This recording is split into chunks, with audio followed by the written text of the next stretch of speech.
A very good morning to all of you. It's the 143rd Battle of the Blues between Royal College and St. Thomas's College. These pictures brought to you live on www.thepapare.com and on Dialogue Television Channel 1 and Channel 140. We are live from SSC grounds in Colombo. The biggest schools cricket encounter in Sri Lanka. As I'm joined by Ricky Sims. Ricky, a very good morning to you. It's another Royal Thomian cricket encounter. The exciting stuff. Yes, a very good morning to you, Damit. Very good morning to all our viewers joining us for this live broadcast. Yes, the tradition continues. Two great institutions and this unbroken partnership of 143 years will continue here at the SSC in this next 3 days as well. And I'm sure we are going to see some great cricket. Of course, both teams will be in form. They have had some good games leading up to this big match, and both will be looking forward to produce some good cricket. Well, as we know, due to the situation in the country, of course, the match will be played under closed doors, so spectators will be not allowed to the SSC, unfortunately. This is the second year we have had this situation. In 2021, due to COVID-19, it was played under closed doors later in the year, and this year too the same process will apply, but the cricket will go on as we see the trophy, and that wonderful trophy. Both the teams will be vying for the 143rd Battle of the Blues, and conditions and everything looking set and ready to go, Damit, for this important battle. Yeah, these are the pictures from the opening ceremony. We had Chilanta Di Soisa, head of Dialogue Television, the chief guest from Dialogue Gaziata, that's the warden of St. Thomas's College, hoisting the Thomian flag, while the principal of Royal hoisted the Royal flag.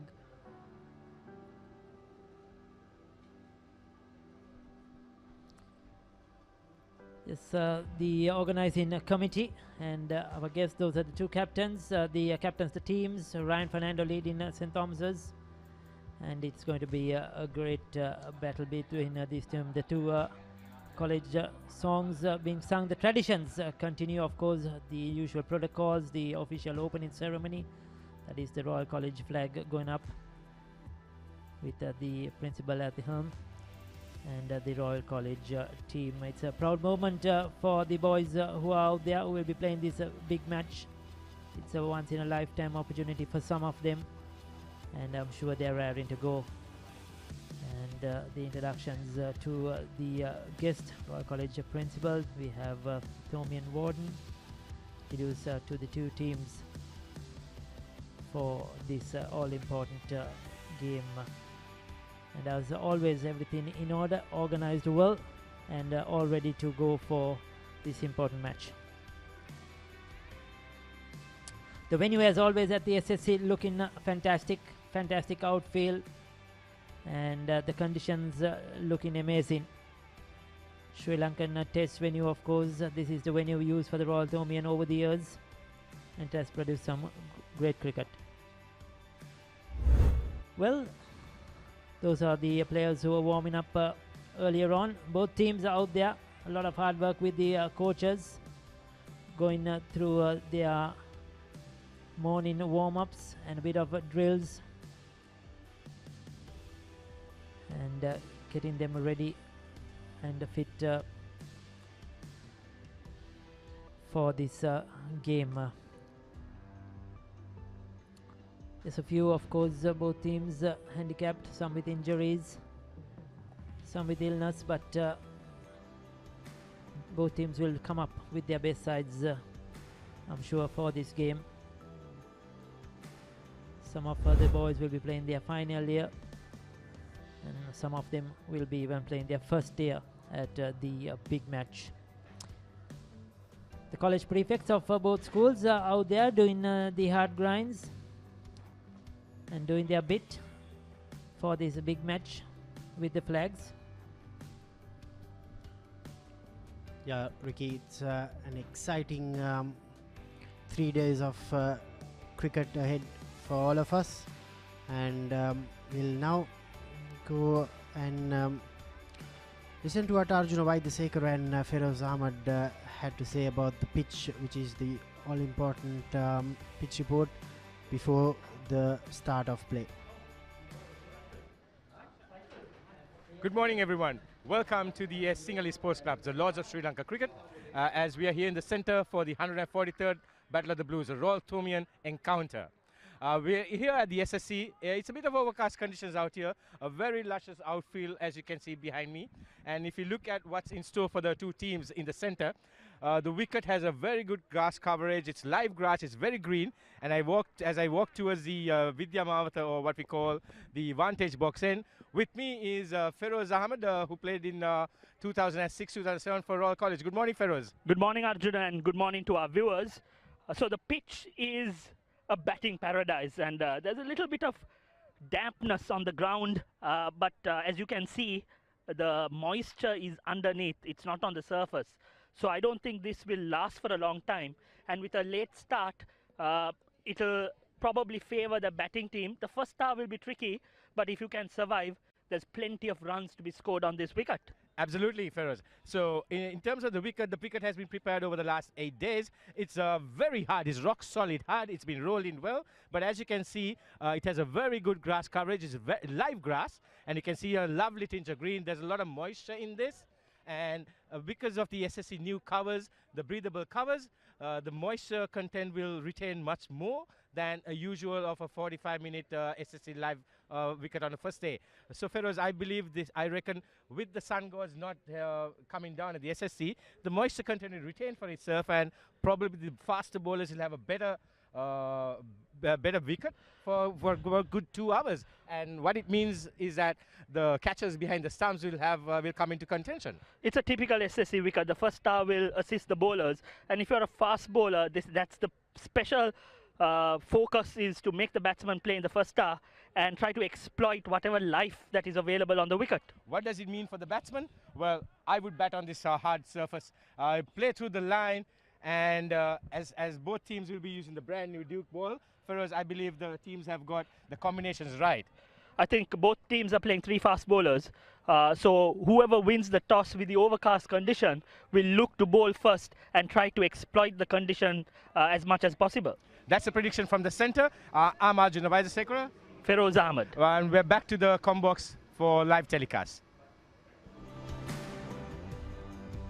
Yeah, pretty overcast conditions here in Colombo today, Ricky. There's a tinge of grass, live grass, and the seamers will definitely enjoy bowling on this pitch. Yes, generally at SSC, seamers like to bowl in the morning session. The first 1 hour or so, a lot of assistance for the seamers. And today, as you said, it might be more helpful with a bit of overcast conditions, a touch of green grass on that wicket. But it is always also a good batting track for the batsmen who like to hang in there, settle in there, play the long innings, do the long grind. There's always runs on offer. But yes, the seamers' eyes would have lit up from both teams. There have been a consistent performance, a few good seam bowlers in both these lineups, and they'll be certainly looking to bowl on this wicket in this morning session. Yeah, let's hear it from Haritha Pereira and the 2 captains who were out there in the centre a little while ago on the toss, the all-important toss. All set for the toss at the SSC. We've got our match referee, Mr. Graham Lebroy. The Royal captain, Gishan Balasuriya, has the coin. Ryan Fernando, the Thomaian captain, will call. Heads. It's the call. And it's tails. Gishan, congratulations. You have won the toss. What are you going to do? We are going to bowl first. Any particular reason? Wickets look green, so I think we can take some wickets in first session. What about your team? It's an important occasion for you and the team. This big match over 3 days under difficult circumstances. How is the team getting on, and what is your team for the game? We have 5 colorsmen and 6 freshers. Throughout the season, we did well, and we played 9 matches and we won 5 first innings. So I think we can do something in this match. What is the most amount of runs you are going to give the opponents? I think we are gonna seal out them for 160, 180. Congratulations, have enjoyed a good game. Thank you. Ryan, you are leading a side with a lot of confidence in the latter stages. Any particular thoughts about the toss? I think it's a good toss to lose because the wicket looks good to bowl as well as bat on. There's a lot of grass on the wicket. The wicket looks hard. So I'm satisfied with the toss. Very good positive thinking, especially with your form and yours. But taking a look at your team, what is your lineup and how have they performed getting into this important encounter? Our strength is the pace attack. It's led by Kanistan Gunaratnam. He's been selected for the national pool as well. So we have another fast bowler, left-arm fast bowler, and a medium pace bowler. So going into the match with 4 pacers, including myself. So looking good, hoping to keep the Royalists to a low score. What's the good score to put them under pressure? I think 300 plus would be good because the outfield looks fast as well. So hoping to put a good score on the scoreboard and put pressure on the Royalists. Thank you very much. The story from the middle is that the call was correct by Gishan Balasurya. He had no hesitation in opting to bowl first. Yeah, no surprises there. Royal College won the toss and they opted to peel first. Here's the Thomian 11, Captain Ryan Fernando, Senadi Bulankulama, Janidu Abe Gunawardena, Dineth Gunawardena, Sene Shettiarachi, Muish Naushan, Mahit Pereira, Sharuka Piris, Kanistan Gunaratnam, Akash Fernando and Kavindu Dias to make up the final playing 11 for St. Thomas's College in this 143rd Battle of the Blues.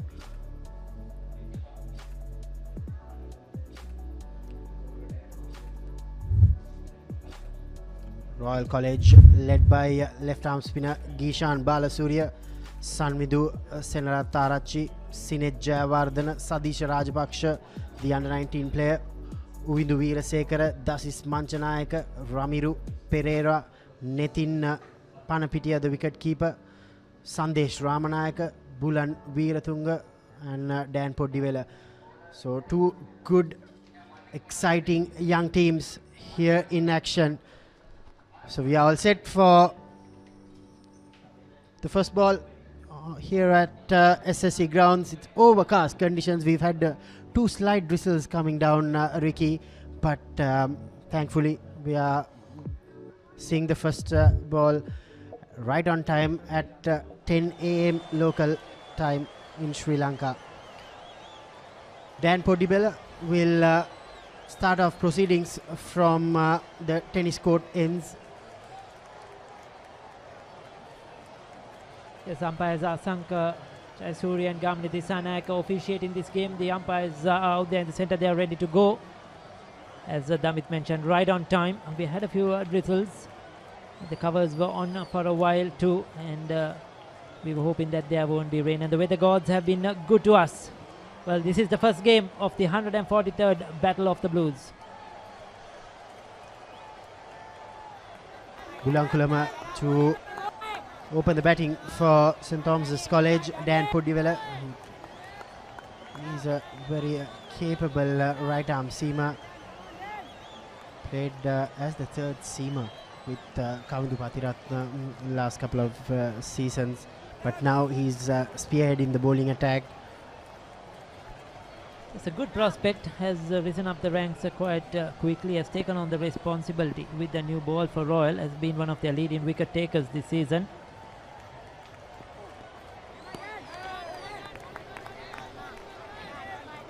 Good carry early on. Nitin Panapitiya collecting the ball near the chest area, which will really give a lot of confidence to the bowler. Senadi Bulankulama, 11 matches, 218 runs, best score of 38, still 17 years of age. There's a 4th generation player coming from the Bulankulama family, who has done a lot for Thomian cricket over the years as players, as coaches, and it's good to see him out there. Podivela just 14 wickets this season. That's a beautiful delivery. Loud appeal, but umpire Gamni Disanayaka is unmoved. Some late movement from Dan Podivela.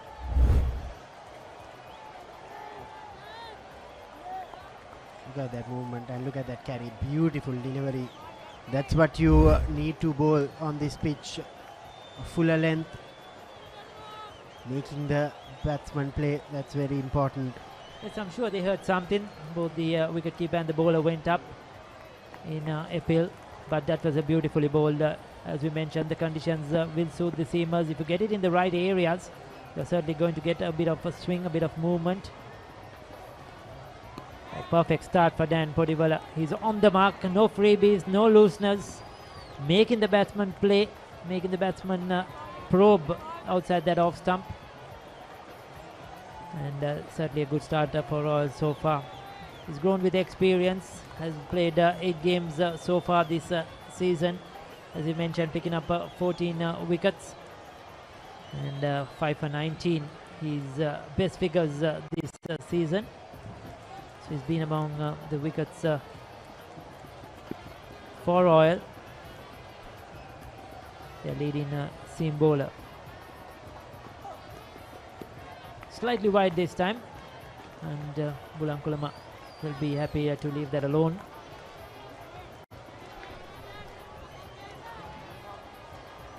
Yeah, once again, kudos to the match organising committee of the Royal Thovian Cricket Encounter, getting this encounter up and running uninterrupted for the 143rd time. Yes, we don't have any spectators at the venue, but I'm sure thousands are watching from anywhere in the world, thanks to the Papare.com and on Dialogue Television. We appreciate you logging in and watching this live coverage. A full toss, but Bulankulama didn't have any connection whatsoever. First over completed. It's a maiden from Dan Podivela.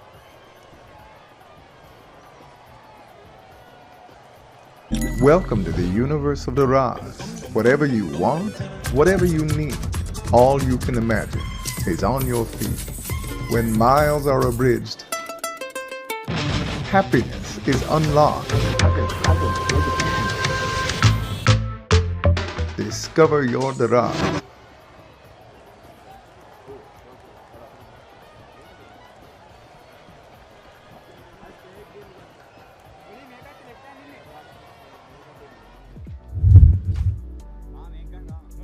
Janidu Abegunawardena, another fresher. 215 runs, left-hand bat, best score of 58 this season. And he'll be facing Sandesh Ramanayaka, another Ramanayaka. We've seen 2 Ramanayakas, Hashen and Himesh, over the last decade or so. Janidu Abegunawardena. He'll also have a good task at hand, just to see off this new ball. Yes, the big man Ramanayaka, youngest brother of the Ramanayaka family. It's good to see these young cricketers who are coming from cricketing families. Of course, Sandesh Ramanayaka, the youngest son of Champaka Ramanayaka, former Sri Lankan national, a bowling coach as well. And it's good to see the traditions continue. Hasn't played a lot of games this season, just 7 wickets, but quite a tall, strong lad, and he's certainly going to get some bounce and carry from this wicket if he gets it in the right areas. Opportunity for Janidu Abewardhan, another young player too. One of, if I'm right, the only left-hander in this top order for St. Thomas's.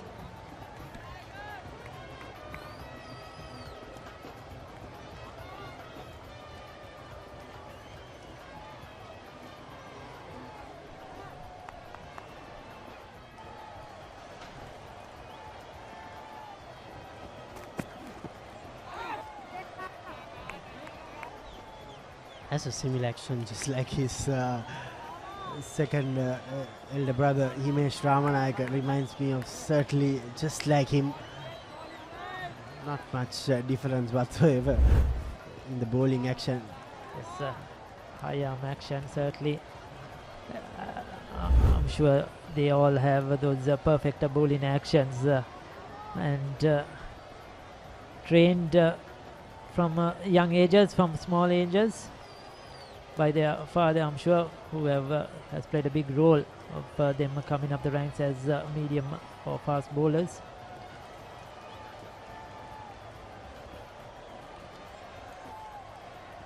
Oh, that's a good delivery. The first one was slightly too straight, strain on the pads, but this time on that off stump line, that's where he needs to be bowling with those slips in position. It won't be easy for the Tomian batsman with this overcast conditions, grey sky looming over the SSC. We are hoping that it will clear away and the blue skies will come out sooner than later, as we need all 3 days of cricket. Sport cricket is much needed in Sri Lanka at the moment. It's great to see these two schools keeping the traditions and playing this big match, even though it's under closed doors. It means a lot for these boys to play this game. It's a historical moment. That's a much better line from Ramanayaka, as always, as like good fast bowlers, giving that stare back to the batters.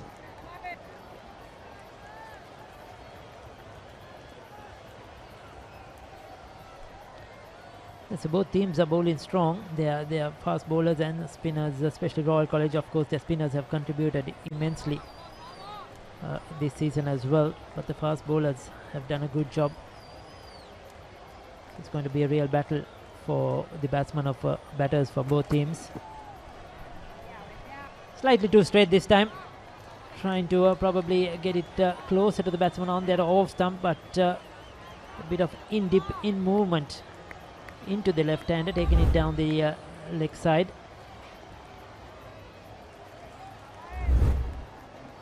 Janidu won't mind that one. The more deliveries he can leave alone, he'll be happy about.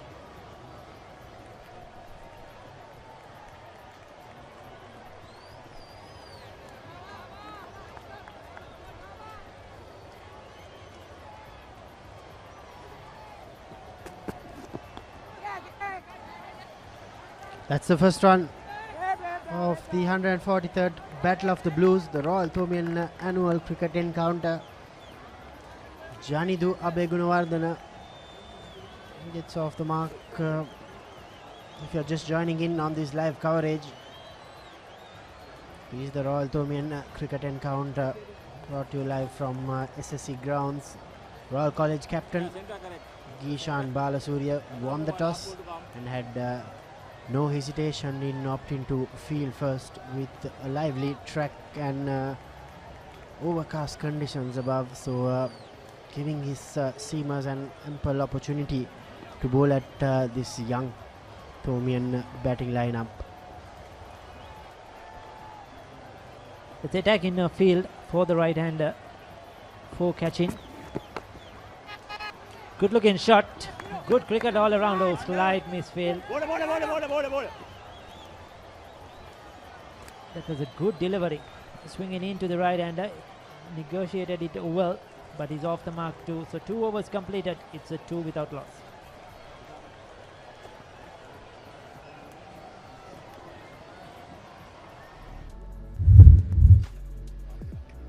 Here are the two teams once again. Royal College Sanwidu Senaratharachi, Sinet Jayawardena, Sadisha Rajapaksha, the Sri Lankan under-19 player, Uwindu Weerasekara, Dasis Manchanayaka, brilliant all-round batter. Ramiru Pereira, Nitin Panapitiya, the wicket keeper, then the seamers and the captain Sandesh Ramanayaka, Bulan Veeratunga, the captain Gishan Balasurya, Dan Poddivela. St. Thomas's Senadi Bulankulama, Janidu Abegunawardena, Dinet Gunawardena, Ryan Fernando, wicket keeper, Sinesh Hettiarachi, Muish Naushan, Mahit Pereira, Charuk Piris, Caniston Gunaratnam, Akash Fernando and Kavindu Dias makes up the 11. Dan Podivela, he'll continue from the tennis court ends. It's an interesting field. They have two traditional slips, and the other two catchers much wider, sort of in a fourth and a fifth slip position, two wide gullies. Foolish delivery. He's trying to stick to that line to get that bit of a swing that is on offer. And the good news is that a bit of a sunshine has finally crept out of that cloud cover we had, and we hope it clears up fully, and we have the blue skies coming out. So this is much better, much brighter at the moment here at the SSC.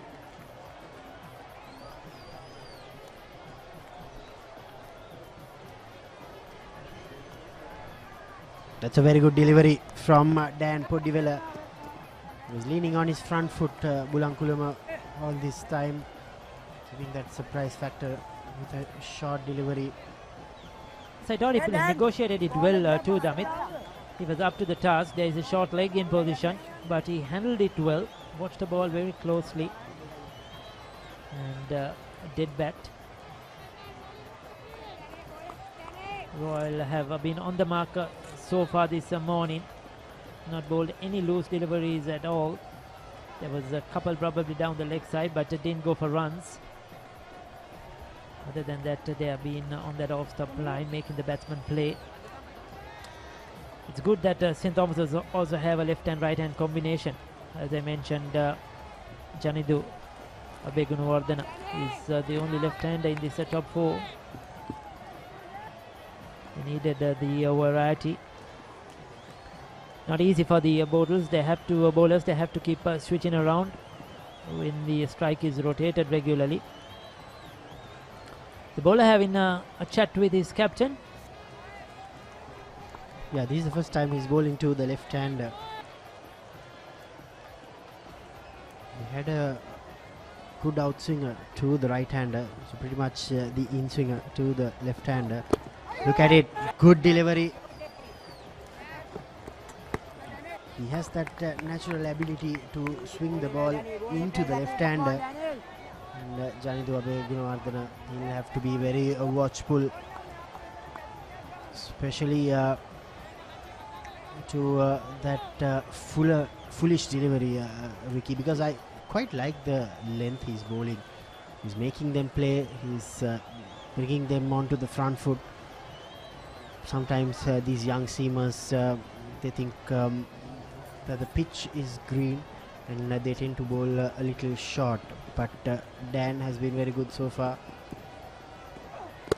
Yes, Damit, he's looking for that LBW. He's looking to hit the stumps. You miss, I hit strategy.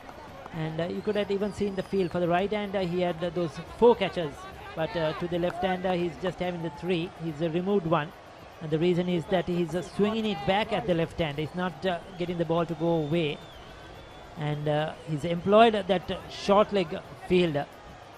So hoping that if he gets one to swing back, there might always be an opportunity for a bat catch. Umpire Gamini Disanaka, very experienced, has done a lot of cricket, a lot of school cricket, a lot of domestic cricket, been a part of the panels at international cricket as well. He's been here before, he's umpired the big match before as well, a couple of years ago. In fact, that this pair, if I'm right, umpired the game about 3 years ago, the Royal Women, Asanka Jayasuriya and Gamini Disanaka. And the game is in good hands definitely with these 2 experienced umpires. So Podivela going for the short one this time. This is good thinking by Abegunawardena. He's come out of his crease a step, trying to negate that little bit of a swing that is on offer. Well left. Good judgment outside that off stump. 3 overs completed. St. Thomas's 3 for none.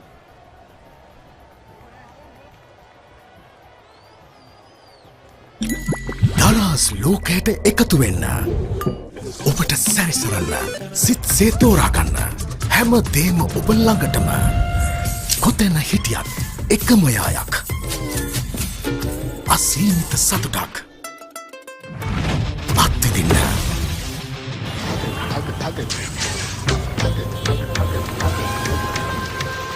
ඔබේ දරස් සොයාගන්න.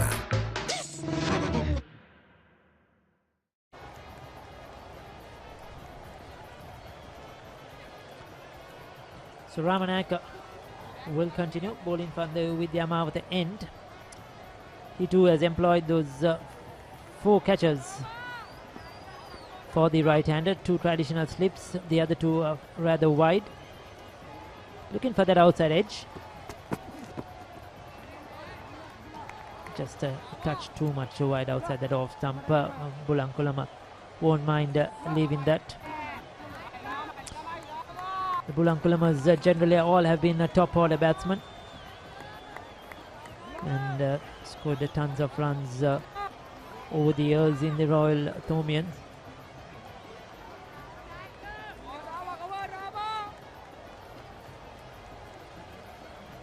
His grandfather, Pachi Bulankulama, was a famous coach at St. Thomas's, both at junior and senior levels over the years. I in fact was lucky Damit to be coached at under 13 and under 15 level by Pachi Bulankulama, the grandfather of Senadi Bulankulama at that time. Those old-fashioned traditional coaches who gained a lot of respect, who did so much for St. Thomas's over the years.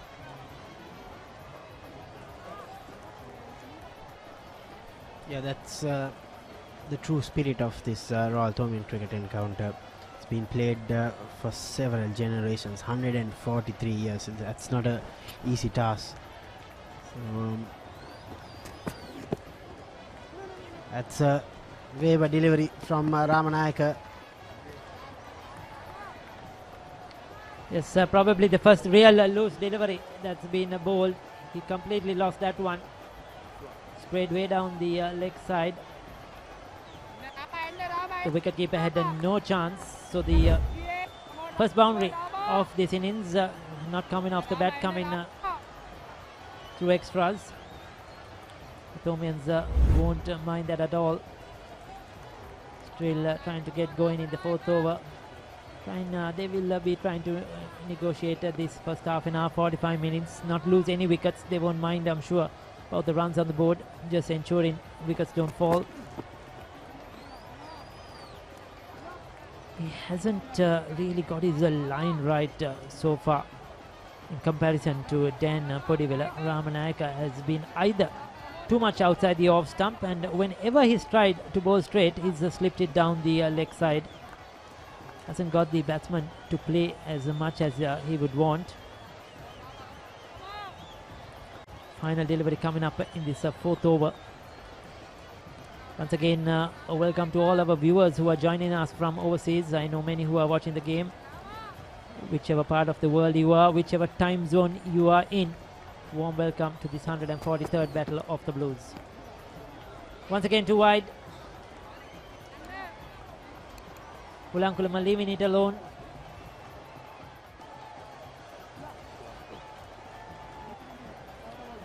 Well, there is one more delivery left in this over.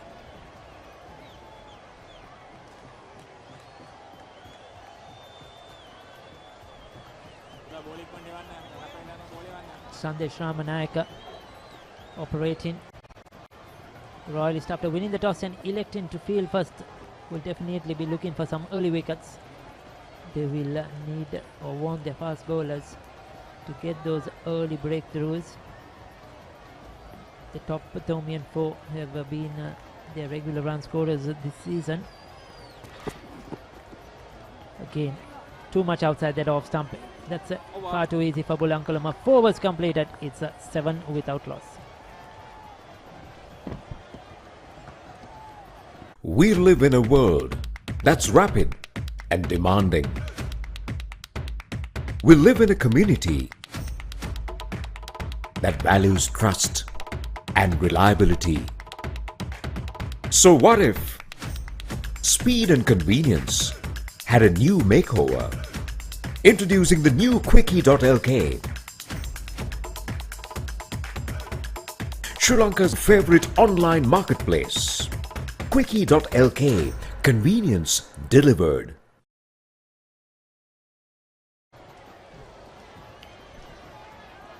Welcome back to the SSC, and a very good morning to our viewers. A very good morning to my colleague Ashan Paris. Ashan, happy with the start?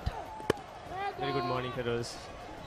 Happy to be here, and yes, I think for now the start has been tentative, but given the conditions, I think that's what's expected. So overcast conditions, the fifth over in progress. I think Dan has been the pick of the bowlers. He's got the batsman playing, and he's looked to bowl up to the batsman. So he's into his third over, given away just one run, and seems to be the pick of the bowlers. Yes, seems to be plugging on a good line and length, so trying to make maximum use of the conditions. I guess you need to keep putting it in the right place and see what the wicket does. See the openers negotiating this opening spell. Janidu, he's faced 11 deliveries, looked fairly comfortable. Senadi has faced 15 deliveries and he's on 4 extras. So the tennis court's end had a bit of moisture in the morning when I did the pitch report, especially from the tennis court end. I expected the fast bowlers to exploit a little bit of moisture that was available on the wicket, and so far Dan has been right on the money. Yes, Feroz, I think, especially due to the intermittent rain that we had, normally you get about an hour of sunshine before the game starts, which wasn't the case. So surprisingly and strangely, to say the least, we can pick up the loud cheer out in the middle. Usually you can only hear the loud music, the Papare band, the tents cheering the boys, and you rarely hear what's being spoken out in the middle. The batsmen struggle to get the calls correct, and this time we can clearly hear what the fielders, what the wicket keeper is saying out there.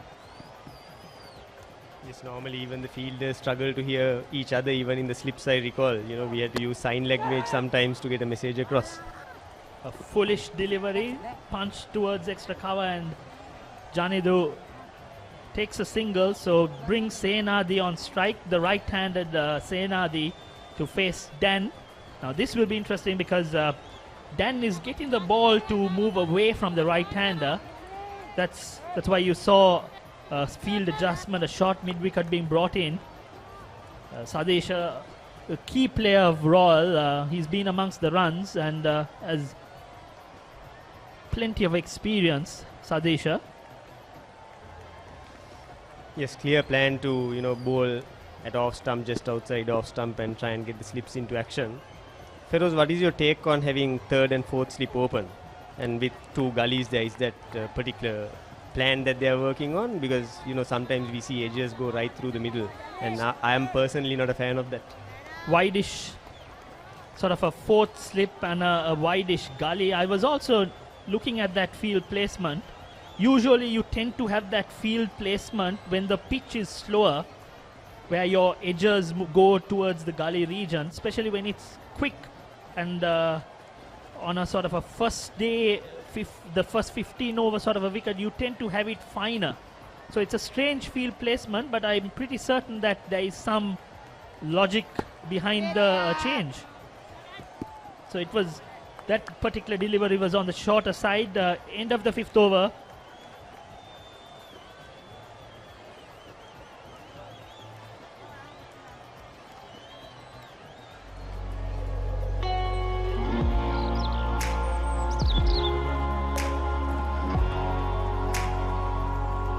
Established in 1835, you see the stills of Royal College proudly being portrayed.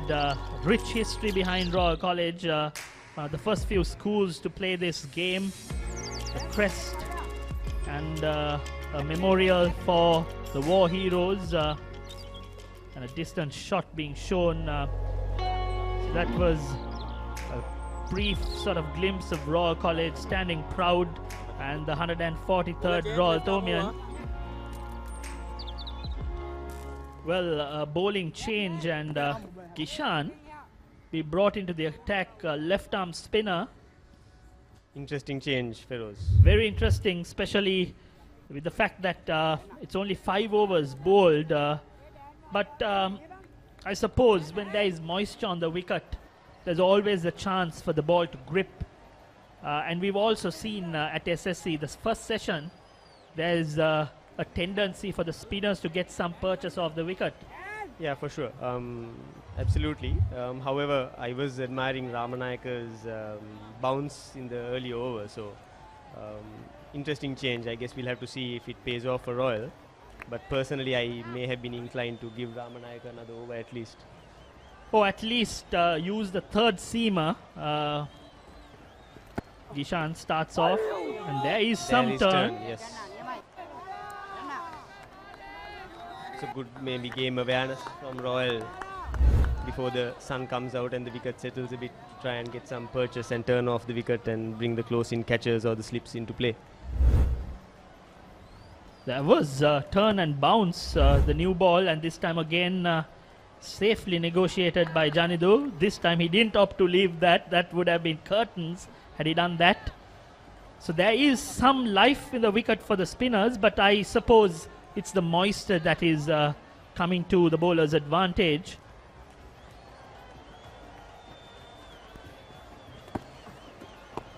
Nicely tossed up, but equally played back towards the bowler. They're playing the waiting game, the openers. They're not trying to force and look for runs. They're looking to survive. A good ploy, especially in the first hour, considering that there is always something for the bowlers at SSC. Correct. Being a 3-day game, Feroz, I don't think you need to take the attack to the bowlers at the start, especially given the conditions. Play the ball on its merits. If there's a loose ball, of course, the ground is quick enough to get you value for shots. So I guess it's important to first get yourself in, and then when time goes on, the runs will start to flow, as we have seen in the past. Absolutely, Ashan. Some valuable advice from a batsman who's scored twin hundreds at the Royal Thomaian. This time on the pads, played towards deep sky leg. Batsman take a easy couple of runs. So that's the end of the first over by the skipper, Gishan. End of 6 overs, 12 for no loss.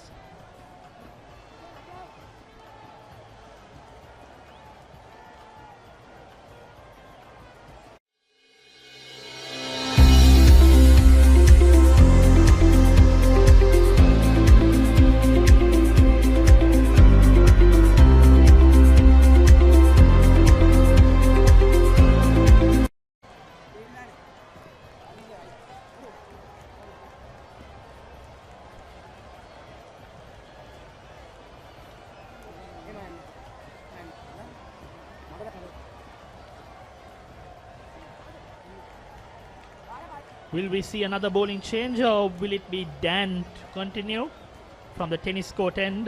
Yes, it is Dan who will continue for 3 overs. I think Dan has made the batsman play, which is key on any wicket, especially at SSC on the first hour.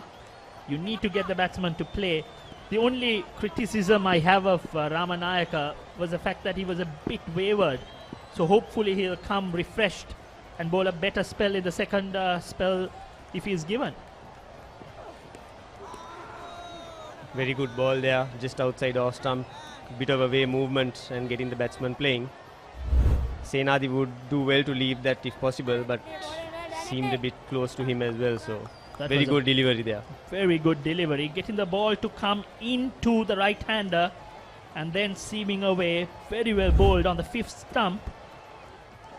And Dan continues to impress. It's been a good start from him, and that warrants a change. The captain strengthening the gully region. 2 slips and 2 wideish gully to Senadi, who's on strike. Again, right on the money, making the batsman play. not looking to bowl express, but doing the right things. I think he's getting the ball to seam, and we've also seen him get the ball come into the batsman. That is the surprise delivery. He's got to be patient. He's got to be pegging on that 5th and 6th stump line, and then get the odd ball to come in to the right-hander. Absolutely, Feroz. Just like, the batsmen need to be patient, bowlers need to be patient as well on this track. You shouldn't try to bowl that magic delivery to get the wicket and, sometimes overpitch it or give a loose ball. You need to keep plugging away at the right line and length and trust your skills and test the patience of the batsman as well. It's a game of patience. It's a 3-day game. It's called a test specifically for that reason. It tests your skill, your temperament, and all the hours that you've put in. So again, the batsmen take a couple of runs, work nicely towards deep fine leg. Senadi is on 4. Total moves to 14 for no loss. So 7th over in progress. Been a good start. It's not been an express start, but they've played within themselves, and some competitive cricket being played out there. Absolutely, I think the Thomians will look at this opportunity as, putting runs on the board, batting first in a 3-day game, and maybe the wicket could spin towards the 2nd, 3rd day. So I think they'll be looking to be patient and get a good score on the board. And as we speak, Tickle fine. Well stopped there by the Royal field at fine leg, and the batsman cross over for easy 2 runs. Very good effort by Ramanayaka, who was fielding at fine leg. Had to run across, put in the dive. There you go. Batsman walking across. That would have been interesting had it missed the bat, but on that occasion tickled nicely towards fine leg, and Ramanayaka, the tall lanky lad, puts in the dive and prevents a certain boundary. It's a good effort out there by the Royalists. Every run counts, and at the end of the day, it's the fielding that makes the difference. You field well, there's always a chance of you winning the game. Absolutely. Keeps the pressure on. Doesn't give the batsman that psychological advantage of getting a boundary. But on the other hand, Senadi has been showing some good temperament as well, waiting for the ball to come into his zone to play it towards square leg, play it towards fine leg, and get a couple of runs when it's on offer. And as we just saw, leaving the ball which is well outside off stump, so I think he will do well to follow in those lines of thought until he gets his eye in, until the wicket settles a bit. And you correctly highlighted you need to have patience. Dan was getting the ball to move away, and on the 3rd delivery and the 4th delivery, he's tried to get the in-swinger going. I think he's got to be a lot more patient, keep working, and a very good delivery. Beats the batsman. That's what I was saying. That's what's required, Feroz. As you have correctly said, he would do well to bowl 5 or 6 balls on that spot and give himself the best chance of getting an outside edge, because he has 4 awaiting slips. So the summary so far, Royal won the toss and elected to bowl first. This is the 142nd Battle of the Blues that was held a year back. St. Thomas's only managed to score 89, and Yasuru Rodrigo was a lone hand, managed to score 30. Gishan took 4 wickets. Sonal Amarsekar, the fast bowler, got 3.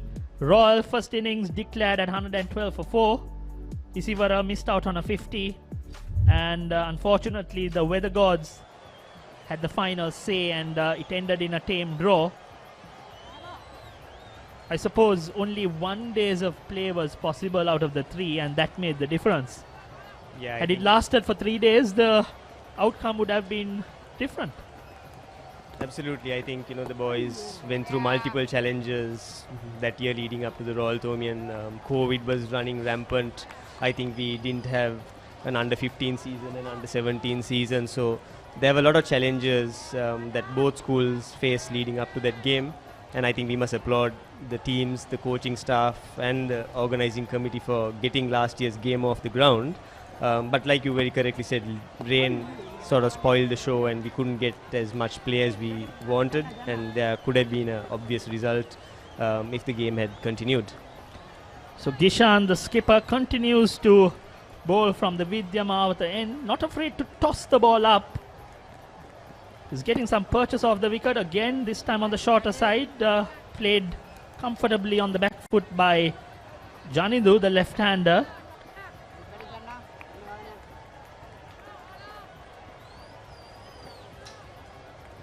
I think Gishan's tactic of bringing himself on would be mainly to attack the right-hander. Unfortunately, he hasn't had the opportunity yet. It would be interesting to see with the amount of spin and bounce he's getting if the batsman do take a single and he does bowl to the right-hander. Yes, again some turn, this time way outside leg stump, left alone by Janidu, but the on-field umpires Gamini Disanayaka and Asanga Jayasuriya. This time the batsman bowler tries something different, but pretty wayward and helped along the fine leg region for a boundary. I think he tried a quicker delivery there, but it was way down the leg side, and Janidu did well to get bat on ball there and take an easy 4 runs on offer. It'll be an interesting replay. There you go, he tried something different and pretty wayward and helped along. Again comes back to the point of being patient. He was getting some turn, he was not afraid to toss it up. Again running out of patience and giving some freebies to the batsman, and the first boundary for Janidu, he moves to 10. You've got to be patient, you've got to be bowling the stock deliveries and testing the patience of the batsman. Correct. Gishan with his experience would know that. He would understand that his wicket taking options are the slips or the bat pad or bringing the wickets into play. Ooh. Oh, that I think a the short in field, a move to the right, premeditating where the ball might go, if I saw correctly, and the ball went to his left. That was a chance that needed to be taken. It will be an interesting replay because it seemed like the bat pad dived to the right.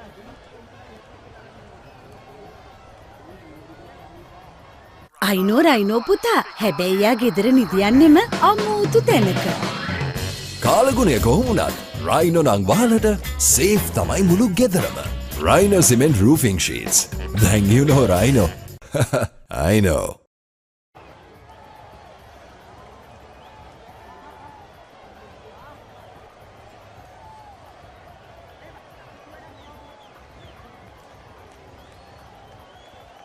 Overcast conditions, ideal if you're a fast bowler. The weather is overcast, but fortunately we can still continue with the play. We see a bowling change now. Bulan Veeratunga comes so in with the attack. This was the last delivery, tossed up, took pretty straightforward. The short leg fielder anticipated but moved to the wrong side and lost his balance in the process. That should go down as a chance, a relatively easy chance. Definitely, if he just stayed in his stationary position, he would have had a dolly of a catch. Absolutely. So a chance missed. Bulan has played 5 matches, runs in, starts with a pretty short wayward delivery but left alone by the batsman. I think with what we've seen, Royal College is a spin dominant side.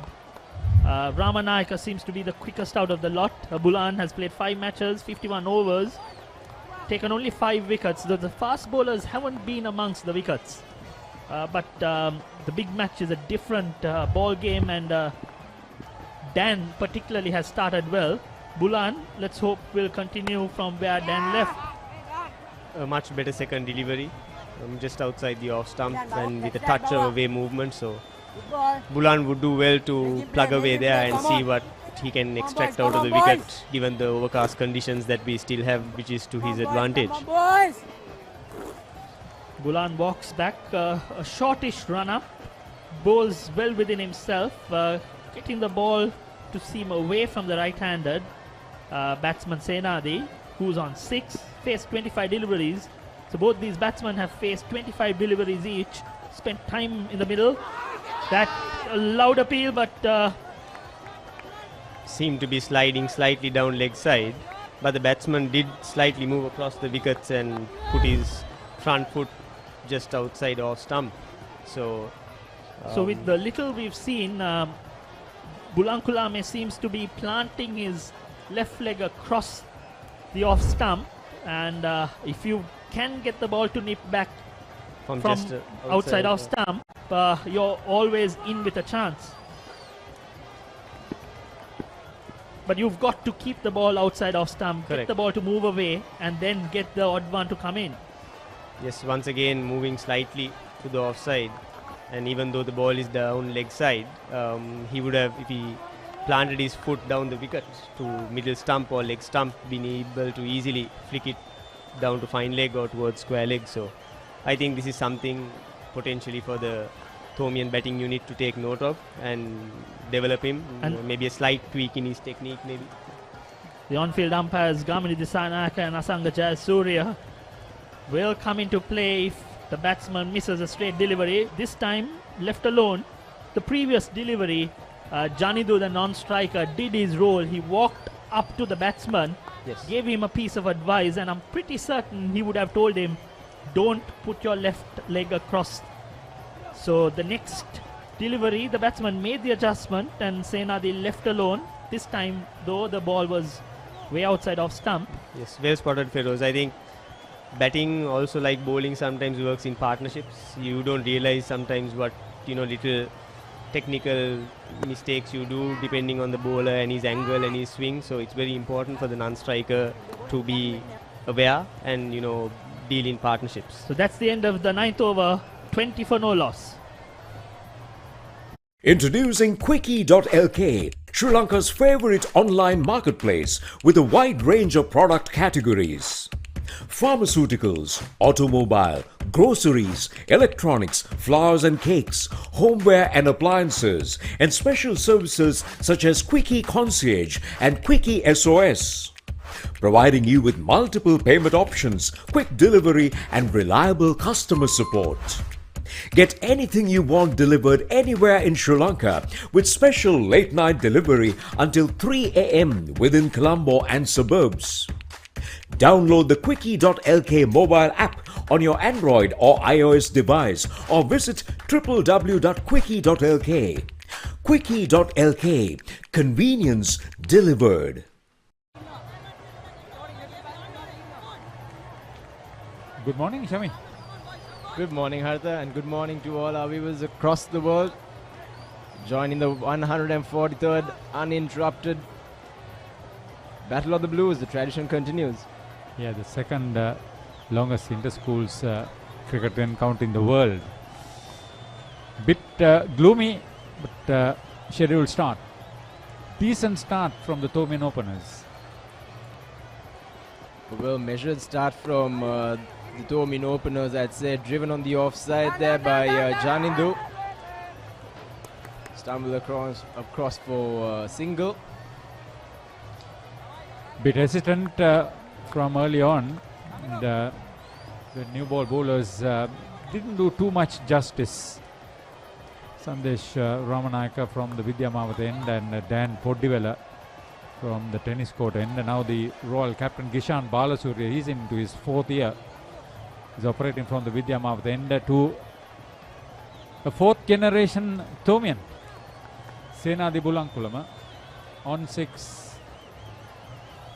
His father, Andra Bulankulama, also a centurion in this big match.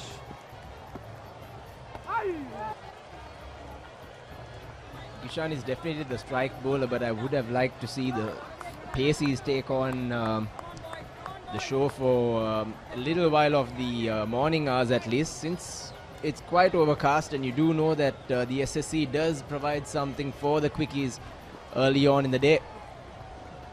But Gishan is getting some turn early on, which is quite interesting to see her on the first day at the SSC. Yeah, and just had a look at the track.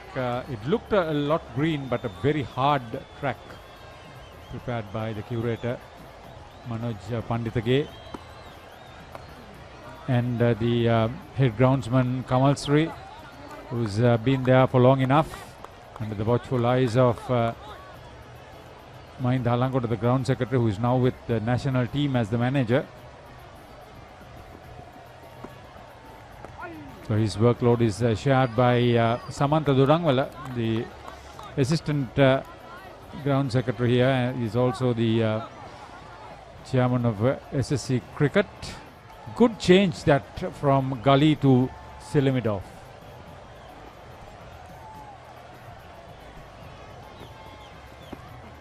Kishan comes in, seems to be tracking down the leg side.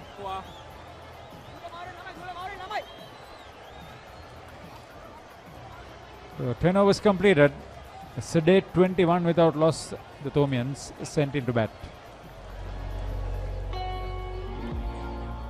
The school by the sea, the chapel that is part and parcel of the history and the culture. It has been used extensively during World War II. The quadrangle.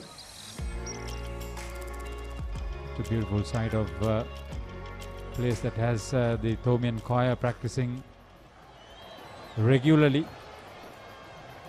And the steps of the chapel is a place to gather and discuss for all of us. Come on, boys, come on, boys. So here's Sri Lanka Youth International Sadish Rajapaksa, known better for his batting, but he's done well with his bowling this season for Royal. Come on, boys. He's picked up 40 scalps, 40 wickets for Royal College in the 9 matches he's played, bowling a 202 overs. So he's been one of the strike bowlers for Royal College. In the air for a moment there, leaving on the edge St. Thomas's the past couple of overs, Harita. Yeah. Come on, come on, come on. For the moment, come on, Sadia, come on, Sadia. it was never going to be a catch, but you never know. Rajapaksa is deceptive. It's well flighted. This time outside Austin, too far out for the batsman to be interested. The batter, a left-hander, is stocky. He's rugby stuff. Here's Rajapaksa. Best figures of 6 for 54 this season. A bit of sunshine falling on the SSC. Sadish really needs to get the batsman to play, and he needs to attack the off stump if he is to get something out of this wicket. Batsman quite comfortable to leave it outside the off stump. He does know that there's some natural turn for Sadesha. Ball quicker through the air by Sadesha. Well defended by Janindu. Interesting chitter chatter from around the bat by the Royal wicket keeper. Again, way outside the off stump by Sadesha. I think I have a feeling that there is a change of shirts for Nitin Panapitia and Sanmidu Senaratarachi. Because Senaratarachi is keeping wickets, he is wearing number 16. 11 overs completed, 21 without loss, the Thomians. Introducing Quickie.lk, Sri Lanka's favorite online marketplace with a wide range of product categories. Pharmaceuticals, automobile, groceries, electronics, flowers and cakes, homeware and appliances, and special services such as Quickie Concierge and Quickie SOS.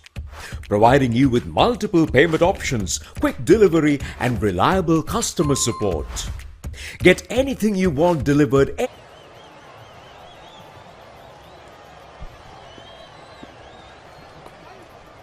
Senadi Bulankulma. 4th generation, all 4 generations have opened batting at the Royal Thomian. Some achievement this for the youngster.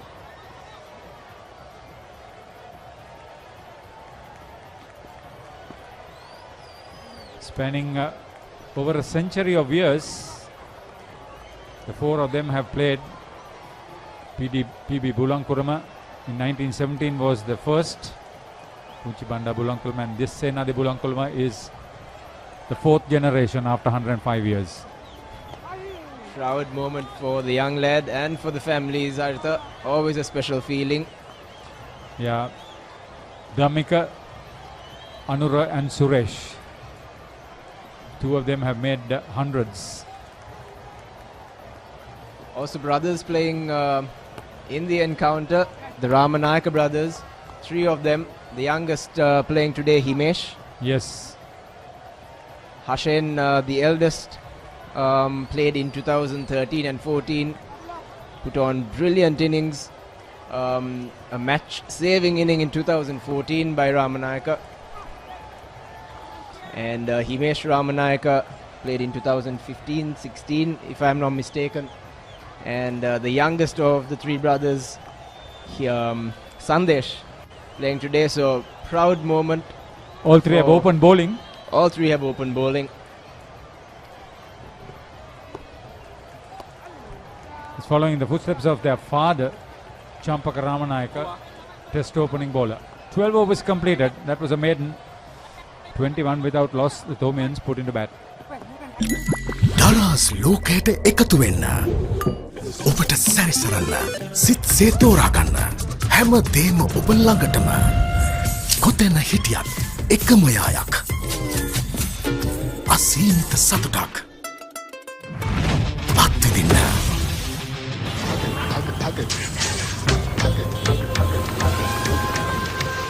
Obe daras soyaganna.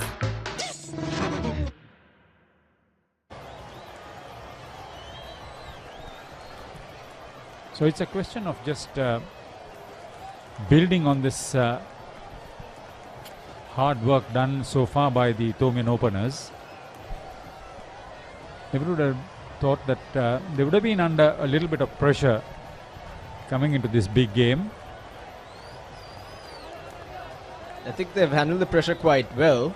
Royal College have already used up 5 of their bowlers in the 12 overs bowled. So Royal trying different things, trying to make inroads through the Thomian camp. Unsuccessful thus far. The bowling hasn't supported it, to be very honest. As we see Bulan running in, getting his steps a little off. Graham Lebroy is the match referee.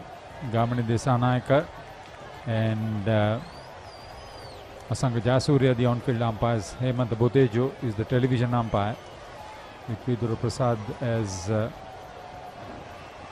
standby. Once again, full toss by Bulan. Chanindu unable to capitalize on it.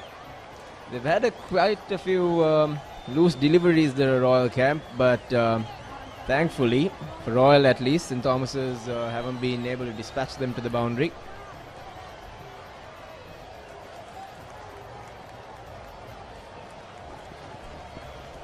Bulan runs in.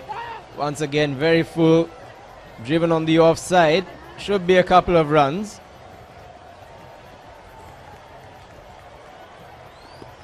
There was a yawning gap on the offside, so it was quite inviting too. They're shaping up decent, reasonably well. Head coach Dinesh Kumar Singh would have encouraged the batters to be sensible enough. He's the director of sports at St. Thomas's in addition to his role as head coach. Peculiar feel to Bulan. I think he was definitely set up. First 2 deliveries bowled full, and he does have a deep square leg, so the short delivery was to come. I think it was well expected by the batsman as well. Just left it alone. Good leave in the end. They are trying everything. They've taken one of the slips off and going to place him forward the short leg. Very square though. Front of the key, crease. Once again, banged in shot by Bulan. Not much pace, Haritha. I see the Royal Pacey is trying to hit the deck hard, but there is a lot of carry as well. But then there isn't much pace that they are generating.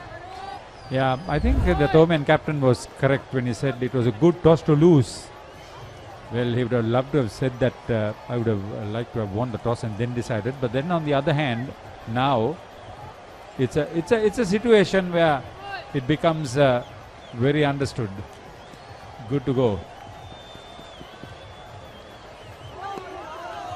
Well left again by Janindu. It's becoming pretty apparent right now that they are going for a short length attack.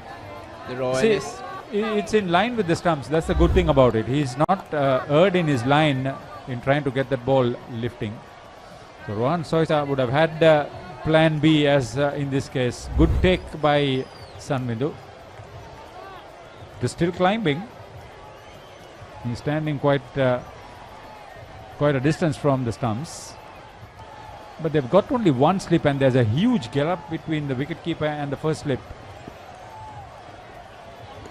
who is standing almost at second slip. He's expending a lot of energy too in the process. End up an eventful over. 13 completed. St. Thomas's putting the batter at 23 without loss. We live in a world that's rapid and demanding. We live in a community that values trust and reliability. So what if speed and convenience had a new makeover? Introducing the new Quickie.lk,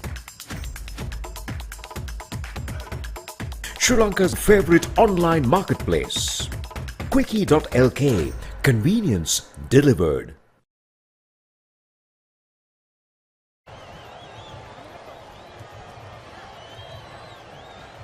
Senadi Bulankalama, his highest score this season has been 70 against DS Senanayaka.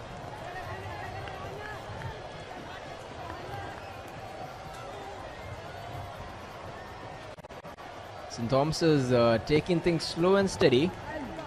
Senadi has already faced 40 deliveries for his 6 runs, whereas Janindu has faced 38 for his 13. So they're definitely taking their own cool time. We're almost an hour into the game. We had a 10 o'clock start. Slight delay due to a little blessing or shower in the morning. Yeah, the ground staff was quickly into action.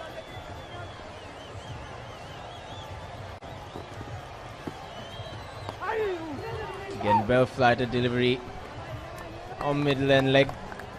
Royal captain has had a fair share of success at the big match over the last 3 years that he's played before this. He's their key as far as the ball is concerned.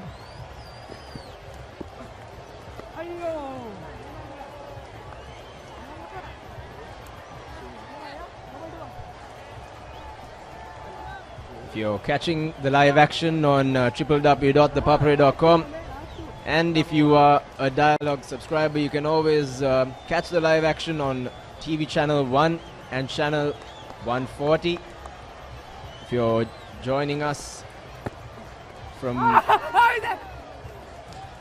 loud shout by Gishan, but umpire was difficult to get from where he's operating and where he's pitching. Yeah, sensible here. Very slow approach from Bulankulama.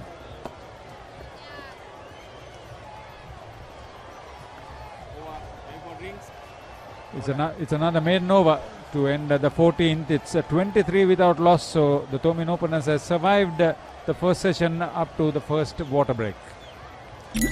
Daras lokayata ekatu wenna. Opata sarisarana. Sit setora ganna. Hama dema oba langatama. Kotena hitiyat ekama yayak. Asimita satutak. Pattidinna.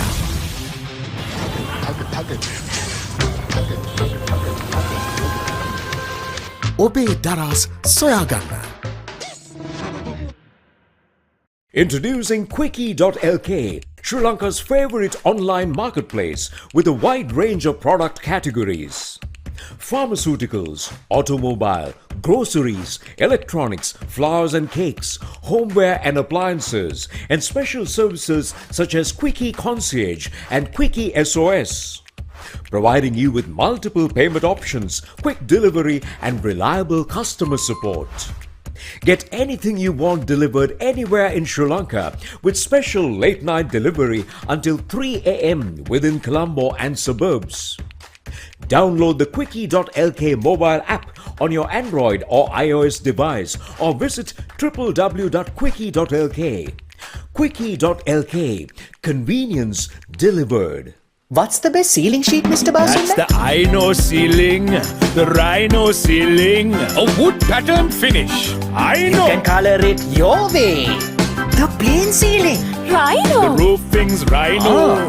The ceiling's Rhino. Incredible strength. I know. Durability that's high. I know. Cost effective too. I know. It's the best choice always. Rhino. Over half a century of trust now in a new formula. Rhino roofing and ceiling sheets. I know. Rhino. දලාස් ලෝකයට එකතු වෙන්න. ඔබට සැරිසරන්න. සිත් සේතෝරා ගන්න. හැම දේම ඔබ ළඟටම. කොතැන හිටියත් එකම යායක්. අසීමිත සතුටක්. අත්විඳින්න.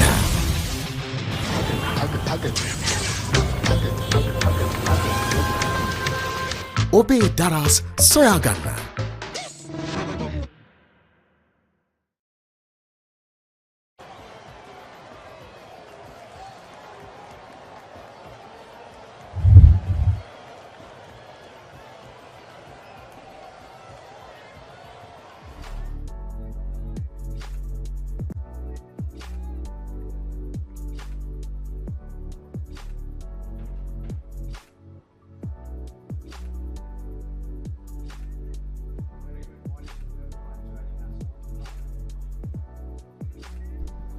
A very good morning to everyone who's joining us on the Papare.com, and a very good morning, Tiran.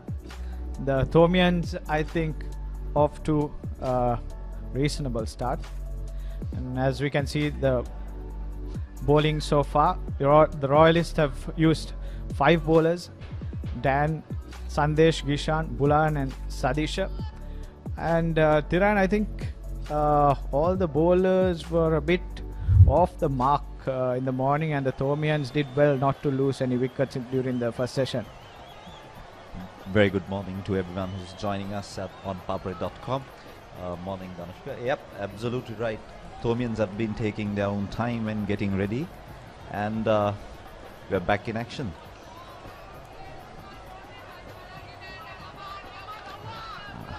I think this was what was missing from the Royalists, the aggression from the 2 opening bowlers that was not there. As you can see, Bulan just running in and hitting deck. I think that was what was missing from the 2 opening bowlers. Yes, both Dan Kodivela and also Ramanayaka, who opened the bowling, did not follow the correct lines the first thing in the morning, but we can see Bulan Veeratunga here bowling, and that has got a thick outside edge, but goes between gully and the slips down to the 3rd man boundary, and the batsman cross over for another 2 runs. Janidu moves on to 15. Yeah, trying to go for some shots now. The Thomian batsmen growing in confidence. They are taking their time, both batsmen going well beyond the 40 balls mark, just in their early stages, making sure that they give a good start for the Thomians to build their innings and trying to see off this new ball.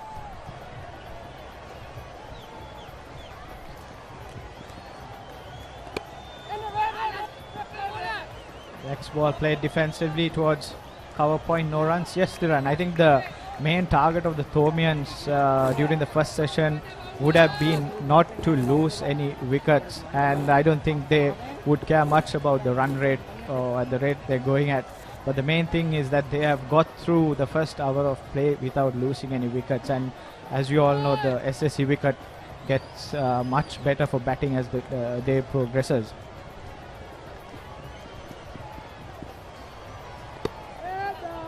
I think you're spot on, Danushka. That's what they're absolutely trying to do.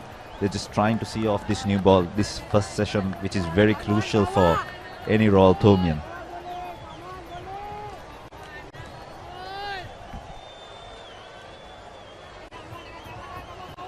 Janidu Abegunawardana, the more aggressive of the two batsmen. And Sena the Bulang Kolama hailing up one end of the wicket. I think that's his job, to keep one end intact as Janidu goes for the runs. And that's the another good short delivery there by Bulan. I think Bulan has bowled well. Even the last over was a very good over compared to the beginning. I think he's the only bowler who has looked to hit the deck. I think that's the main difference with the other two fast bowlers. I thought Dan too bowled a bit well. He tried to bowl too full in my mind, but Bulan, as we all can see, is trying to hit the deck. He's trying to get that ball directly at the batsman. And that's the final delivery of the 15th over, played defensively by Janindu, and St. Thomas's College after 15 overs, 25 for no wickets. Introducing Quickie.lk, Sri Lanka's favorite online marketplace with a wide range of product categories. Pharmaceuticals, automobile, groceries, electronics, flowers and cakes, homeware and appliances, and special services such as Quickie Concierge and Quickie SOS. Providing you with multiple payment options, quick delivery and reliable customer support. Get anything you want delivered anywhere in Sri Lanka with special late night delivery until 3 a.m. within Colombo and suburbs. Download the Quickie.lk mobile app on your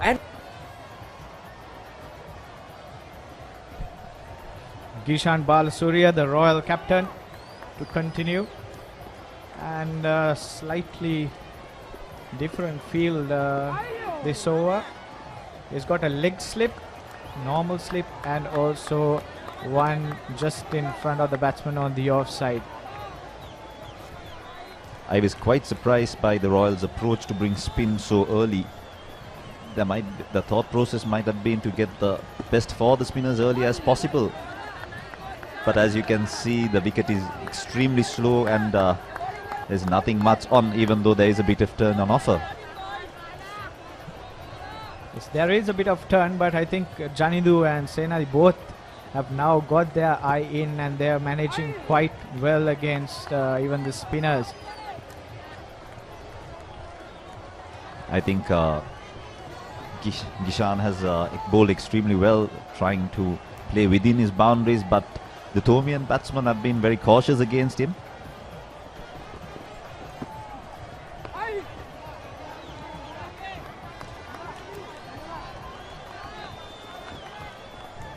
Yes, the Royalists would be banking on Gishan Balasuriya, who is leading the bowling attack for them, and as we all know, he's got a very good record against the Thomians in the last 2 or 3 Royal Thomians.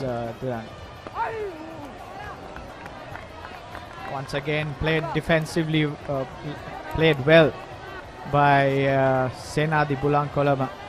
Both batsmen have faced almost 50 deliveries each, so I'm sure both of them have got their eye in now, so they have to continue. That's very well collected by the wicket-keeper for Royal. That's the end of the over. It's 25 for the loss of no wickets after the 16th over.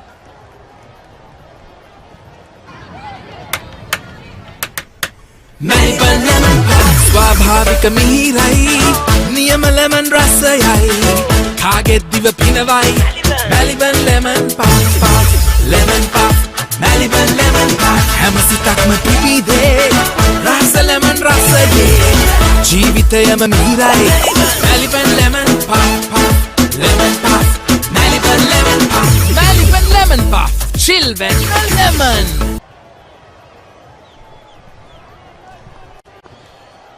Bulan to continue from the commentary box end.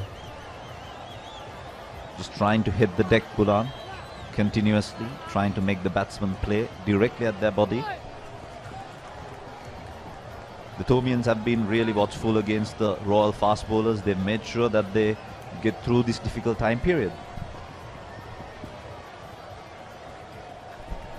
Yes, and I think both the Thomian openers did well to leave all the balls which were outside the off stump. They left all the balls which they did not need to play, and I think the Royal opening bowlers also helped in one way, because they were also not bowling in line with the stumps, so that made life a bit easier for the two opening batsmen. Absolutely spot on, Nanushka. They've been a bit wavered, the Royalists. Again, quite well bowled by Bulan, making the batsman play. You're absolutely correct, Danushka. They've been quite wavered. The Royalist fast bowlers.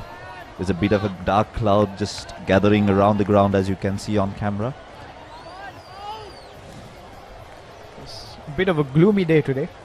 Very cloudy, but there's also a bit of sunshine which is coming through the clouds. So hopefully, as the day goes by, the weather will also improve, and we hope that there will be no rain towards the latter part of the day. The ground staff had a bit of exercise just before the game. 2 or 3 times they had to bring the covers on, they had to take it off, so kudos to all the ground staff who did a great job to make sure that the game started on time. Next delivery, another short ball, well left by Janidu, and a few words to the batsman by Bulan. I think Bulan so far has been the best of the 3 fast bowlers for the Royalists. The main reason being he has made the batsman play more deliveries than the other 2 opening bowlers. Yeah, that's absolutely right. He has made sure that he makes all 6 balls being played by the batsman. That might be the difference between the 2 fast bowlers and Bulan. The next delivery, that's very well played. Perfect off drive, and that's running towards the boundary, and that's 4 runs. Another boundary to Janidu Abe Gunawardhan, and he moves on to 19. Janidu looking quite set at the moment, Tiran, and he's seeing the ball very well. That delivery was over-pitched by Bulan, and I think very well played by Janidu. Got to the pitch of the delivery, and just a check drive, perfect. Absolutely, I think the batsman now has got their eye in, and facing more than 50 balls each batsman, so I think they've done their job quite well. They've made sure that they get through this difficult period. Again, tucked down towards that deep square leg boundary, and getting an easy single off Bulan's bowling. That's also the end of the 17th over. St. Thomas's 30. No, there's 1 delivery left. Yes, and Tiran, I can see that Janidu is settling in quite well and is looking quite comfortable against the Royal bowlers now. So it's up to him to make it big, Janidu. Absolutely, I think he's been a bit aggressive after the water break, trying to go for a few shots. But the Royal bowlers too are trying to get a wicket yet. Again, just short of a length bowling, and that ends the 17th over. St. Thomas's 30 for the loss of no wicket.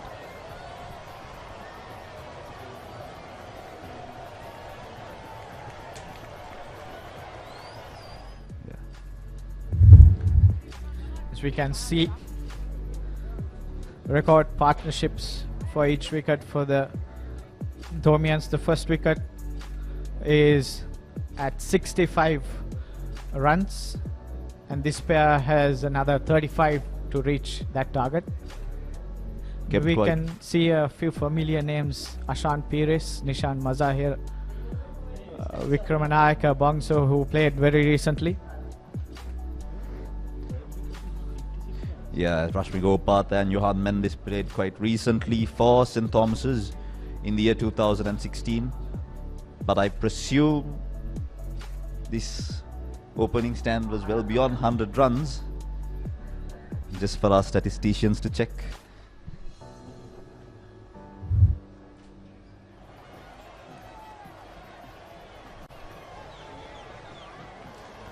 As we speak, we can see another bowling change. Sadish Rajapaksa, the right arm off spinner. I believe he's a Sri Lanka under-19 cap as well. Done quite well throughout the season. Not the very best of him, as you can see, just getting just a bit of purchase off this wicket. He has been quite good for Royal. He has been the leading performer for Royal with the bat. So hopefully he could make it count with the ball as well today.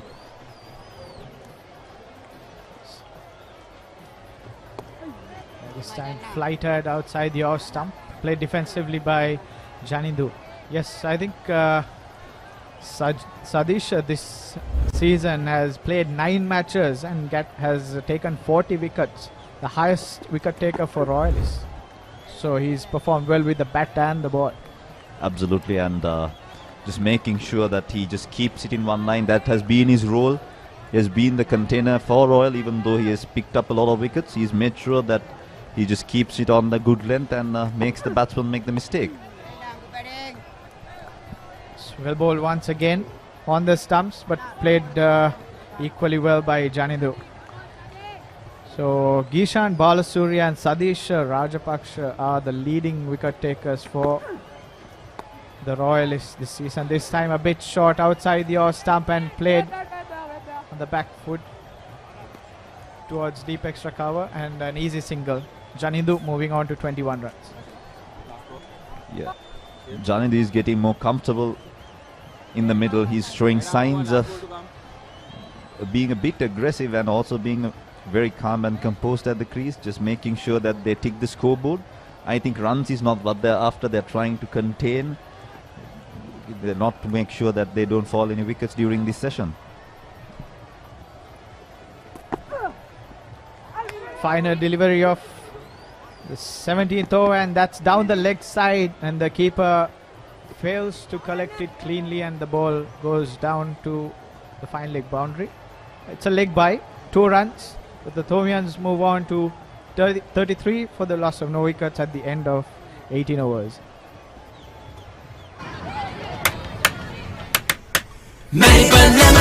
ස්වාභාවික මිහිරයි නියම lemon රසයයි කාගෙත් දිව පිනවයි Maliban lemon puff lemon puff Maliban lemon puff හැම සිතක්ම පිබිදේ රස lemon රසයේ ජීවිතයම මිහිරයි Maliban lemon puff lemon puff Maliban lemon puff Maliban lemon puff chill when lemon.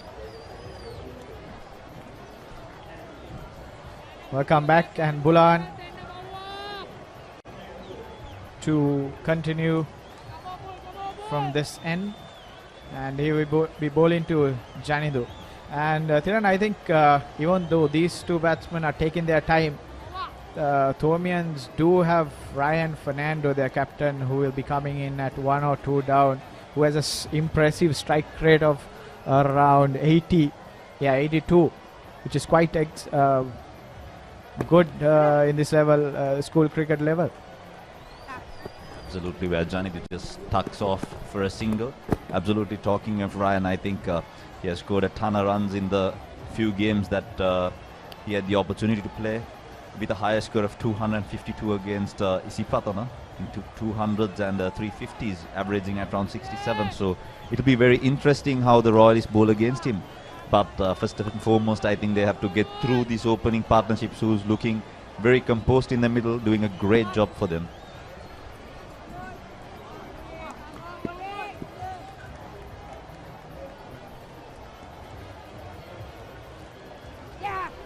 This time, that's a beautiful cover drive, and that's running towards the extra cover boundary.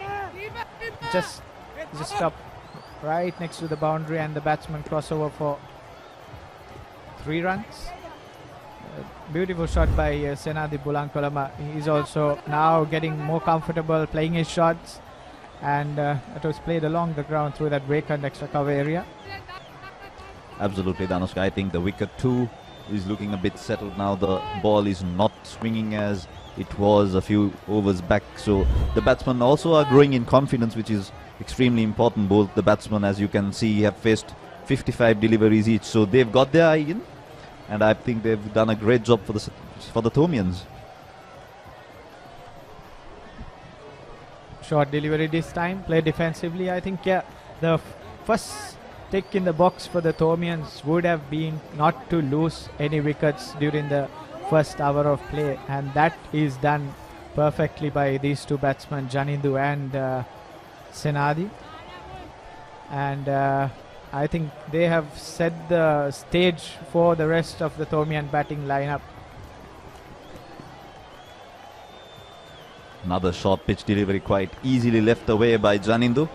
And our scorer just informing me that Senadi just got a single or a run after 32 deliveries. So he's taking his time, he's making sure that he's doing his job for college, making sure that they get through that new ball. Exactly, Senadi playing the anchor role here, definitely, and doing his job perfectly. I think it's quite rare in this schools arena where you see a schoolboy bobbing down for 30 plus deliveries without going for a rash shot. So kudos to Senadi. Again, try to drive on the extra covers, just going straight down to the fielder. So both the openers looking more and more comfortable in the middle. This match can be viewed live on Dialogue TV channel 1 and channel number 140, also papare.com. I'm sure many of you who are watching this live would prefer to have been in the grounds. Definitely missing that atmosphere this year.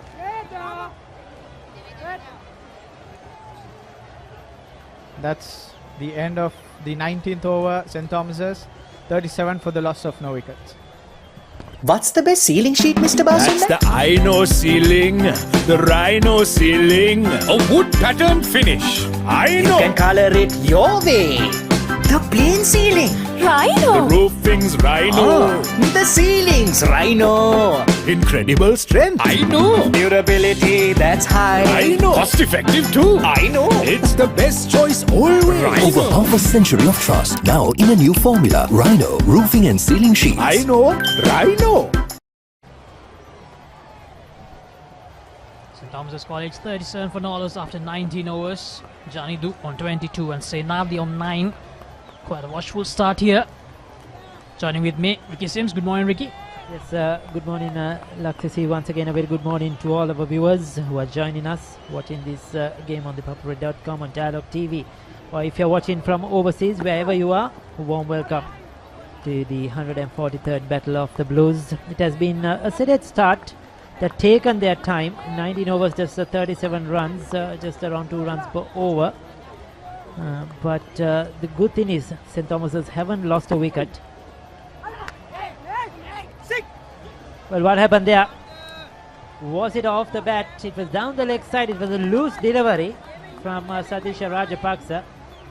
And Bulankulma trying to work it on the onside. Did he get a bit of bat onto it? Certainly the keeper could not gather it. The Royal fielders were excited as they get another important single. Now Sadisha, he was really disappointed about that opportunity. Most probably there was some bat over there. So overall, I think Laksisi, the Royal bowlers or the Royal team will be slightly disappointed, because when you win the toss at the SSC and you decide to bowl first, especially in overcast conditions, you are expected to take a wicket or two at least in the first hour of play. Certainly there was some help for the bowlers. But I thought the new ball bowlers in particular didn't land it in the right areas earlier on. They didn't make the batsman play enough off the front foot. They were bowling both sides of the wicket. And credit to the Thomian batsmen. They've done the hard work. They grinded it out. And I think the left hand right hand combination in particular has made a big difference for St. Thomas's. Sadisha into his third over. The highest wicket taker for Royal College in this season. He has taken 40 wickets and he's also the highest run scorer as well. Quite a great all-rounder. Played for Sri Lanka under 19.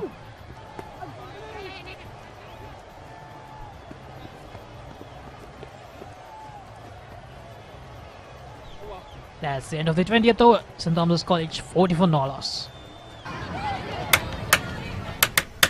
Melbourne lemon pie ස්වාභාවික මිහිරයි නියම lemon රසයයි කාගෙත් දිව පිනවයි Melbourne lemon pie lemon pie Melbourne lemon pie හැම සිතක්ම පිබිදේ රස lemon රසයේ ජීවිතයම මිහිරයි Melbourne lemon pie lemon pie Melbourne lemon pie Melbourne lemon pie chill when lemon. Pain? Don't let it get you down. For instant pain relief, Baraka Joint Ease Fast Action Spray. Baraka Joint Ease Spray, your pain relief partner on the field. So change of ball in behind Dan Podiwala back into the attack. Just a 4 overs for 8. I thought he bowled his first couple of overs particular was really good. I was surprised he was taken out of the attack. Good to see him back. Royal need to use their seam bowlers under these overcast conditions as much as possible in this first session of play.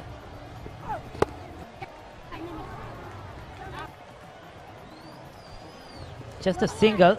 Good looking shot though. Bulang Kulama in particular has looked to play straight. I think he seems to like to play through that mid-on, mid-wicket region. And looks very compact. 61 deliveries for his 12.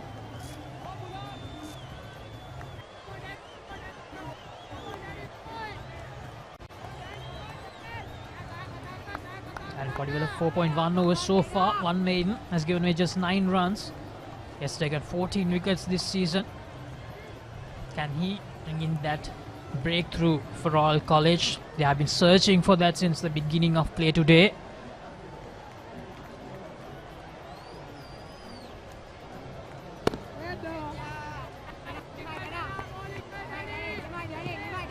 Yes, Dan Podiwala, a lot depends on him.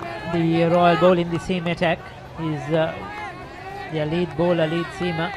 Of course, led by Gishan Balasurya, is the premier bowler. He carries the burden of the Royal bowling on his shoulders. Picked up 39 wickets, the left arm spinner. Sadisha Rajapaksa, as you mentioned, has picked up 40 wickets.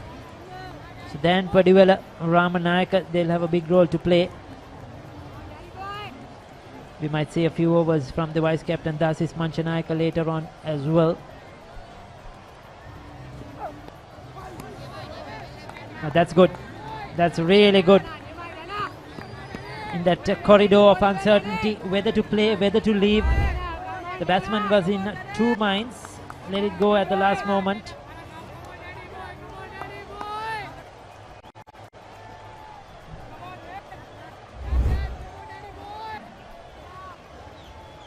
Janindu has scored 2 boundaries so far today. Those are the only 2 boundaries. We have seen just 2. These 41 runs for St. Thomas's College.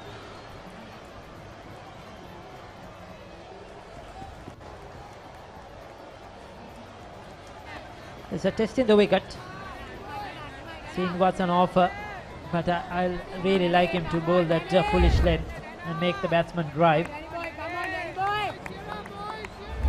Though the Thomian batsmen have put 41 on the board, though they have faced up to 60 odd deliveries apiece, still it's not that they are really dominant. You know, still a bit tentative and still not got into their full flow. So always an opportunity for the Royal bowlers.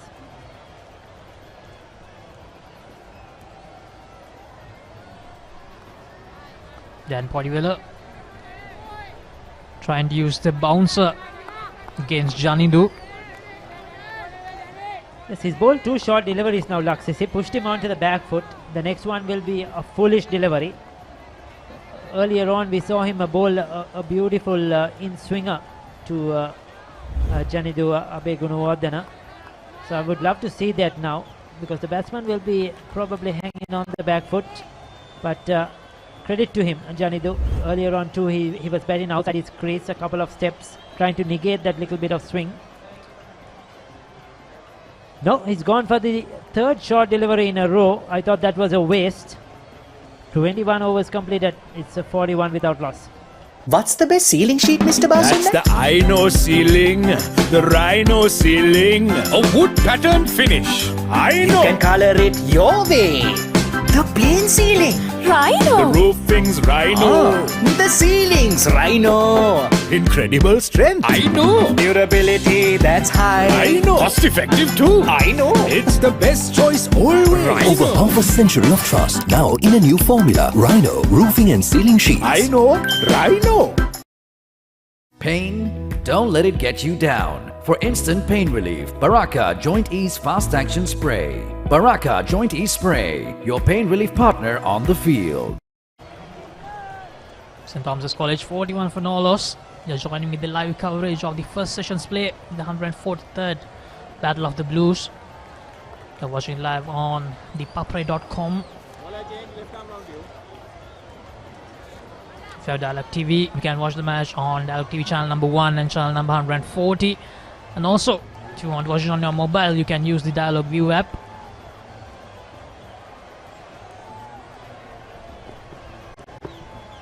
Yes, the Royals' best bowler Gishan Balasuri has picked up heaps of wickets over the years in the Royal Thomin as well. The left arm spinner, he'll have a lot to do. They need that breakthrough badly. Well, once again, the game, of course, played under closed doors. The usual fanfare is not here. The music, the crowds, the flags, the Papare bands, another part of this Royal Thomin for the second consecutive year. Last year due to COVID, this year due to the current economic crisis, political crisis in Sri Lanka. The right way to go. Both schools taking that initiative. But the tradition, the unbroken partnership of 143 years continues at the SSC. But this year we have the school prefix. Both schools, the prefix are here, the media unit is here. So it's an opportunity for those boys, as always, dressed in white with their hats and the flags, and supporting the game. As during school big matches, we always see quite a great atmosphere. Most of the time, the stands are packed with all the fans for the schools, but this year we are missing that so far. But as you said, the prefects, they have been doing a very good job. Less work for them this time because of lack of crowds, but yes, certainly they'll be doing their duties perfectly. Bowling from the Vidya Mavate end is Gishan Balasuriya.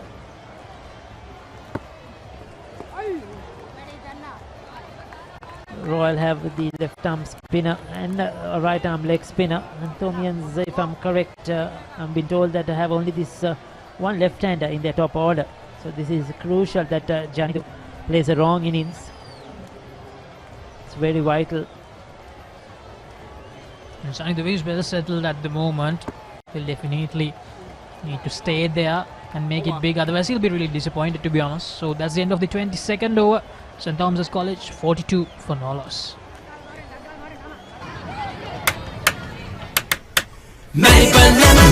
ස්වාභාවික මිහිරයි නියම lemon රසයයි කාගෙත් දිව පිනවයි Maliban lemon puff lemon puff Maliban lemon puff හැම සිතක්ම පිබිදේ රස lemon රසයේ ජීවිතයම මිහිරයි Maliban lemon puff lemon puff Maliban lemon puff Maliban lemon puff chill when lemon.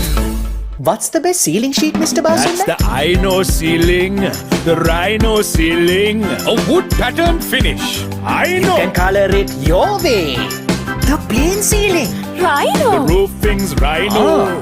The ceilings. Rhino. Incredible strength. I know. Durability, that's high. I know. Cost effective too. I know. It's the best choice always. Over half a century of trust, now in a new formula. Rhino Roofing and Ceiling Sheets. I know. Rhino. So Podevilla will continue from the tennis court end, the end we are, where the commentary box is, the SSC. During the previous over, he used that short delivery tactic. He actually thought that it's going to be a setup for the fuller delivery, but it was not.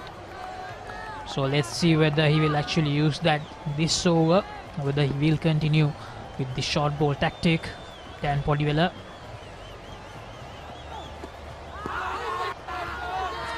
Probably off the thigh pad. Certainly there was some noise, but looked very different from the usual sound you get off the bat. Like the pad or the thigh pad maybe on the way through. Or was it nothing at all? But certainly even the bowler heard some noise. But once again down the leg side, Podivela has to get these lines and lengths correct. Podivela should really try to make the batsman play, but at the moment they're just leaving the deliveries, being quite comfortable. Once again it's a short delivery. It seems a change of tactics from Dan Podivela in this second spell. The first spell he looked to bowl full, he looked to bowl straight and get that ball to swing. But so far in these 2 overs here, in the second spell, he's preferred to go short and get the batsman on the back foot. Maybe the coaches have seen something, maybe the captain has seen something. So they're trying to test the Thomian batting, see how effective Bulankulama and Abe Gunawardena are on the back foot against the short delivery.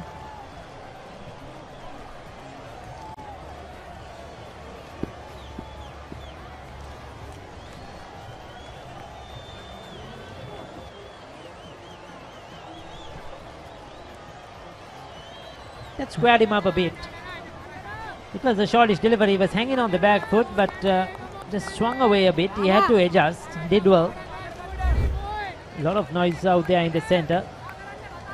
The Royal field has been quite vocal. There's a closing fielders trying to bring in some energy. So at the moment, St. Thomas's College, they have defended really well and they have scored runs as well at a certain rate. Run rate is actually below 2 runs per over. So most probably this has to be a plan where they will actually go more the aggressive way. The short ball once again, Laksisi. Good wicket keeping. Manages to get a glove onto that one.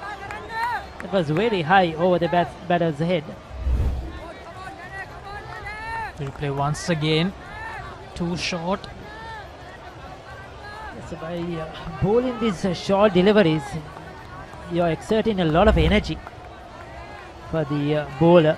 So he has to be careful because you're expected to bowl a lot of overs in the day. 7 extras in the day so far. 2 leg byes, 4 byes and 1 wide. That was the first wide. And finally, a fuller delivery by Dan Podivela. Now he's showing some aggression.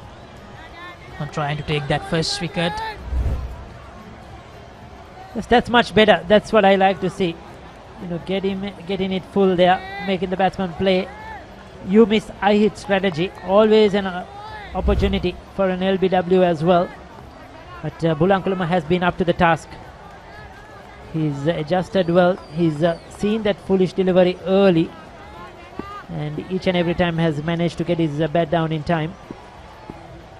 Just 4 runs during the last 18 deliveries. Out of those 4, just 3 off the bat. Coming round the wicket, change of angle. Trying something different than Podivela.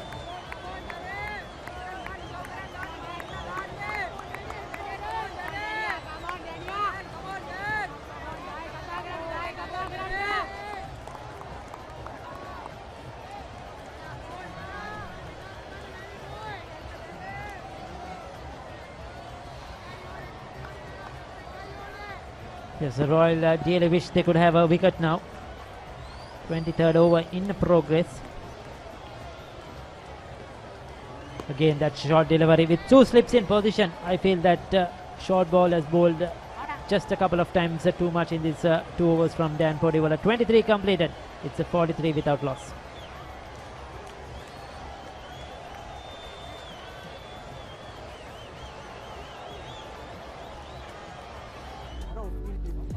There you go. That is those beautiful pictures of St. Thomas's College. Those are some stats, record partnerships for each wicket. St. Thomas's College 2016. Opatha and Mendes 197. Brilliant they were. We have Vikrama and Bonzo making 179. back in 2007. Mazari and Piris, Ashan Piris 238. Piris and Patiran 153. Going back to 1953, P.I. Piris and G.L. Vijay Singh, what players they were, great players for St. Thomas's, 187. The list goes on, a lot of good names there who have been outstanding for St. Thomas's and in this big match over the years. 24th over, about to commence.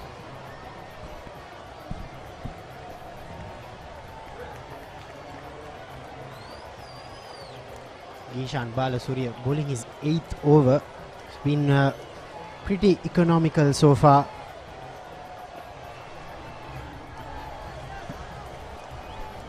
Royal College still searching for that first wicket. Maybe pretty close to the surface, the playing area, the two close infielders. Harun searching for that first wicket. I think we have 20 minutes to go for lunch. Royal can definitely lift their confidence up if they can get a wicket here.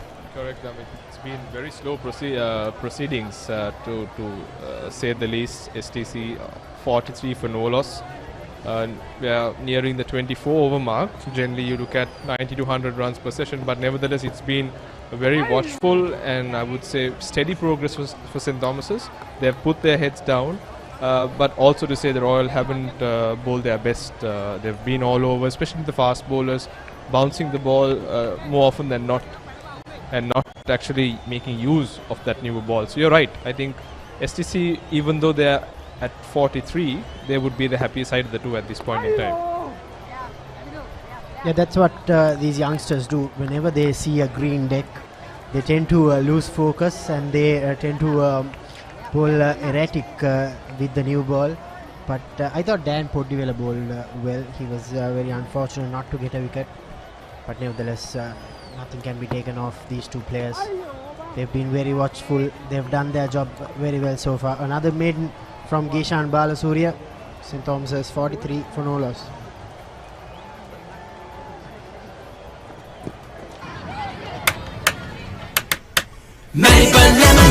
ස්වාභාවික මිහිරයි නියම lemon රසයයි කාගෙත් දිව පිනවයි Maliban lemon puff lemon puff Maliban lemon puff හැම සිතක්ම පිබිදේ රස lemon රසයේ ජීවිතයම මිහිරයි Maliban lemon puff lemon puff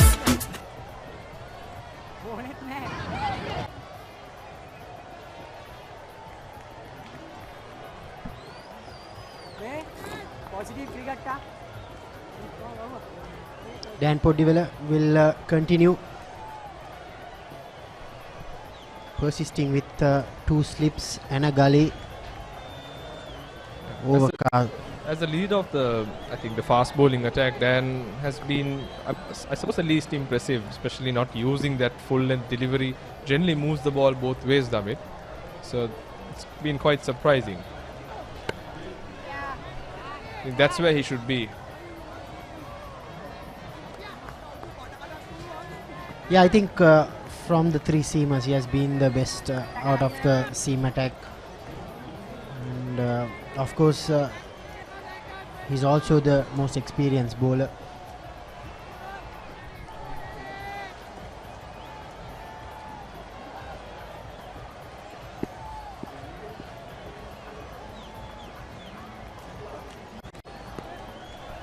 Bulankulama 13 from 71 deliveries. He's been very, very cautious. Would say Janindu has shown some sense of aggression and there seems to be an intent in terms of scoring runs.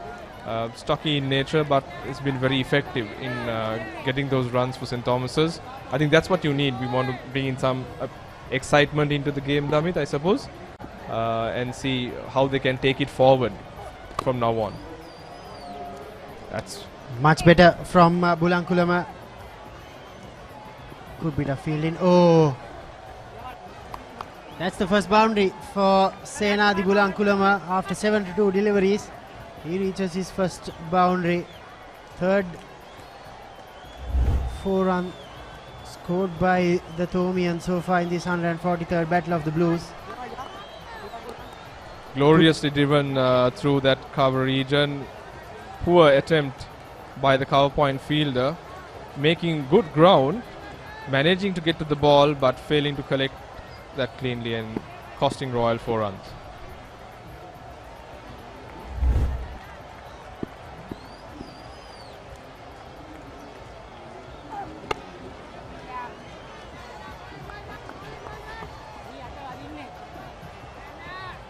These two, Janidu and Senadi,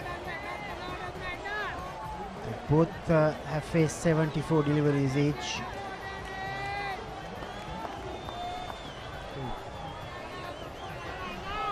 The third and fourth highest run getters for St. Thomas's this season, with 218 for Bulankulame and 215 runs respectively.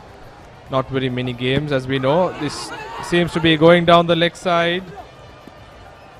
It was an appeal more out of hope. Seems to be still still some bit of movement. I mean, that's why I said bowling full is very critical, especially at SSC when you are bowling, especially winning the toss and bowling. You have to make sure that you keep the ball full. Make use of that new ball, especially the two schools. I am told that they're playing with the Dukes, so there is a lot to offer. Having said that, that looks close. That looked very close than indeed to the naked eye. Much better. They are from Dan Podivela. End of 25 overs. St. Thomas's 47 for none.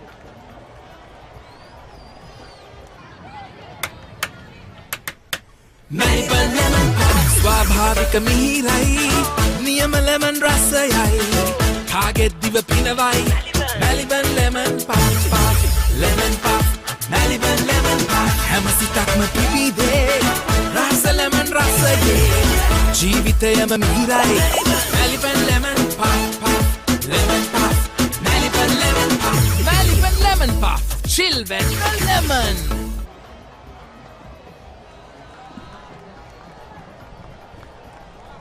Gishan Balasuriya, I'm sure he'll have a lot of bowling to do today.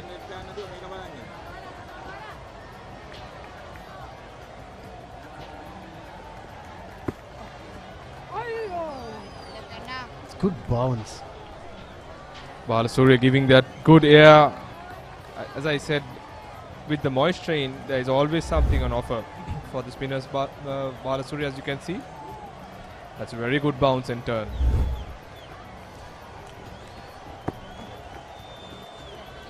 Sometimes, Harun, you being a spinner, you know, sometimes more than the spin, you tend to deceive the batsman with the bounce.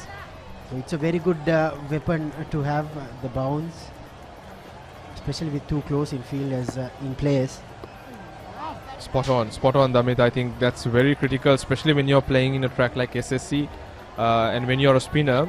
The chances of getting a wicket, especially bat pad, caught behind, is all to do with the bounce. Spin obviously plays a part when you go to the second and third days, but oh, that's a lovely delivery. Balasuriya completely deceiving Janindu. That swung away, I would say, not spun, but swung away. Yeah, that's a brilliant delivery from Gishan Balasuriya.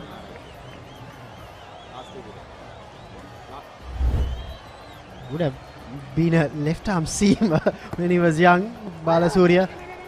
That time outside edge, just a single. Abhay Gunawardena will be relieved to be on the non-striker's end. I think the ball that goes on with the arm, I think, which has been held seam up as well. That's how he's getting that movement. Very interesting delivery. Didn't know that he had this ball in his armory. Will definitely come in handy, especially when you're playing in conditions in terms of what is on offer. Bulankulame finally he's reached double figures. He's on 17. Both of them has shown nerves of steel. Oh, once again the in-swinger. Balasuriya trying to deceive the batsman. That's the end of 26 overs at the 143rd Battle of the Blues. St. Thomas's 48 for no loss. ස්වාභාවික මිහිරයි නියම lemon රසයයි කාගෙත් දිව පිනවයි Maliban lemon puff lemon puff Maliban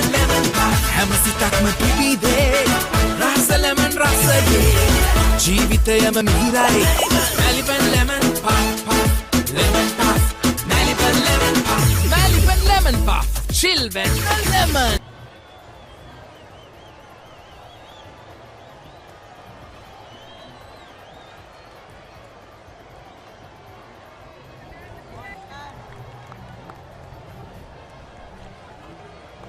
Tricky period coming for the Thomian openers. They've done the hard work.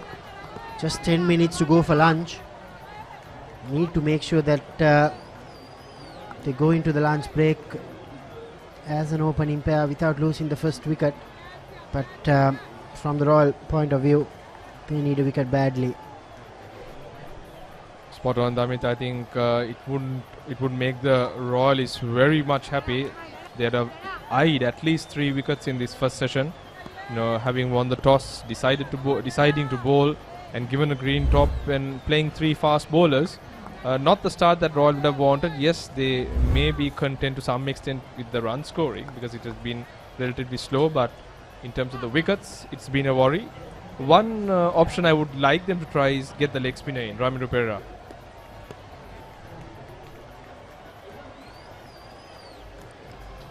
Also with the Duke ball, Harun, if you take care of it properly, the swing and the seam will continue to persist at least until about 50 to 60 overs. Very, very true. I think you hit the nail on the coffin there, especially even if you look at the test matches played in England. The bowlers make the ball talk much more than they do when it's newer. So I think there's still hope for the Royal fast bowlers, provided, like you said, if they manage the ball properly, keep that shine on one end very strong, come and do something special in the second and third innings sessions. Beg your pardon. Yeah, that's the beauty of this Royal Thomian cricket encounter. It's been played over 9 sessions. Certainly the Thomians have done well in the first session, but Royal, they can obviously come back and make a difference. Oh, was that a catch? Abe Gunawardena will wait for the umpire's call. Yes, that did hit the bat. So a difficult chance, but those are the chances that you would want to take in a Royal Thomian. Umpire gave it as runs. He did get a glove onto it, but failed to hold on. Panapitia. The Thomians reached the 50-run mark. It's taken them 26 and a half overs, just more than 26 and a half overs. Slow going, but nevertheless they would definitely be happy batting on a first day track at the SSC.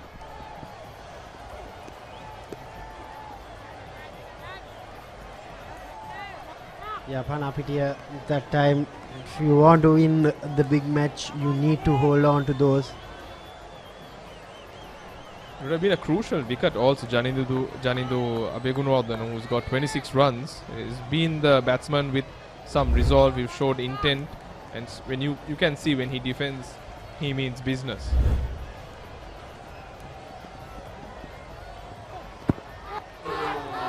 Seems to be going down with that angle. There's no way that the umpire can give that out. That's the end of over number 27. St. Thomas's 50 for no loss.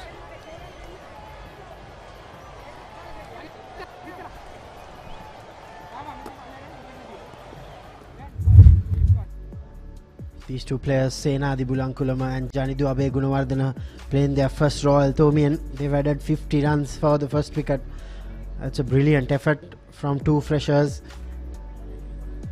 True, it's been good resolve shown by both. Been impressed with the way Janindu has gone about his innings. Sena Adibulankulama playing a sheet anchor role, trying to keep one end, hold fort, giving very good support to Janidu Abe Gunawardene. Got a change in bowling. Yeah, as you predicted, Harun. Ramiro Pereira, the right arm leg spinner. I'm sure you being a leg spinner, you'll know a thing or two about Ramiro. But that last delivery from Dan Podivela coming around the wicket, we've seen over the past few years, right arm seamers coming around the wicket to left hand openers. We've seen what they can do. But yes, Ramiro Pereira, if he can attack the stumps more, I'm sure he'll be in business. Definitely not a bad start. Very simple action. A slightly round arm, which is good to see in a leg spinner. He's bowled 90 plus overs this season. Has picked up 9 wickets. But as always, leg spinners, they are wicket takers. They are wicket taking options, attacking options just before lunch. This is a very good change from Captain Balasuriya. Oh, that's a good ball. It's good start here for Ramiro Pereira, playing his first Royal Thomaian only at the tender age of 15. Reminds me of myself having bowled Kaushal Silva. Yeah, my first over. It was a maiden. Fond memories from Harun Mawjood. You two played for 5 Royal Thomaian encounters, but that first one, that's always memorable. Whatever I've seen so far has been very impressive of Ramiro Pereira. Seems to be giving the ball a good rip. Action is also very simple. The arm seems to be coming a bit roundish, which is what you would normally see from a leg spinner.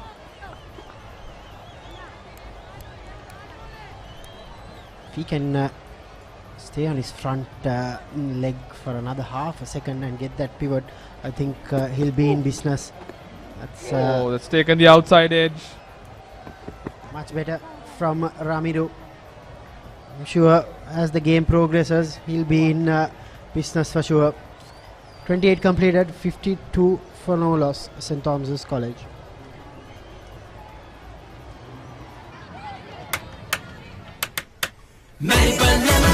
ස්වාභාවික මිහිරයි නියම lemon රසයයි කාගෙත් දිව පිනවයි Maliban lemon puff lemon puff Maliban lemon puff හැම සිතක්ම පිබිදේ රස lemon රසයේ ජීවිතයම මිහිරයි Maliban lemon puff lemon puff Maliban lemon puff Maliban lemon puff chill when lemon. Double bowling change from Royal just before lunch. Dasis Manchanayaka will bowl his left arm orthodox spin from the tennis court end. Searching for that first wicket.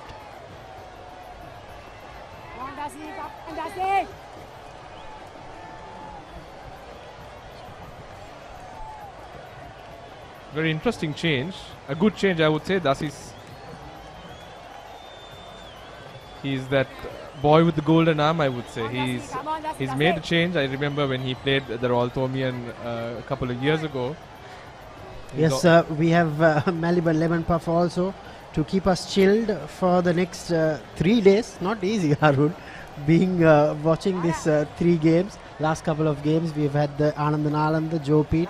Maliban Lemon Puff have always been with us to be with this big match chill. If you're watching at home, because obviously there's no spectators, make sure you buy a packet or 2. Outside edge, thus is Manchanayaka, as you said, the golden arm.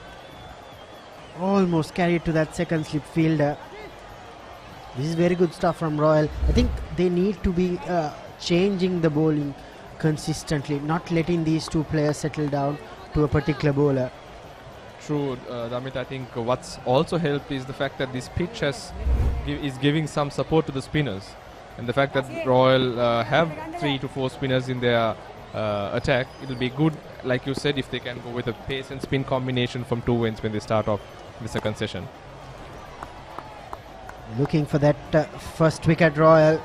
Thus is Manchanayaka.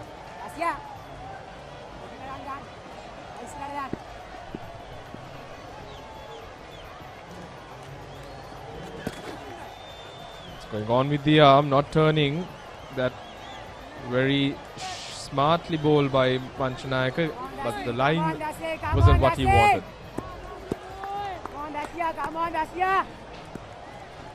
You haven't taken much wickets over the season. I'm sure Gishan Balasuriya would have done the most of the bowling. End of Dasis over, and that's lunch here at SSC grounds. Harun, good session from the Thomaian point of view. Definitely, having been put into bat on a very green track with a lot of grass, with 3 fast bowlers that Royal been playing with the Duke's ball, mind you, have done exceptionally well to not lose a wicket and get 53 runs. Very impressive session from St. Thomas's. Having said that, Royal did not bowl their best, especially from the fast bowlers. I thought the spinners did do their part, both Balasuri and Rajapaksha, but we didn't see what we wanted to see from the Royal fast bowlers, Damit. Yeah, the two Thomian openers. A while ago, you saw Dasis Manchanaik also congratulating them. They are going back to the pavilion with their heads held high. Good effort from Abe Gunawardena and Bulankulama. St. Thomas's have really done well in this 143rd Battle of the Blues. It's lunch on day 1. But Royal, they are still in the game. They just need a couple of wickets to get the game back in their way. But as you correctly said, Harun, after being asked to bat first, the Thomians have done a decent job. That's the job of the two openers. I think especially having considered the fact that these two are playing their first Royal Thomian, so it's not something that you see very often. It's a fantastic effort, both young in terms of age as well. If you can see, there's nothing much to actually talk about. The two openers remaining not out at the end of the first session. 18 of 84 for Senadi Bulankulame and Janindu Abegunawardena with 28 runs facing 90 balls. Proceedings have been slow, not the type of cricket that we would like to watch, but then again, considering the weight and the pressure on their shoulders, I believe the Thomian batsman would definitely take it any given day.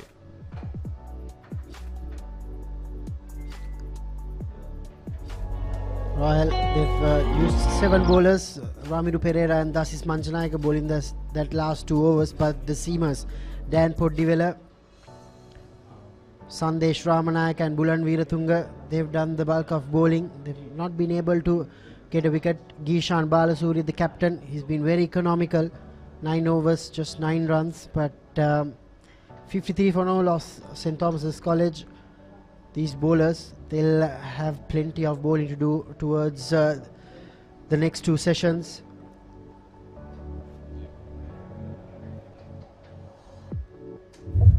After being asked to bat first, these two freshers, Bulankulam and Janidu Abe Gunawardena, they've done well in this first session. Abe Gunawardena in particular, he scored 2 fours. That's the only boundary came off Bulankulama's bat.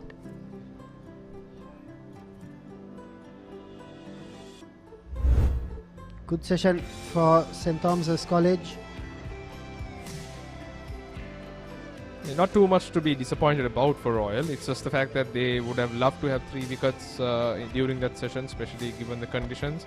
But they'll definitely come back strong in the second session. We are still seeing a lot of turn. We don't see strong sun that's bathing down this pitch, so therefore that the moisture that would be in the wicket would be there for some extent. So it's going to be an interesting second session, David. Yes, so stay tuned to thepapare.com and on Dialogue Television Channel 1 and Channel 140. We will be back in a little while with the second session.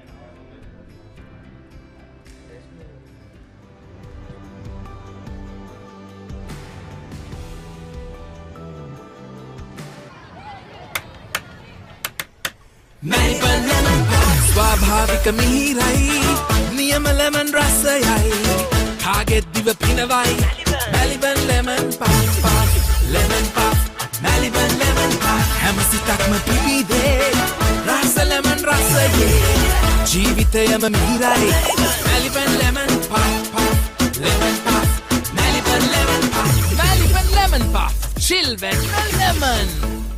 What's the best ceiling sheet, Mr. Basunda? That's the Aino ceiling, the Rhino ceiling, a wood pattern finish. You can color it your way. The plain ceiling, Rhino. The roofing's Rhino.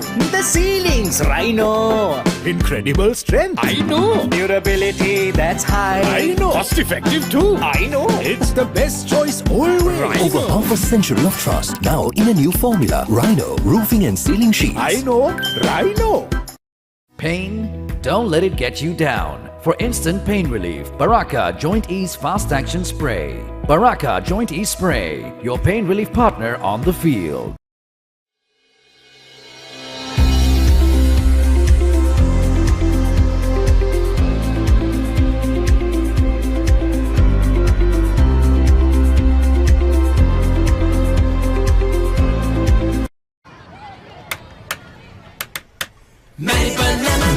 ස්වාභාවික මිහිරයි නියම lemon රසයයි කාගෙත් දිව පිනවයි Maliban lemon puff lemon puff Maliban lemon puff හැම සිතක්ම පිබිදේ රස ලෙමන් රසයේ ජීවිතයම මිහිරයි Maliban lemon puff lemon puff Maliban lemon puff Maliban lemon puff chill when lemon.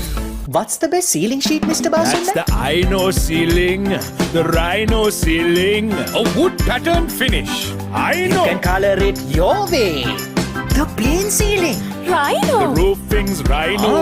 The ceiling's Rhino. Incredible strength. I know. Durability, that's high. I know. Cost effective too. I know. It's the best choice always. Rhino. Over half a century of trust. Now in a new formula. Rhino. Roofing and ceiling sheets. I know. Rhino. Pain? Don't let it get you down. For instant pain relief, Baraka Joint Ease Fast Action Spray. Baraka Joint Ease Spray, your pain relief partner on the field.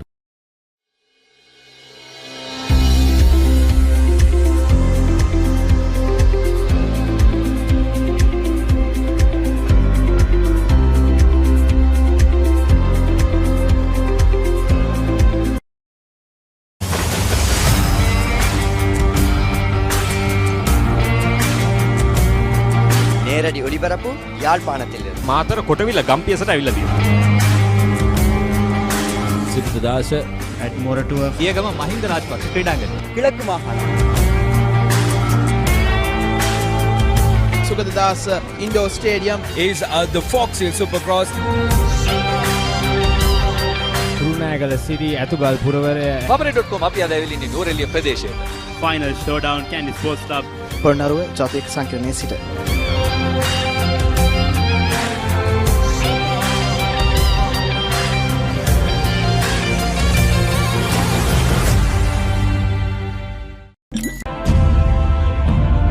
ක්‍රීඩකයෝ කිව්වට cricket පල්ලයට ගිහිල්ලා කියලා පරිපාලන ඉන්නෝදවිරන් කියන්නේ මේ club system එකෙන්ම තමයි අපි world කප් එකක් දෙන්නේ කියලා. ඔව් ඒක තමයි මං කිව්වේ ඒකයි. මේක අර ඒගොල්ලෝ මේගොල්ලොන්ට කියලා මේගොල්ලෝ ඒගොල්ලන්ට කියලා දන්නේ නැහැ. ප්‍රධානම වගකීම තියෙන ක්‍රීඩකයාට. ඔහු දැනගන්න ඕනේ ඔහුගේ දේවල් මොනවද කියන එක. තනියම කරන්න ඕන දේවල් තියෙනවා තමයි. මේ පුහුණු කරුව ඇවිල්ලා විනාඩි 15ක් 20ක් ක්‍රීඩා කරුවම ඒක ඉවර කරලා ගෙදර යන එක නෙමෙයි තියෙන්නේ. තමන්ගේ ෆිට්නස් එකේ ඉඳන්ම මේක ප්‍රධානම දේ තමන්ට අවශ්‍යයි ෆිට්නස් කියන එක ක්‍රිකට් ගහන්න. මොකද ඒක මට හොඳ අත්දැකීමෙන් තියෙනවා. මොකද මම දැන් පහුගිය අවුරුදු දෙකකට කලින් මම සෙල්ලම් කරද්දි මම වැඩි ෆිට්නස් කරන්න ගත්තේ නැහැ. ගද්දි මට තේරුණා හරි අමාරුයි කියලා මැච් ගහන්න. ඊට පස්සේ මම වෙනම වෙනස් කරලා මගේ ෆිට්නස් කරන්න මම පටන් ගත්තා. ඒ කරලා මේ පහුගිය අවුරුදු දෙක ගහනකොට මට තේරුණා මට පුළුවන් කියලා තව සෙල්ලම් කරන්න. ඒක නිසා අපේ හැමෝම අර මෙතන ඇවිල්ලා කරන දේ නෙමෙයි. දැන් අපි සමහරවිට ස්කොඩ් එකේ හිටියේ නැත්නම් ඒ ළමයා ගිහිල්ලා මුකුත් කරන්නේ නැහැ. ප්‍රධානම තමන්ගේ ශාරීරික යෝග්‍යතාවය තියාගන්න ඕන මේ ක්‍රිකට් එකේදී. තියාගෙන ඉවර වෙලා තමන්ට ටාගට් එක හදාගන්න ඕන කොහොමද යන්නේ කියන එක. ඒක කෝච් කියනකම් අරයා කියනකම් ඉන්න නරකයි.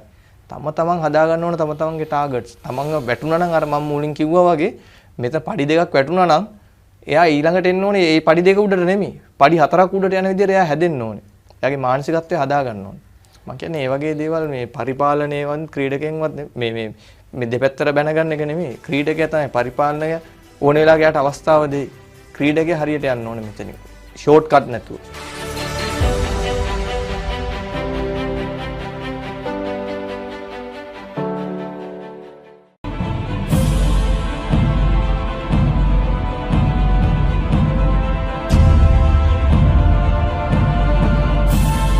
ඒ දවස්වල තිබුණාද ප්‍රවණතාවයක් ඩැවර්ට් මොගෙනහපු තරඟකදී අපි කොහොම හරි ලකුණු 20ක් කපාරිනවා ෆීල්ඩින් හොඳට කරලායි කියලා යම් කිසි ප්‍රවණතාවයක් තිබුණාද? ඒ ගැන පොඩි පැහැදිලි කිරීමක් කරන්න.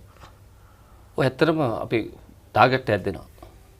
රන් අවුට් දෙකක් තරඟ මැච් එක තරඟයකදී. එතකොට ලකුණු 20ක් විතර නවා. half chances ගන්න. ඒව තමයි challenges. දැන් අපි comfortable zone එකේ අරගෙන ඉතින් catches තමයි. නමුත් ඊට තෙහ යන්නේව තියෙන අමාරුය. දැන් මම සාමාන්‍ය ෆීල් කරනකොට මම අඩි 10 නම් මට මම 15ක් තමයි හිතන්නේ. මම 10 මම ඕකේ.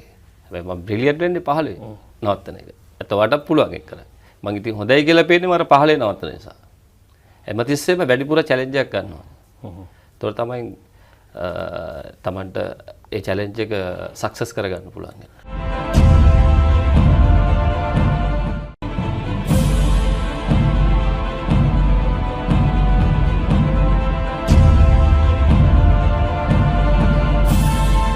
නවසීලන්තෙදී එක දෙයක් වුණේ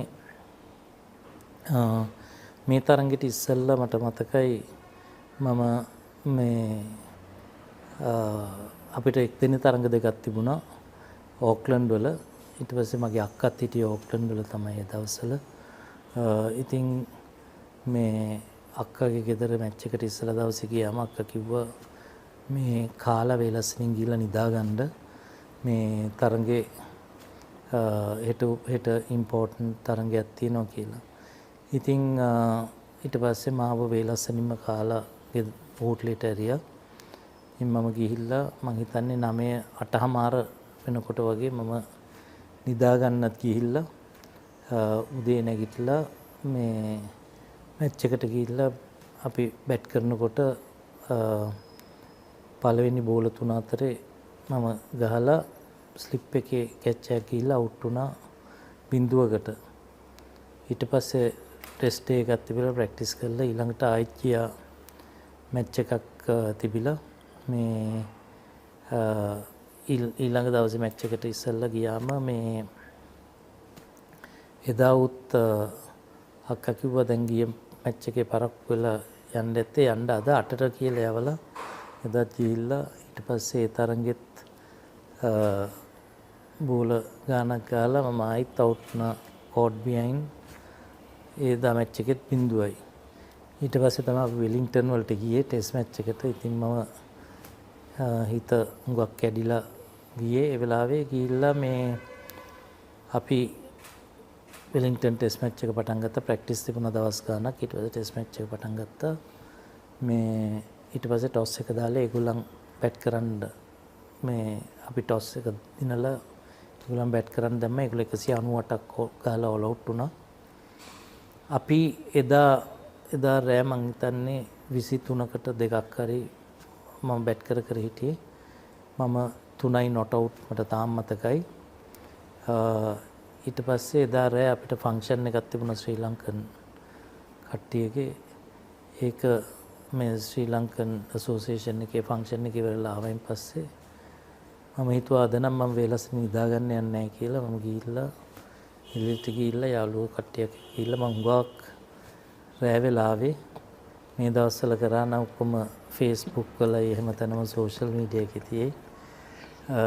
මම හිතන්නේ පැයක්වත් මම නිදාගන්න ඇති කියලා.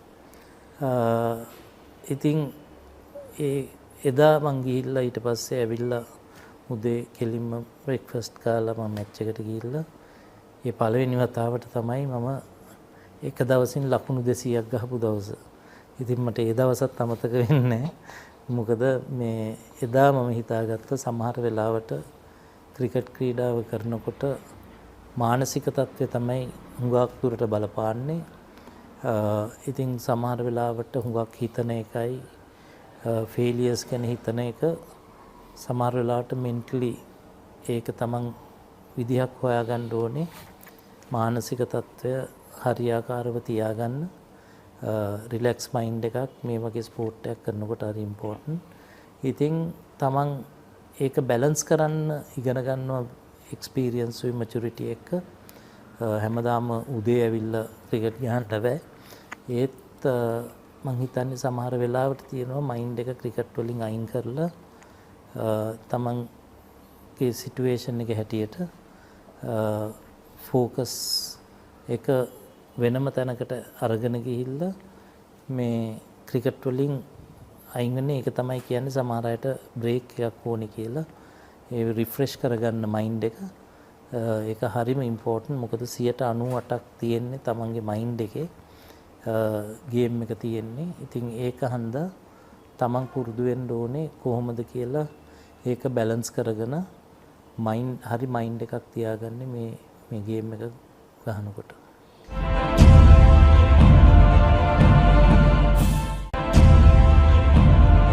ඔබ අවසාන ටෙස්ට් තරඟේ බටහිර ඉන්දිය පොදු කණ්ඩායමත් සමග පැවැත්වෙන්නේ පෝර්ට් ඔෆ් ස්පේනේදී ලකුණු 78ක් ලබා ගන්නවා පළමු ඉනිමේදී.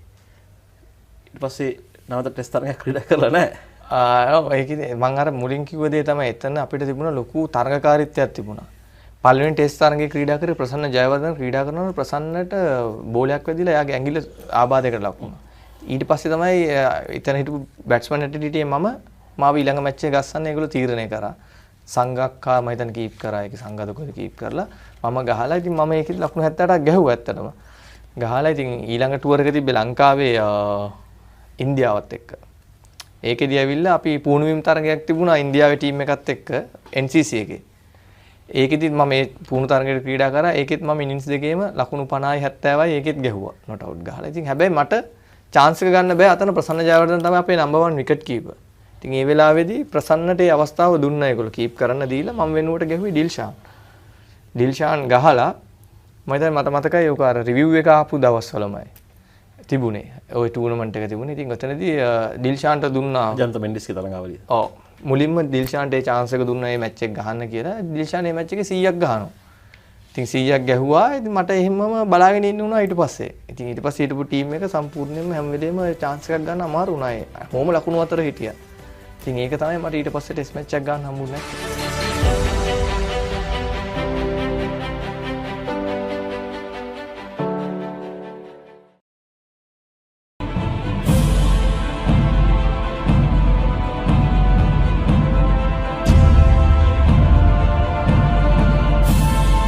ඔබ ටෙස්ට් වරම් ලැබීමෙන් වසරකට අනතුරුව ඔබගේ මංගල ටෙස්ට් ශතකය වාර්තා කරනවා පාකිස්තානු කණ්ඩායමත් එක්කම. ඔබයි අර්ජුනයි එක්ක විශාල සම්බන්ධතාවයක් තියෙනවා. හතරවෙනි කඩුවට ලකුණු 240ක වගේ. ඔව්. ඒ තරඟේ අපිට දකින්න ලැබෙනවා ඉම්රාන් ખાન සහ වසීම් අක්‍රම දෙපළම ක්‍රීඩා කරන ඒ තරඟේ. ඔබ ක්‍රීඩකෙක් හැටියට මුහුණ දුන්නු ඉතාමත් අසීරුම වේගපන්දු යවන්න කවුද? ඇත්තටම අසීරුම එක්කෙනා වසීම් අක්‍රම ඕනම තන නිල් එක හොඳට දාන ෆාස්ට් බෝලර් කෙනෙක්. ඒ කියන්නේ දැන් ශාජවල ඒ දවස්වල ශාජ විකට්ස් වල කිසිම දෙයක් තිබ්බේ නැහැ බෝලර් කෙනෙකුට. හැබැයි ඒ විකට් වලත් ඇවිල්ලා හයියනුත් දානවා, ස්විං කරනවා, තනකොළ තියලා තන නිල්ලක් දුන්නොත් ඒකෙත් දානවා. එයාගේ ඇක්ෂන් එක සමහරකට අඩි 10න් විතර හැරිලා එනවා. ඒව සමහරකට ඊට වඩා හයියෙන් දාන අඩි 10න් හැරිලා එන ඒවා. ඉතින් ඒ ඔක්කොම බැලුවාම එයා තමයි අමාරුම ෆාස්ට් බෝලර් මං ජීවිතේටම ගහලා තියෙන්නේ. එම තරගාවලියේ තමයි ඔබ මුලින්ම අංක 3 ස්ථානයට ප්‍රතිකර්මයකට පැමිණෙන්නේ. මේ අංක 3 ස්ථාවරත්වය ඔබ ලබා දුන් කණ්ඩායමට දීර්ඝ කාලයක් ඒ රඳා පවත්වා ගන්නට පුළුවන් වුණා ජාතික කණ්ඩායමට. ඒ අංක 3 ක්‍රීඩා කරනකොට මොන වගේ දේවල්ද පිටිකරුවෙකුට ඔබ කරන්න වෙන්නේ? මානසිකව මොන වගේද ඔබට ඇඩ ගැහෙන්න සිද්ධ වෙන්නේ? මේ ගැන පොඩ්ඩක් කතා කරමු. ඇත්තටම මට අංක 3ට ක්‍රීඩා කරන්න හම්බ වුණේ පාකිස්තානය ලංකාවට ඇවිල්ලා ක්‍රීඩා කරද්දී ප්‍රැක්ටිස් වල රොයි ඩයස් ඉන්ජර් වුණා. ඉන්ජර් වුණාම මට ඩුලිප් මෙන්ඩිස්ුයි ඒ දවස්වල හිටියේ මිස්ටර් අබූෆාඩුයි කතා කරලා කිව්වා නම්බර් 3 බැට් කරන්න කියලා. මම කිව්වා ප්‍රශ්නයක් නැහැ කියලා. ඒකෙන් තමයි හම්බ වුණේ. ඊට පස්සේ මම මුල තරඟවල මං හිතන්නේ මම වැඩිය චේන්ජ් කරා කියලා ගහන විදිහ. හැබැයි මට තේරුණා මට පුළුවන් තරම් ඉක්මනටම මාරු කරන්න වෙනවා කියලා. මොකද මම ඉස්සර බැට් කරේ නම්බර 5 6 අතරදී මම ගොඩක් ඇග්‍රෙසිව් ක්‍රීඩා කරා. ඉතින් මට ඒකෙන් පොඩ්ඩක් එළියට එන්න වුණා. මොකද දැන් තියෙන විදිහට නෙවෙයි ස්ට්‍රැටජිස් ගොඩක් වෙනස්. ඒ දවස්වල අපිට අපේ ප්ලෑන් එකේ තිබ්බේ මම නම්බර 3 ක්‍රීඩා කරොත් ඒ කියන්නේ ටෙස්ට් තරඟ යන දවසම බැට් කරන්න යන්න ප්‍රශ්නයක් නැහැ. ගහන ලකුණු ගන්න. එක් දින තරඟයක් වුණත් ඕවර් 50 බැට් කරන්න එහා පැත්තෙන් අනිත් බැට්ස්මන්ලා බලාගනී කියලා. ඉතින් මම හිතන්නේ මම පටන් ගන්න කාලේ ලකුණු 160ක් 70ක් ගහුවොත් මැච් එක දිනන්න පුළුවන්. ඒ කාලේ තිබ්බ විදියට ප්ලෑන්ස් එක්ක දැන් 160ක් කියන්නේ ඕවර් 15න් විතර ඉවර කරන්න පුළුවන් මැච් එකක්. මං චේන්ජ් කරේ ගොඩක් කෙලින් ගහන්න පටන් ගත්තා. මං V1 කියන මේකේ තමයි මං ගොඩාක් ක්‍රීඩා කරන්න ගත්තේ. ඒකයි මං හිතන්නේ මගේ patience උත් ගොඩක් ආවා එතනින් මට වැඩියම මං බය වුණෙත් නෑ අනිත් එක මම වැඩි අප්සෙට් වුණෙත් නෑ රන්ස් ආවේ නෑ කියලා. මොකද මම දැනගත්තා මට බැට් කරොත් ගොඩක් කියලා මට ලකුණු ගන්න පුළුවන් කියලා.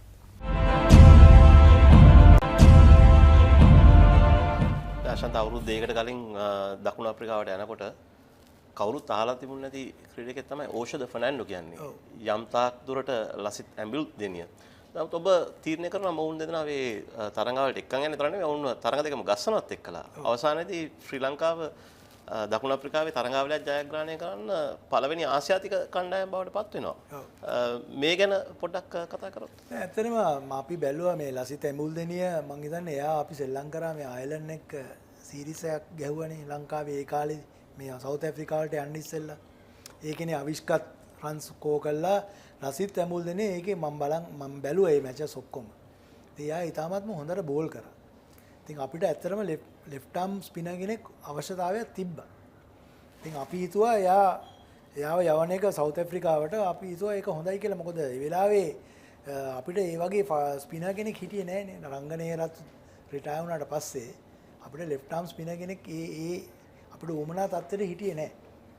ඉතින් අපි හිතුවේ ඒ වෙලාවේ හිටියේ ඩිල්රුවන් තමයි හුඟක් වෙලාවට බෝල් කර හිටියේ.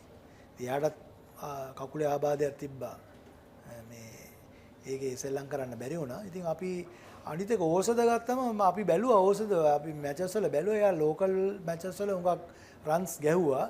එයාගේ ඇත්තටම බැටිං ටෙක්නික් එක බැලුවම අපි හිතුවා එයා මේ බවුන්සි පිචර්ස් වලට හොඳයි කියලා. මොකද එයා ඇත්තටම එයා මේ වේග පන්දුවට පාර දෙන විලාසය බැලුවම ඇත්තටම සිලෙක්ටර් කෙනෙක්ගේ තියෙන්නේ. ඉතින් ඒක බලනකොට තේරෙනවානේ සමහරක් විට අපිට පිතිකරුවෙක් බැට් කරනකොට අපිට පේනවා එයාට තියෙන යම්කිසි ඉරියව් වලින් අපිට තේරෙනවා මෙයාට යම්කිසි හැකියාවක් තියෙනවා කියලා. අපි හිතුවා මේ බවුන්සි පිචර්ස් වල එයාට මේ හැකියාව තියෙයි කියලා. ඉතින් එයා ඒක ඇත්තටම පෙන්නවා. එයා හොඳට පේස් එකට ගහනවා කියන එක. අනිත් ස්පින් එකටත් සෑහෙන හොඳට ගහනවා. ඉතින් අපි හිතුවා මේ වෙලාවේ අපිට ටිකක් බැටිං වල ටික අඩුවක් තිබ්බනේ. ඉතින් ඒ හින්දා අපි හිතුවා මෙයාව ගස්සලා බලමු කියලා. ඉතින් ඇත්තටම එයා නම්බර් 3 ගැහුවේ. ඉතින් මම හිතන්නේ එයා හොඳ ඉනිං එකක් ගහලා අපිට මේ මැච් එක දිනලා දුන්න දෙවෙනි ටෙස්ට් එක. සූගානක් නොට් අවුට් ගහලා. මම හිතන්නේ දැන් එයා එතනින් එහාට දැන් ටෙස්ට් ක්‍රිකට් විතරක් නෙවෙයි වන් ඩේ ක්‍රිකට් T20 අපි එක මැච් එකක් දුන්නා ඒකේ 70 ගාණක් ගැහුවා. එයා පෙන්නුවා එයාට හැකියාව තියෙනවා කියලා. ඉතින් අපි සතුටුයි. ඉතින් ඒ වගේ ප්ලේයර්ස්ලා දෙතුන අවිෂ්ක එයා දැන් අපි ආව වර්ල්ඩ් කප් එකට ගෙනල්ලා අපි ගැස්සෙව්වා. එයාත් ඒකට ඇවිල්ලා තියෙනවා. ඉතින් මම හිතන්නේ මේ වගේ විශ්ව ෆර්නැන්ඩෝ ඒ වගේම ඒතර කසුන් රාජිත එයාත් දැන් අප් ඇන්ඩ් කමින්. ඉතින් මම හිතන්නේ හොඳයි. මට මතකයි අකිල දනංජය වුණත් 2012 මම චෙයාමන් ඉන්නකොට මහේල ඇවිල්ලා කිව්වා මෙයා නෙට් බෝලර් කෙනෙක්. මෙයාව ගම්මු අපි වර්ල්ඩ් කප් ස්කොඩ් එකේ මෙයා මැච් ගහලත් තිබ්බේ නැහැ ස්කොඩ් එකේවත් හිටියේ නැහැ. මට කිව්වා මේ ඇවිල්ලා මහේල කිව්වා මම මහේලට හුඟක් රෙස්පෙක්ට් කරනවා. මොකද මහේලට හොඳ අයි එකක් තියෙනවා ප්ලේයර්ස්ලාට. මං අනිත් එක ඒ වෙලාවේ හිටියේ ෆෝඩ්. එයාටත් හොඳ අයි එකක් තිබ්බා. ඔය කුසල් ජනිත් අයි කරේ මේ මහේලයි ෆෝඩුයි තමයි. ඒ දෙන්න තමයි මට කිව්වේ සවුත් ඇෆ්‍රිකාවට යවන්න කියලා. ඒ ටීම් එකේ. එයාව අපි යවුවම මම හිතන්නේ පත්තරේ අපිට පළු හැලෙන්න බැන්නා. ඊට පස්සේ මිනිහට අන්ෆෝර්චුනේට්ලි ඩෙන්ගු හැදුනා. ගහන්නත් බැරි වුණා. හරිද? මොකද මට මතකයි ඒ දෙන්න කතා කරලා කියනවා මෙයාව පොඩ්ඩක් බලන්න මෙයාට අමුතු ටැලන්ට් එකක් තියෙන්නේ කියලා. හරිද? මම රෙකෝඩ්ස් අරන් බලන්න එයාව ෆස්ට් ටයිම් යවුවේ සවුත් ඇෆ්‍රිකා A ටුවර් එකේ. හැබැයි ඩෙන්ගු හැදුනා එයාට. ඒ වෙලාවේ අපිට මේ කොහෙන්ද ගත්තේ කින්දද මන්ද කියලා උඟක් බැන්න. ඉතින් අපිට සන්තෝෂ අඩුම ගානේ අවුරුදු ගානකට පස්සේ මේ උඟක් ලංකාවේ දැන් වැදගත්ම ප්ලේයර් කෙනෙක් කියලා තියෙනවා. ඒ වගේ තමයි අකිල දලංචි. මහේල ඇවිල්ලා කිව්වා මෙයා නෙට්ස් වල බෝල් කරනවා අපිට ප්ලේ කරගන්න රීඩ් කරගන්න බෑ කියලා. ඉතින් ඇත්තටම අපි සිලෙක්ෂන් කමිටි අනිත් මෙම්බර්ස්ලා කතා කරලා කෙලින්ම වර්ල්ඩ් කප් ස්කොඩ් එකට දැම්මා. මැච් එකක්වත් ගහලා තිබ්බේ නැහැ. අපිට ඒ වෙලාවේ සෑහෙන දොස් කිව්වා. ඊට පස්සේ මට මතකයි ෆස්ට් මැච් එකේ නුවර මිනිහාට බෝල් වැදුනා මූණට. නවසීලන්තේ. ඔව් නවසීලන්තේ. හැබැයි ෆයිනල් එකේ ගහලා මට මතකයි මිනිහා සෑමුවල්ස් ගේ විකට් එකක් ගත්තා. හරිද? ඊට පස්සේ මං හිතන්නේ යම්කිසි මන් දන්නේ මොන හේතුවකටද කියලා අවුරුදු ගාණක් මිනිහව බැලුවේවත් නෑ අවුරුදු 3ක් විතර. ඩ්‍රොප් කළාම දැම්මා. හරිද? ඊට පස්සේ මම හිතන්නේ 2015 16 වගේ තමයි ආපහු එයාව ගෙන්නුවේ. ඉතින් මම දන්නේ නැහැ ඉතින් අපි ඇත්තටම ඒ වෙලාවේ අපිත් දැකලා තිබ්බේ නැහැ මේ අකිල දානංජය. ඇත්තටම කොටිම කිව්වොත් එයා නෙට් බෝලර් කෙනෙක්. හැබැයි අර මහේලගේ තිබ්බ එයා ඇවිල්ලා කිව්වා මම කියනවා මෙයාව ගන්න. මෙයා සර්ප්‍රයිස් බෝලර් කෙනෙක්. අපිට මෙයාව වැදගත්. ඉතින් එයාගේ අර තිබ්බ අර කැප්ටන්ගේ තිබ්බ අනිත් එක මහේලට හොඳ මං කිව්වා වගේ හොඳ අයියකක් තියෙනවා මේ ටැලන්ට් වලට. දැන් එයා මුම්බයි වලත් හුඟක් සාර්ථක වෙලා තියෙන්නේ ඒකයි. එයාට හොඳ ටැලන්ට් එකක් තියෙනවා. හොඳ ප්ලේයර්ස්ලා පික් කරා. ඉතින් ඒකට අපි දුන්නා. ඉතින් මේ ප්ලේයර්ස්ලා එහෙම හැදිලා ආවා. ඉතින් ඒක ඉතින් අපි සිලෙක්ටර්ස්ලා හැටියට අපි ඒ වෙලාවේ ගත්ත තීරණ ගැන පස්සේ බලනකොට අඩුම ගානේ අපිට සතුටු වෙන්න පුළුවන්. ඉතින් මිනිස්සු ඒ වෙලාවේ බනිනවා. ඒකට ඉතින් ටෙක්ස් කිව්වා වගේ අතීතේ බලනකොට ගත්ත තීරණ හුඟක් තීරණ ඒවා හරි ගිහිල්ලා තියෙනවා.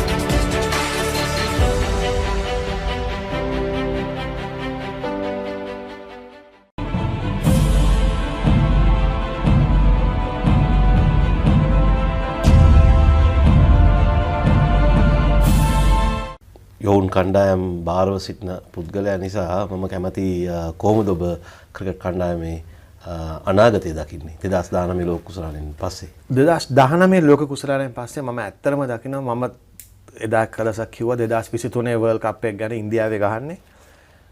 මට පේනවා හොඳ අනාගතයක් අපිට තියෙනවා කියලා. මොකද මට අන්ඩර් 19 සයිඩ් එක ගැන ගොඩාක් කොන්ෆිඩන්ස් තියෙනවා දැන් ඉන්න ප්ලේයර්ස්ලාගෙන්. ඒගොල්ලන් 17 18 කට්ටිය තව අවුරුදු 4කින් 22ක් විතර වෙනවා. ඒකේ හොඳ කට්ටියක් ඉන්න. ඊට පොඩ්ඩක් උඩිනුත් ඉන්නවා. දැන් කමිදු මෙන්ඩිස් වගේ කට්ටිය ඉන්නවා අවුරුදු 20යි අවුරුදු 4කින් කියන්නේ අවුරුදු 24ක් 25ක් වෙන කට්ටිය. ඒකම ඉන්නවා කුසල් මෙන්ඩිස්ලා අවුරුදු 27ක් 28ක් වෙනවා ඒ කාලේ. මම හිතනවා අපේ 96 කණ්ඩායම් වගේ එක්ස්පීරියන්ස් ටීම් එකක් අපිට ඉඳී කියලා 2023. හැබැයි ප්‍රෝග්‍රෑම්ස් අපි එක එකන ආවහම අලුතෙන් මාරු කරන්න හොඳ නැහැ. මම අද ඉඳලා හෙට ගියාත් අපි මෙතන දාලා තියෙන ප්‍රෝග්‍රෑම්ස් කවුරුද ඇවිල්ලා තව ඉස්සරහට ගෙනියනවා මිසක් මොකද අපි දැන් ફોකස් කරනවා ගොඩාක් යං පැත්ත. මම අන්ඩර් 15 අපි දැන් ගෲප් එකක් ගෙන්නන්න හදනවා. අන්ඩර් 17 පොඩි ගෲප් එකක් පටන් ගන්න හදනවා. අපි පේස් බෝලින් ස්පින් බෝලින් පැත්ත ෆෝකස් කරනවා කෝචර්ස්ලාගෙන්. ඉතින් ඒව ඔක්කොම දාලා තියෙන්නේ 2023 ගෝල් එකට. මොකද හයි පර්ෆෝමන්ස් සෙන්ටර් එකෙන් අපේ ප්ලෑන් එක යන්නේ 2023 වර්ල්ඩ් කප් එක දිනන්න. ඒක දිනන්න තමයි අපි එතන ඉඳන් පල්ලෙහාට දැන් ප්ලෑන් කරගෙන යන්නේ. මම දන්නවා කවුරු හෙඩ් කෝච් වෙයිද දැන් නැහැ ඒ දවස් වෙනකොට. ඉතින් අපේ ප්ලෑන් එක කියන්නේ අපි ප්ලේයර්ස්ලව ලෑස්ති කරන්න එදාට. ඉතින් මට ඇත්තටම සතුටුයි අනාගතය හොඳ පැත්තකට තියෙන්නේ අපිට.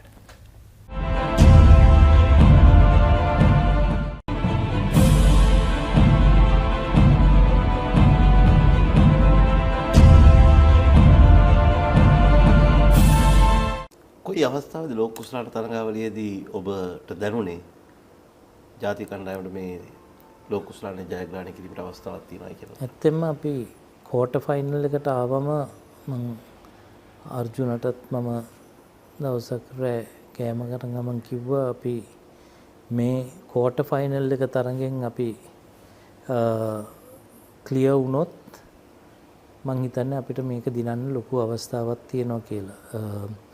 ඒ ක්වෝටර් ෆයිනල් එක තමයි මට තිබුණ ප්‍රෙෂර්ම ගේම් එක ඉංග්ලන්ඩ් එක්ක.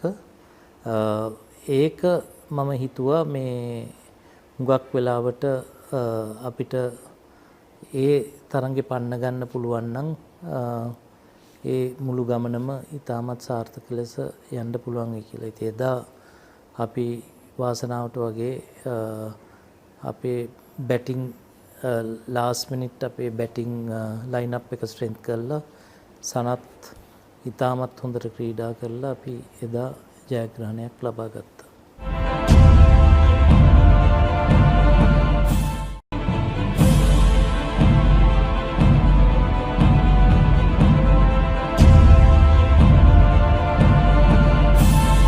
ඔබ ලෝක කුසලාන අවසාන මතාරකයේදී අර්ධශතකයක් ලබා ගන්නවා. අර්ජුන නිතරම පවසන දෙයක් තමයි මේ ලෝක කුසලාන ජයග්‍රහණයේ අන්සං හීරෝ ඔබ කියලා. එය කොතරම් තෘප්තියක් ගෙන දෙන දෙයක්ද? නෑ මම හිතන්නේ නායකයා ඒ වගේ කියනකොට ගොඩක් තෘප්තියක් එන හැබැයි අපි මගේ තනි කර තිබ්බේ ටීම් එකේ ප්ලෑන් එකට යන්න. ඉතින් ඒ ප්ලෑන් එකට කියලා දිනපු එකට ලොකු දෙයක් ඒක.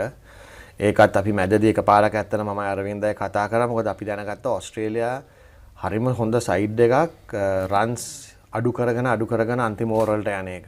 ඉතින් අපි ඒක ප්ලෑන් කරලා තිබ්බා අපි ඒක ඉඩ දෙන්නේ නැහැ කියලා. මම අවුට් වෙන්න පොඩ්ඩකට ඉස්සෙල්ලා අපි දෙන්න කතා කරලා මම අරවින්දට එදා කිව්වා මම රිස්ක් එකක් අරන් ගහනවා කියලා දැන්. මොකද අපි නිකන් හරි හිර වුණා නම් ඕස්ට්‍රේලියා හරිම හොඳයි ඒ වෙලාව. ඉතින් ඒ වගේම අපි ඔක්කොම කරේ සයිඩ් එකට. මං විතරක් නෙමෙයි ඔක්කොමලා.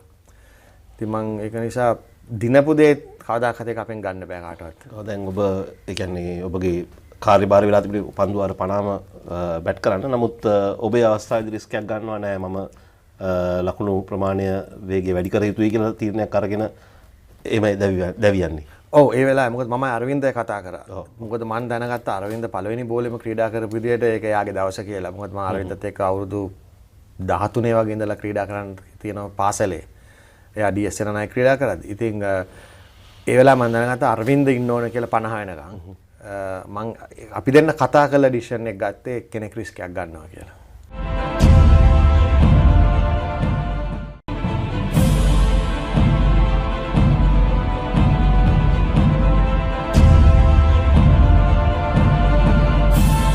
ජාතික කණ්ඩායමේ සමහර හිටපු නායකයෝ කියනවා කැච් 4 මැච් පරදින්නේ නැහැ කියලා.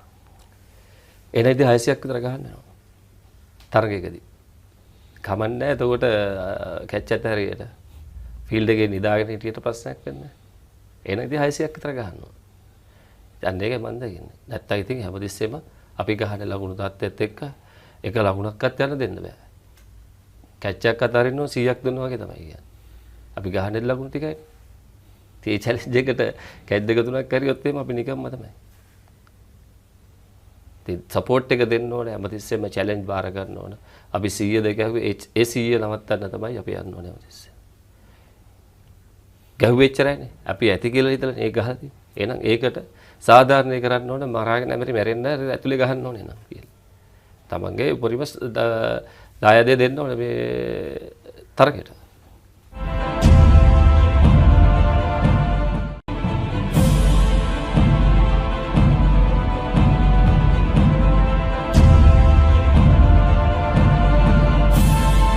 ඒ කණ්ඩායමට සමහර තරුණ ක්‍රීඩකින් චමින්දවාස් සනත් ජයසූරිය වැනි අය කියනවා කණ්ඩායමට ශ්‍රේෂ්ඨයන්ගෙන් දරුණුතම පුද්ගලයා ඔබ කියලා. ඒක ඇත්තද? මං කියන්නේ දරුණුතම කියන්නේ අපි ඩිසිප්ලින් තියාගත්තා. ඒකත් අපි මේවා කරලා අර්ජුන කැප්ටන් හැටියට අර්ජුනට තිබ්බ අනිත් ඒවා කරන්න ස්ට්‍රැටජික් ප්ලෑනින් ඔක්කොම.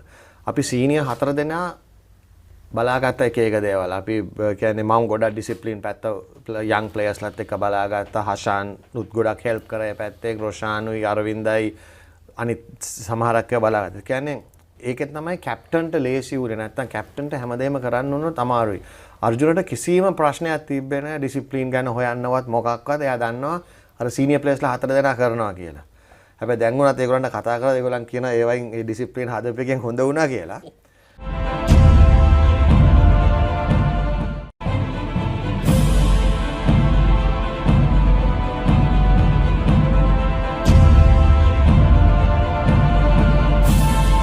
ඔස්ට්‍රේලියාවේ ශ්‍රී ලාංකිකයකු ලබාගත් පළමු ශතකය ලබා ගන්නේ ඔබ ගැවපිටියේදී 108ක් ලබා ගන්නවා ලකුණු 1989 දී. තාමත් YouTube එකට ගියා නම් එහෙම ඒ වීඩියෝ ක්ලිප්ස් බලා ගන්න පුළුවන්. ඔබ ගහන හුක් පාරවල්, කට් පාරවල්, ෆ්ලික් පාරවල් ඊටමත් දැකුම් කලුයි. ඔබගේ ටීම්මේට්ස්ලා ගොඩක් කියනවා ඒ තරගෙට කලින් හිටියේ ඔබ හිටියේ ගොඩක් තරහෙන් කියලා. මොකද ඊටමත් අවතක්සේරුවට ලක් කරලා තිබුණා ඔබේ කණ්ඩායම. මොකද්ද මේ තරගෙට කලින් සිද්ධ වුණේ අරගෙන? ඇත්තෙන්ම මේ සයිමන් ඕඩොනල් ඕස්ට්‍රේලියන් ක්‍රීඩකයෙක් ඊට ඉස්සෙල්ලා අපි ගහපු දවස් 3 තරගයකදී මැච් එක අපි දවස් දෙකකින් කොහෙද පෙරදුනා. එතකොට ඒ වෙලාවේ කියලා තිබුණා මේ අපි ශ්‍රී ලංකාවට ටෙස්ට් තරගයක් දෙන එක අපරාධේ. මොකද දවස් 5ක් තරගයක් ගහන්න ඒගොල්ලන්ට හැකියාවක් නැහැ. අපිට ටෙස්ට් තරගයක් දවස් 5ක් කරන්න නැතුව ඊට වඩා අඩු කරන්න තිබුණා කියලා. ඉතින් ඒ වගේ දේවල් කියනකොට සමහර වෙලාවට මම පෙන්වන්නේ නැති වුණාට මම වැඩි කතා කරන්න කැමති නැහැ, සද්ද කරන්න කැමති නැහැ. නමුත් හැබැයි හිත ඇතුලෙන් මම හුඟක් කතා කරනවා මට. ඒක තමයි මගේ තියෙන ගතිගුණේ. මං කිව්වා මටම මේගොල්ලන්ට හොඳ පාඩමක් උගන්වන්න ඕනේ කියලා මේ ටෙස්ට් මැච් එකේ. ඉතින් ඒකේ තමයි මම අදිස්ථාන කරගත්තේ. අපි ඒ දවස්වල අපි බැලුවේ පුළුවන් තරම් දවසක් හරි දෙකක් හරි පුළුවන් නම් බැට් කරන්න. ඉතින් ඒක තමයි මගේ පරමාර්ථය තිබුණේ. කොහොම හරි මම ඇඟෙන් හරි ගගහ මම මේ විකට් එකේ මම කොහොම හරි රැඳී ඉන්නවා පුළුවන් තරම් කියලා. එතකොට ඒක මේ කොහොම හරි ඒක එදා ඒ වැඩේ ඉෂ්ට වුණා. එලා මැච් තරඟේ ඩ්‍රෝ එකක් වුණා. මම හිතන්නේ ඒ වෙලාවේ මේ අපි ලබාගත්ත ලොකු ජයග්‍රහණයක් ඒක.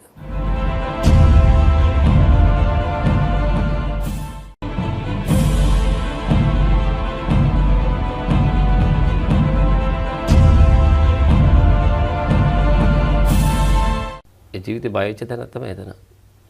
ඊට පස්සේ ගල් ගහලා නතර කරාට පස්සේ මැච් එක අපි තරඟේ පළවෙනිම ඔරෙන්ජ් ගහන්න පටන් ගත්තා. මුල් ටිකේ ඇපල් එනවා ඔක්කොම එනවා. බලනවා ඉතින් මුල් ටිකේ එනවා ඔක්කොම එනවා. ඊට පස්සේ විකට් එක ගියාට පස්සේ ආයෙ නැවැත්තුවා. ඊට පස්සේ මං යනවා එහා පැත්තේ කොනට ලෝන් එකට. අර්ජුන අරවින්දය තමයි හිටියේ මං ගන්නවා ඇතුළට. ඒ පැත්තෙත් ගහලා ඊට පස්සේ බෝලේ එන්නේ බලන්න මේ පැත්ත. වතුර බෝතල් එන්නේ තනිකර පුරවලා. හරි ඊට පස්සේ නවත්තනවානේ. ෆ්ලයිට් මම බෝතලේ ගෙනල්ලා ඉල්ලලා දෙන්නාට පස්සේ කාලේ බෝතලයක් දුන්නාට පස්සේ නවත්තනවා. නැවතුනට පස්සේ හොඳම මේක තමයි වෙන්නේ. ෆ්ලයිට් දුන්නාට පස්සේ අපි එනවා. එනකොට කුමා ඒ ගාලා අතේකුස්සලු. ධර්මසේන. කුමා ධර්මසේන. කුමා ධර්මසේන. අපි ගොඩක් සන්තෝෂයිනේ. සන්තෝෂයි ඒක උබේ වෙන එකක් ඒක උමාට. ඉතින් මේ මරන්න හදනවා ගිනි දෙනවා. අජිරේ වෙලේ කියන දබියක් දෙකක් පල්ලයට. මං හිතන්නේ කුමා දැක්ක නෑ ඊට පස්සේ මාස 6කින් අද්දයක් උස්සලා ඒ පිල්වත් කරනවා. ඉතින් මම ඊට පස්සේ අපි හිටියා පැය දෙකකට වඩා මම හිතන්නේ ඩ්‍රෙස් රූම් එකේ හිටියා. අපි අරගෙන යන්න ඔක්කොම ක්ලියර් කරලා ඉවරලා අරගෙන යන්න. එතෙන්දි මං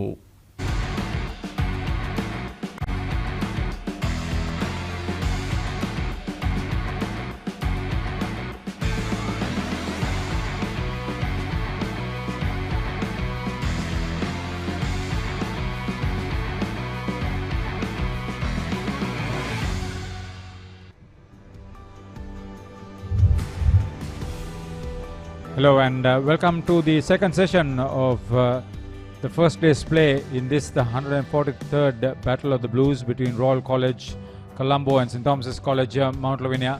St. Thomas is putting the bat, the opener is still there after 29 overs, 53 with Janidu Abegunwadana on 28 and Sena Dibulankulama on 18. So far, 7 bowlers have been used by Gishan Balasurya, the captain, on a wicket which has not helped the fast bowlers. The Royal bowling has looked a little bit under par, as we say. A very good afternoon to somebody who's been heavily involved with the Papare.com as well as Royal First 11 Cricket, Feroz Ahmed. Very good afternoon to our viewers and a good afternoon to you, Haritha. You're right, I think the bowling has been below par. The bowlers didn't exploit the life that was available on the wicket. There was a little bit of turn as well. Few chances missed.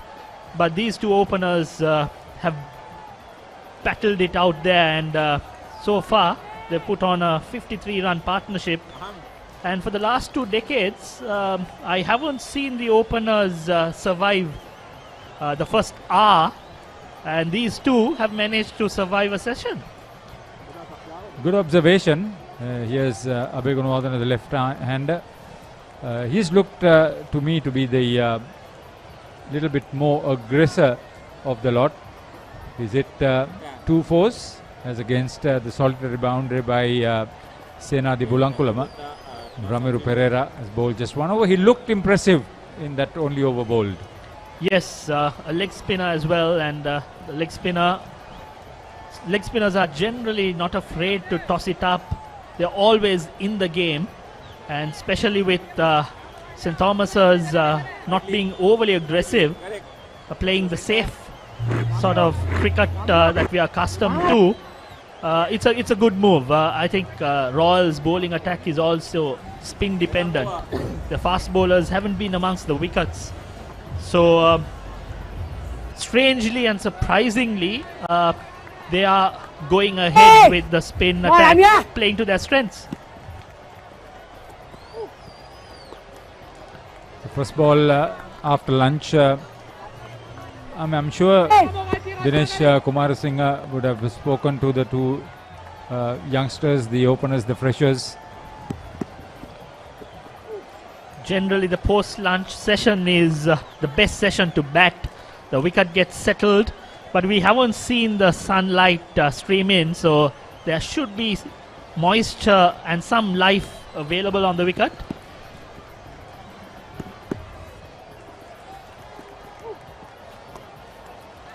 Oh, brilliant. What a catch! What a catch! Janidu powered it back. It was a very poor delivery, played off the back foot, and it was a fabulous catch by Ramiro off his own bowling. These things can inspire the team. Cricket is all about glorious uncertainties, and this is what it was. Who would have thought that this would happen? Take a look at this. A very poor delivery, but it had to be caught. But brilliant effort by Ramiro. He wasn't going to let it go. He, on his own, a poor delivery, but nevertheless, this is what a leg spinner can do. Even the poor deliveries can fetch him a wicket. Abhay Gunawardene gone for 28 of 93 balls faced. St. Thomas's are 53 for 1. Welcome to the universe of the Raz. Whatever you want, whatever you need, all you can imagine is on your feet. When miles are abridged, happiness is unlocked. Discover your Dara.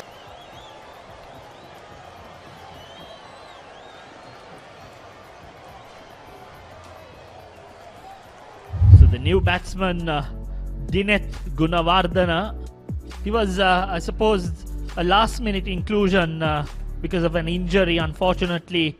One of the key players got injured, and Dinesh Gunawardene has played 4 matches, 5 innings, scored 80 runs with an average of 20, best score of 29. Just 16 years of age, walks in at number 3. Well, we'd like to see the replays, but I suppose the leg spinner tried to bowl a flipper and it went on with his arm, and the batsman tried to pull, but since the ball kept on going with his arm, played it straight towards the bowler, but the bowler very good recovery and held on to it. So brilliant catch, got him a wicket. Another left-hander, Dinesh. So St. Thomas is going with a left-hand, right-hand combination. Yeah, he's into the side because of the late injury to Anish Kamal Chandra, who's been a decent find for the Thomians. Unfortunate for him.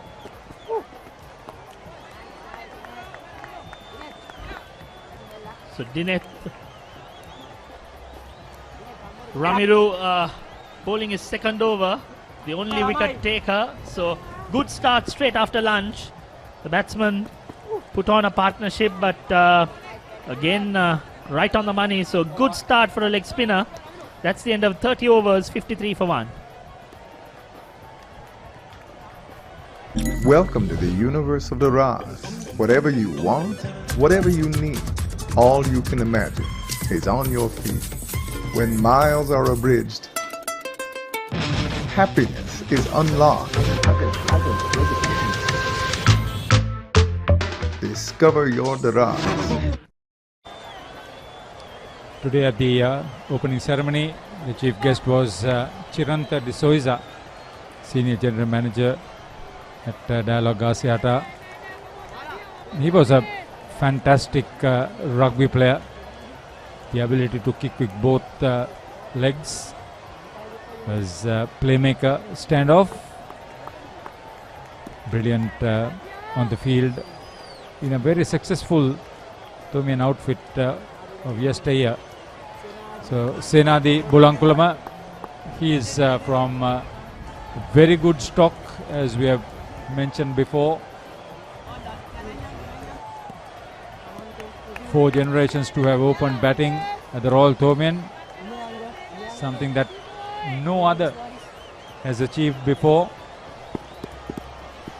So Dasis will continue from the tennis court end. A loud appeal, and that's given. We saw Senadi plant his front foot across. This time the ball kept on coming with his arm and looked very close. And Senadi departs. 2 quick wickets on 53. So the start that they had has completely, the complexion has changed. That's what happens when you go into a shell. There we go. Dasis comes on. First delivery flighted, but goes on with the arm. And batsman completely misread it. What are your views, Haridha? Yes, he was late on the shot. It was a defensive prod. The main story was he was just trying to settle in after the break. He departs for 18. 53 for 2, and no runs added since lunch. Both openers sent back. Well, I don't want to call it the commentator's curse. We're speaking about the Bulankulames, and unfortunately the first delivery, Senadi departs. But coming back to the run making, 30 overs.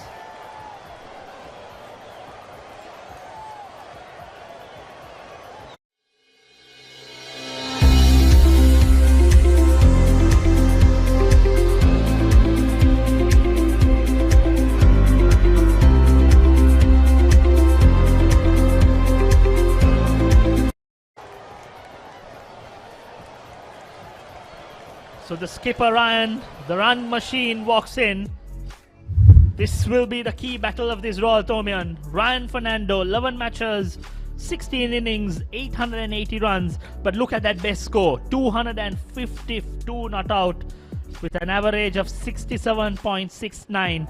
This is the key batsman. Yeah, no other captain has come into the Royal Thomian having scored 2 double hundreds. So he is in a very rare club on his own. Let's see whether he'll stamp his authority from the get-go, or whether he'll play the cautious game. He's known to be an aggressive batsman. Plays on the back foot. That came on with the arm. Good start by Dasis. So this is coming back. There we see this time wrapped him on the pads. Leg planted across. Going with the arm. Again, Dasis is not imparting a lot of turn. It's the arm delivery that is going on with the arm. Yeah, he's not a tall chap, but see, he's not afraid to toss the ball up. Dasis Manchanayaka. That's a good shot. That was very easily picked up. Sri Lanka Youth International gets off the mark in style. That should give him some confidence. He's amongst the runs and he shows his class. Back foot punch, piercing the field. He's on his way, Ryan. So 57 first runs on the board after lunch. Dasis on the shorter side on that occasion. Still, he's not getting the ball to turn. It's coming on with the arm. So he's got to get the ball to pitch in line with the stumps, and then hope that the batsman misreads and doesn't connect. Nevertheless, a good passage of play as far as Royal is concerned. This is what happens when you go into a shell. although St. Thomas has managed to not lose a wicket, they faced 29 overs and only managed 53 runs. A couple of wickets can change the complexion, and soon after lunch, that's what happened. What was wrong with the dessert? A heavy lunch, maybe? I think it was the soup. We, on the other hand, were starving for wickets, and the Royal bowlers obliged. Once again, down leg side. I think this has been the difference. Ryan walks in confident, and the loose ball, he manages to score runs. So the moment you go into a defensive mindset, you go into a shell, and maybe the openers were overly defensive. It's easy for us to analyze in hindsight. Yeah, freshers, they were told to stay for 1 hour. A dead ball called. I'm sure the batsman was not ready when the bowler ran into bowl. A bit of complaint by Dasis.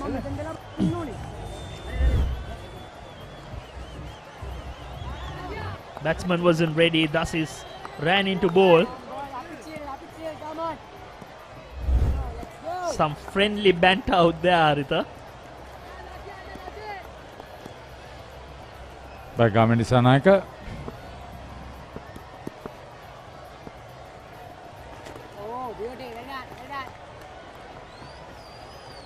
What a successful over for the Royal vice captain. 59 for 2 St. Thomas's after 31. Introducing Quickie.lk, Sri Lanka's favorite online marketplace with a wide range of product categories. Pharmaceuticals, automobile, groceries, electronics, flowers and cakes, homeware and appliances, and special services such as Quickie Concierge and Quickie SOS. Providing you with multiple payment options, quick delivery and reliable customer support. Get anything you want delivered anywhere in Sri Lanka with special late night delivery until 3 a.m. within Colombo and suburbs. Download the Quickie.lk mobile app on your Android or iOS device or visit www.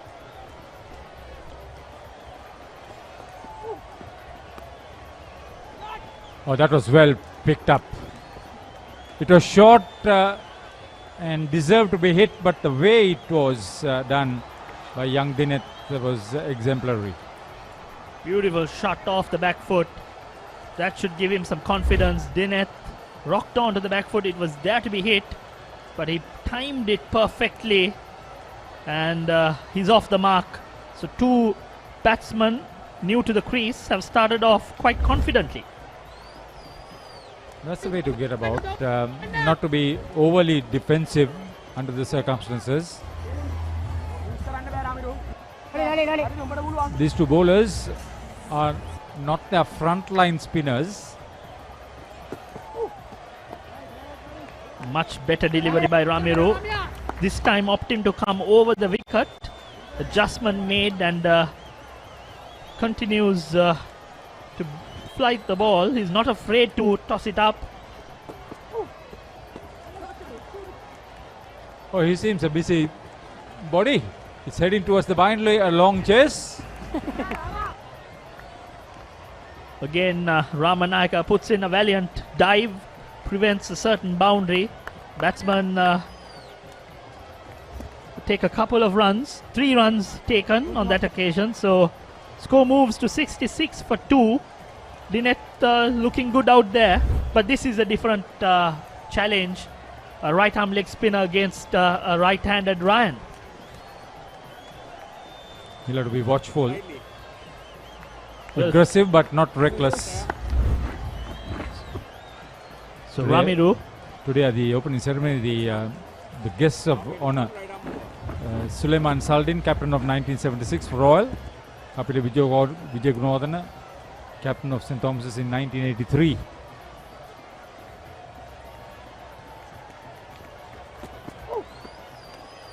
Poor delivery. Very lucky that it wasn't dispatched to the boundary. It was there to be hit. I'm sure Ryan is slightly disappointed that he couldn't get more than one run on that occasion. Straight to Ramanayaka. Just a single there. But it's expected a leg spinner to bowl and the occasional loose delivery. The general understanding is that they would be expensive, but they will pick up wickets. They'll buy you the wicket, Haritha, for sure.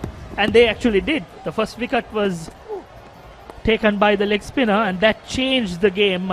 2 quick wickets, but this has been a slightly expensive over in the context of the game. 8 runs scored so far. Dineth is on 7 and Ryan too is on 7. That should have been the googly. Back of the hand delivery, but on the fuller side. So end of the third over by Ramiro. 32 overs bowled, 67 for 2. ස්වාභාවික මිහිරයි නියම lemon රසයයි කාගෙත් දිව පිනවයි Maliban lemon puff puff lemon puff Maliban lemon puff හැම සිතක්ම පිබිදේ රස ලෙමන් රසයේ ජීවිතයම මිහිරයි Maliban lemon puff puff lemon puff Maliban lemon puff Maliban lemon puff children lemon. The joint match organising committee headed by Roshan Adams for Royal and Kundu Varnakula Surya for St. Thomas's. They've done a wonderful job. Difficult circumstances organising this.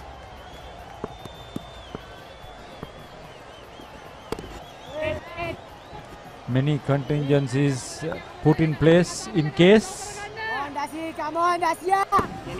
Finally, some justice for the players.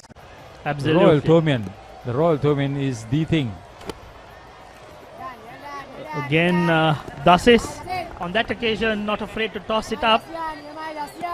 Got the inside part of the bat.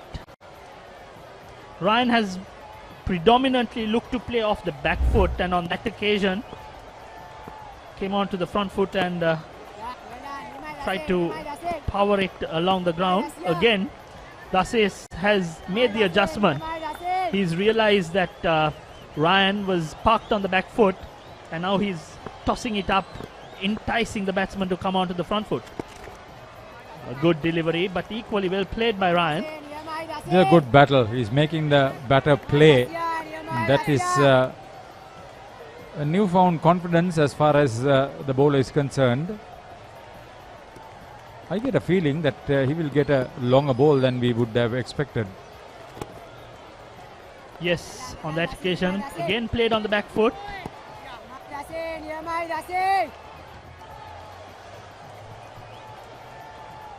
Dasis Manchanayaka has only captured 3 wickets during the season, so he hasn't bowled that many overs.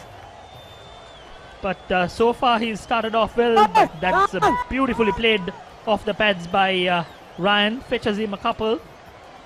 End of the 33rd over, 69 for the loss of 2 wickets. What's the best ceiling sheet, Mr. Basundan? That's the Rhino ceiling. The Rhino ceiling. A wood pattern finish. I know. You can color it your way. The plain ceiling. Rhino. The roofing's Rhino.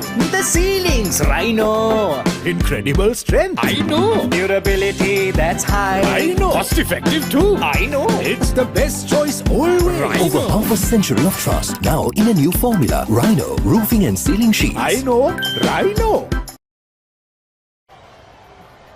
Unfortunately, no crowds this time too. Although two consecutive years we've had the game without the crowd. That kind of takes away the Royal Tomian spirit to an extent. So Ramiro continues, again powerfully played off the back foot towards the deep point region. Quite a surprising field for a left-handed batsman who's yet to face. He's only faced 8 deliveries, so for a leg spinner to see a deep point, it's quite a surprise. I think you've got to attack. Tomians have only scored 70 and there's plenty of time left in the game.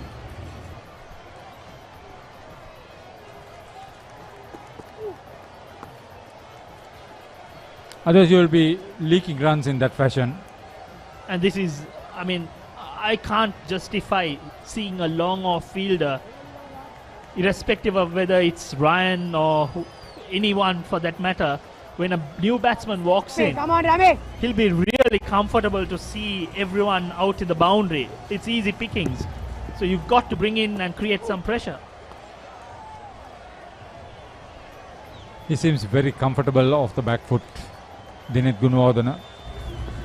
Well, although he was the last minute inclusion, he's looked good, and he's even though it's a short stay, he's looked to play his shots, and he seems to be a compact batsman.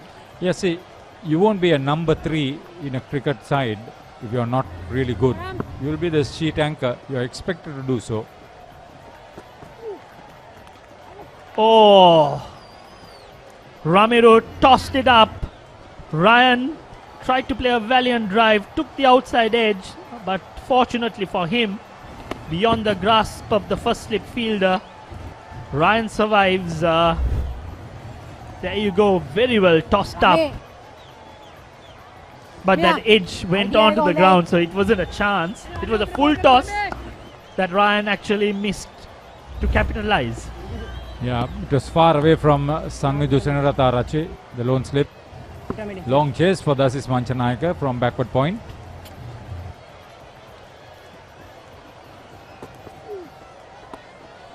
That's well struck. He picked it up very well. Good save.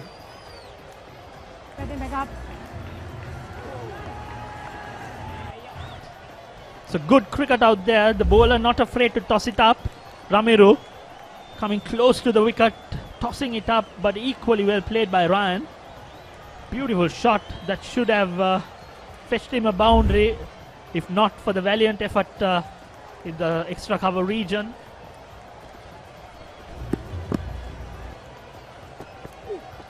Again tossed up, again played on the front foot. A good battle out there between the two. Ramiro not afraid to toss it up. Ryan equal to the task. And that's the end of the 34th over, 76 for 2. Welcome to the universe of the Raz. Whatever you want, whatever you need, all you can imagine is on your feet. When miles are abridged, happiness is unlocked. Discover your Daraz.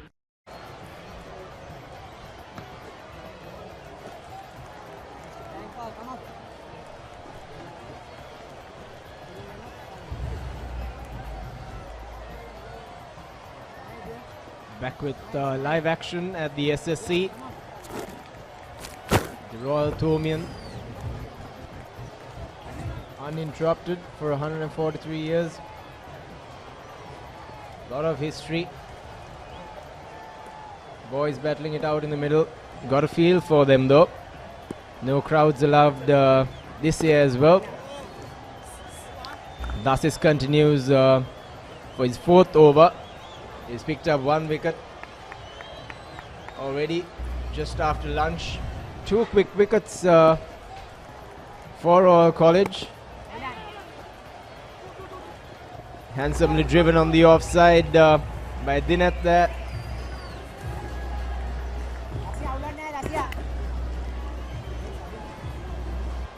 Both Dinat and Ryan have, from the time they have come in to bat, have been looking very positive compared to the 2 opening batsmen, Senadi Bulankalam and Janidu. For sure, Danushka, it's they've looked to rotate the strike, which I see is the key from these 2 batsmen, as opposed to the openers, who look to take their own cool time to score some runs and eventually had to pay the price. The 2 openers going for 18 and 28. That goes straight on with the arm. Lucky not to take the outside edge.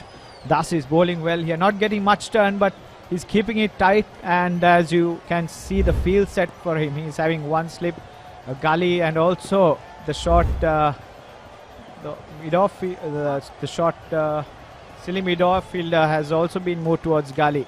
So, and he's also bowling around the wicket, signaling that he's sending the ball across the left-hander. Definitely a more attacking field for Dusses, and he's bowling to his field, bringing the batsman onto the front foot. Good to see from the young lad. That brings us to the end of the 35th over. St Thomas's College 78 runs for the loss of 2.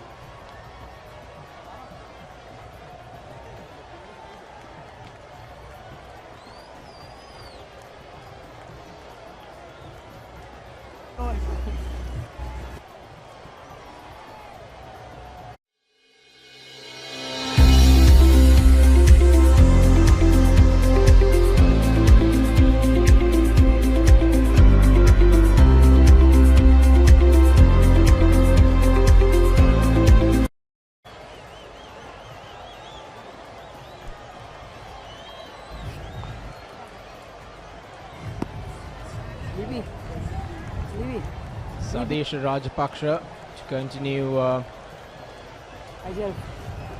the attack. He's bowled 3 overs. He hasn't had a considerable season thus far in terms of his. Sadesh has actually had a pretty decent run with the ball. He's recognised as a frontline batsman for the Royalists. He's picked up 40 wickets from the season. Short and wide outside off. Cut comfortably by the skipper.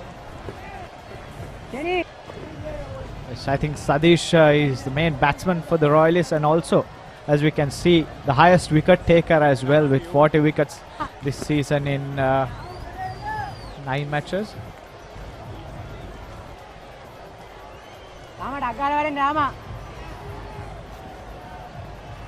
Sadesh bowling to the left-handed Dineth, who was brought in to the Thomian side in the last minute, and at the moment batting quite well. Lucky pick for Dineth, just 16 years old. A lot of cricket up ahead again. Good boy by Sadesha. Takes the inside edge. The Royalists are definitely turning the screws and putting some pressure on the Thomians right now. It's good to see the change of attitude post the lunch break, Danushka.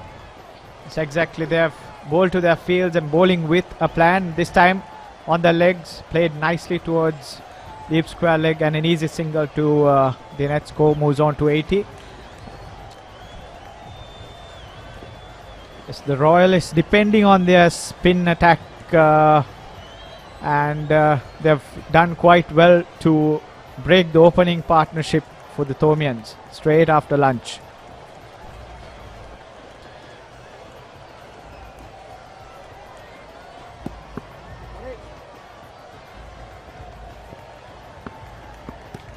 Sadesha ambling in.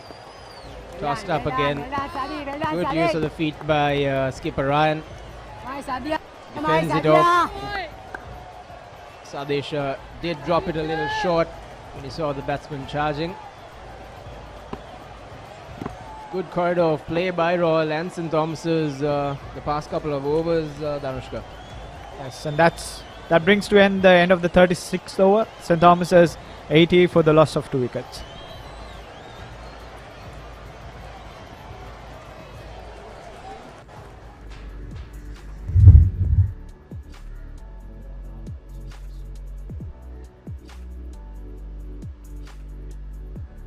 So, interesting stats from the Royal Thomian. Wicket with first ball on debut, Anjana Kuda Hetty, the most recent of the bowlers to have picked a wicket on debut on his first ball in 2011. Fast bowler for Royal College. And prior to that, 10 years before, S. Alvitigala. Just 4 bowlers holding their privilege of picking up a scalp on the on debut on his first delivery. Quite an interesting stat there, and as we come back we can see another bowling change from the press box, and Gishan Balasurya, the Royal captain, back into the attack. Left arm, a big appeal there for LBW, but I think it hit him just outside the off stump.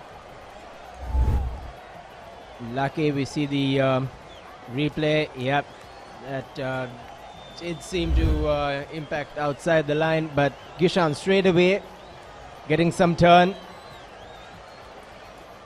So I think Gishan giving it some flight and a bit slower through the air compared to Dasis Manchanayaka, and resulting in some turn of the wicket.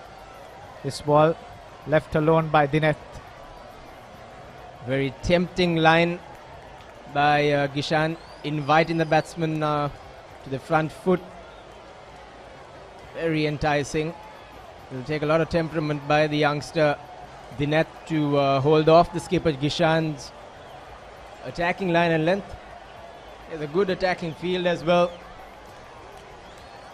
A lot of noise around the wicket. Definitely a lot of pressure on Dineth.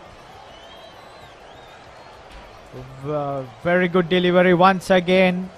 That turned sharply, and I think Gishan, the speed at which he's bowling is the key here. He's getting some good turn, and also the perfect field set. Two fielders close in on both sides of the wicket. This time a bit outside the off stump, well left by Dineth.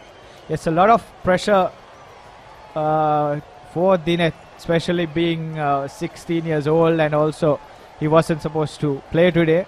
So let's see how he copes up. Just need quick single. Oh, very close, very close. The umpire has referred it to the TV umpire. That seemed very close from where we are standing. Direct hits are always close, and from the look from here, it looked out. The body language echoes the same. Oh, seems like a lot of trouble for the Tomians. Seems like the third wicket down.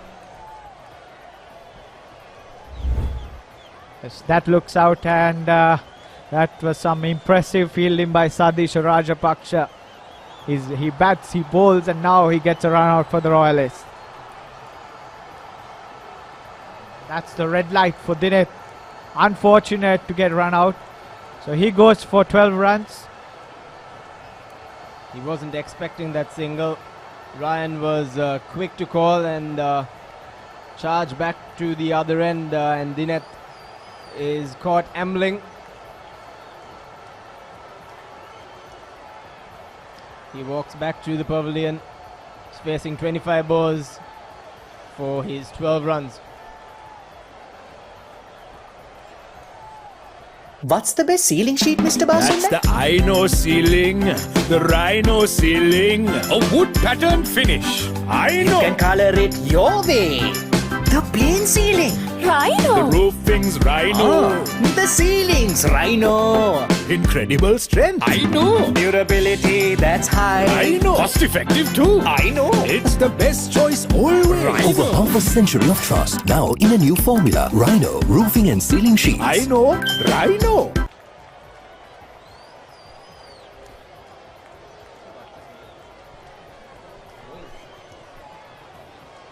So at the fall of the third wicket, Muiz Naushran, the fresher, comes in to bat. Right-handed bat. So you can see his record: played 3 matches, 4 innings, 15 runs. Nothing much to speak in terms of records, but he has come in at 3 down for the Tomians. So looking forward to see what he can do with the bat, and Royal is really turning it on Shaminder. Royal definitely putting the pressure back on the Tomians. Straight after lunch, they've played good cricket. They've done the basics right, kept their field setting basic ball to their field. Done. We see the replay. It wasn't ready at all for that quick single. Miles out. Hats off to Sadisha Rajapaksha. He was always in the game. He was quick to get off the tracks, which resulted in the run out.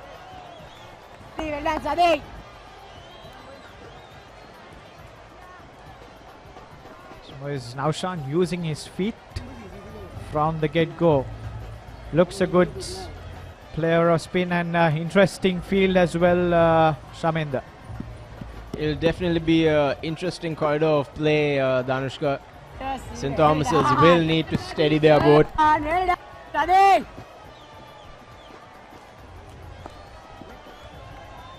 Sajisha bowling with a normal slip, a leg slip, a silly mid-on and also a short mid-wicket.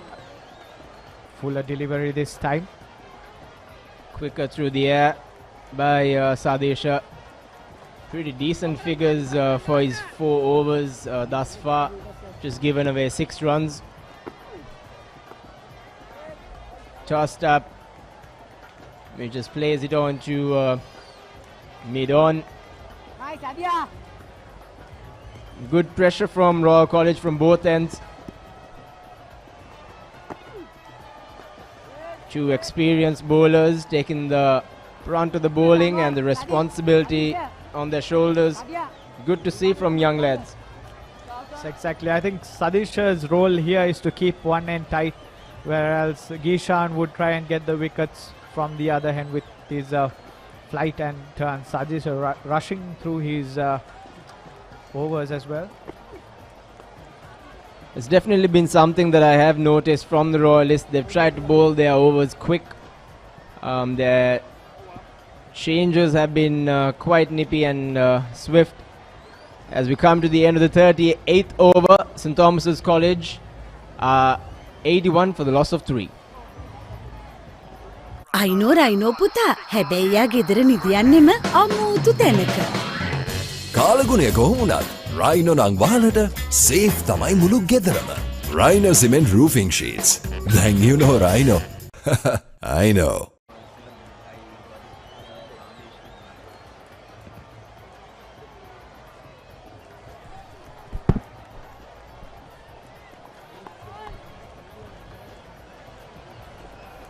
Such a pity for the boys in the middle to have played a Royal Tomian without a crowd. But given the circumstances, they'd be glad that they are a part of this rich tradition and history. With or without a crowd, it is still a big deal to play the Royal Tomian. Something that they will always cherish for the rest of their lives. And that's it. Gishan cleans him up through the gate. Mo is a little late in 2 minds. He wasn't sure if he was going on the front foot or the back. And the experience of Gishan, persistence and making sure that he keeps to a tight line and length pays off for the Royalists. Yes, I believe that was the quicker delivery by Gishan, and Moise was not expecting that at all. He was expecting a flighted delivery, and before he knew it, his thumbs were rattled. As we can see the replay, quicker delivery came in with the arm, cleaning him up. Beautiful delivery. Beautiful delivery. Big gate between bat and pad. Definitely playing in 2 minds, and that is not what the Tomians were expecting. They needed someone to help skipper Ryan on the other end and steady the ship. But St. Thomas's are in a spot of bother. Danushka, your face expresses the same. අයිනෝ පුතා හැබැයි යා ගෙදර නිදියන්නෙම අමුතු තැනක. කාලගුණය කොහොමුණත් Rhino නං වහලට safe තමයි මුළු ගෙදරම. Rhino cement roofing sheets. Then you know Rhino. I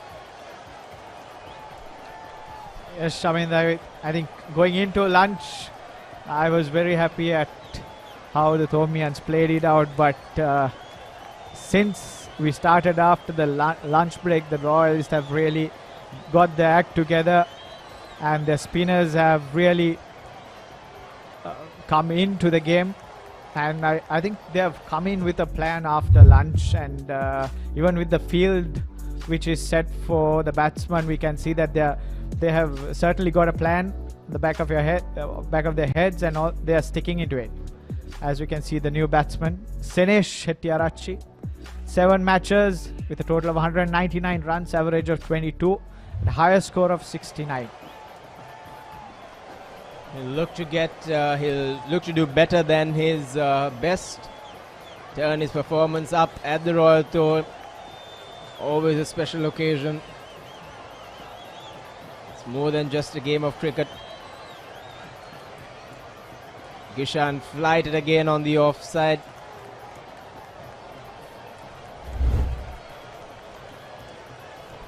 We see the replay once again.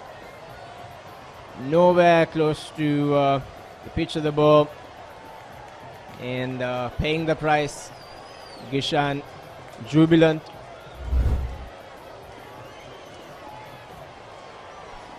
His first.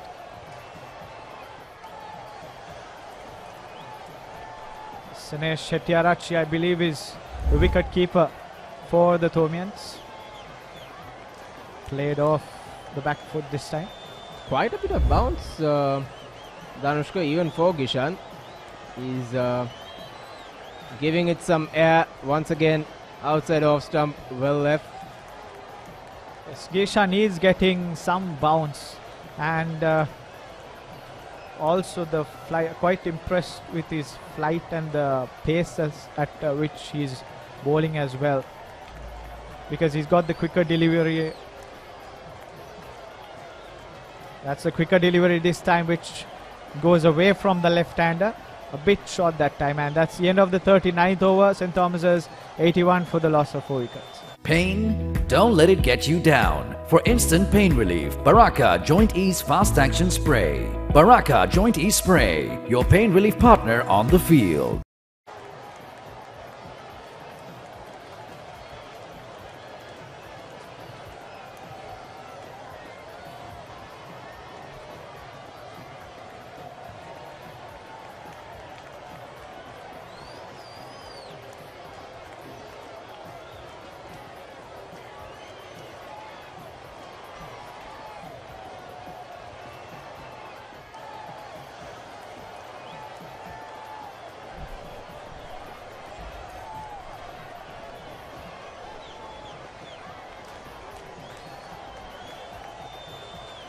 Royal doing a really good job after lunch, getting 4 quick wickets within 45 minutes, and I think Gishan and the boys have been extremely great. As we see Ryan just pushing the ball down towards long on for a single, as we welcome Tehan to the combox. Thanks, Tiran. Great to be here with you. And like you said, great effort from Royal to get themselves back in the game. We've seen 4 wickets fall in about 40 minutes of play. Definitely, I think they're back in the game after being a little unsuccessful in the first inning, even with the conditions, not able to take advantage of the conditions and the new ball. But they've really gone in for lunch and come out with a great plan, and clearly it's working for them. Absolutely, I think the boys have come out with a certain plan, as you said. They wanted wickets and they've got it done. As Sadisha continues from the far end. Sadisha has been the most successful bowler for Royal, getting 40 wickets in the span of 9 games, so definitely he has that experience of Sri Lanka under 19 as well. Flighted. He's not giving a lot of flight, he's just trying to keep it there. Looks like he's trying to create some pressure from one end, while the main bowler, Kishan Balasuriya, captain of Royal, tries to find an inroad with the Thomian batting. We see the Thomian captain, Ryan Fernando, batting on the non-strikers end at the moment. Ryan has been in extremely good touch these last couple of weeks. He scored 2 unbeaten double hundreds, a 200 not out against Ananda playing here at SSC, and 252 not out at college against Isipatana College. And interestingly, he actually broke a very old ground record and set the new record. The previous record was set by Mr. Bertie Vijay Singh, Thomian cricketing legend, And, just a few weeks ago, Ryan broke that record, so seems like he's in great touch and will be the key component in the Thomian batting lineup. As we see, the over comes to an end. It's 82 for the loss of 4 wickets after the 40th over.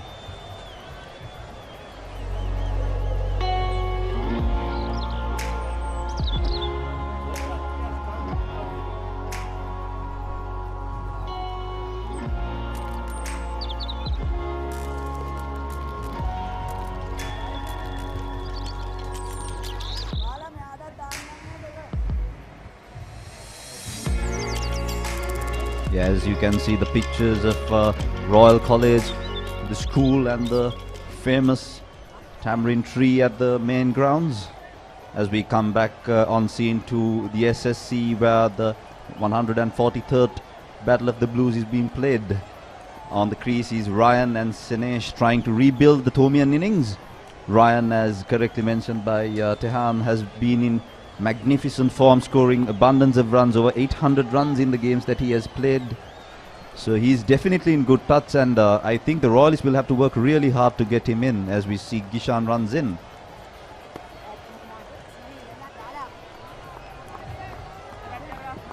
Ryan looks like he is not having too much trouble with the bowling at the moment. Bala also a very experienced bowler. Quite an attacking field set, and clearly we can see that Royal is trying to capitalize on the 4 wickets they have taken so far. Bala is doing a great job in Gishan is doing a great job in varying his pace. He's flighting a few, he's sending one quickly, so he's definitely using his experience to his advantage playing against these Thomians. But as we all know, Ryan is a quality batsman, so it's going to be an interesting battle between these two gents. Again, you can see a flighted delivery. He's been bowling well for the last couple of overs. He's been on the spot. Definitely. He knows the value of patience in a longer format game, and it looks like while he is being attacking, he is maintaining his line and length and varying the pace and flight. Another dot ball from Ryan Fernando. You can see how confident Ryan is, just making sure that he's behind the ball and pushing it. He's trying to push it onto the gap, so it's a cat and mouse game here. Bala trying to get a wicket and Ryan trying to pounce on anything loose. A loosener from Gishan as we speak, and great fielding by the Royalists there to cut it, keep it down for a single. You mentioned Royals' great fielding. For those watching, you would have seen a few overs ago there was a brilliant direct hit to remove the debutant Dineth Gunawardena. Unfortunately, risky run from the Thomians, but Royal seem to capitalize on that. Absolutely, I think the Royalists have been pretty decent on the field. They've been proactive, they've kept their heads high, especially when there was no wickets during the first session. They've gone in and come out with a plan to try to get a few wickets, as we see Sene still on North trying to get his first run as we end the over at 83 for 4 after the 41st over. Pain? Don't let it get you down. For instant pain relief, Baraka Joint Ease Fast Action Spray. Baraka Joint Ease Spray, your pain relief partner on the field.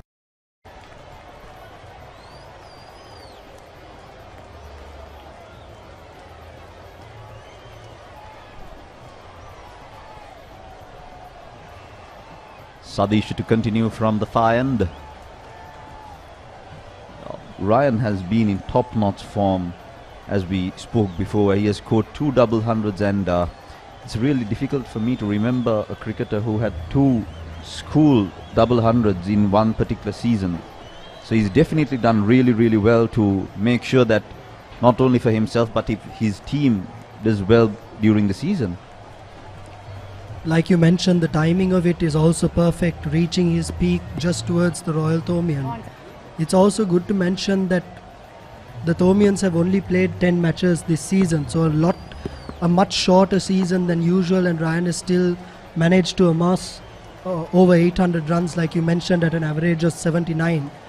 But that being said, it would not be fair to give only Ryan the credit, because he would not have been able to build those massive innings if he didn't have support from the other Thomian batsmen. So we have a few other batsmen who have performed quite well and played good supporting roles with Ryan, and so the batting focus may be on Ryan, but it is always the team contribution that helped them to reach those large totals that they have this season.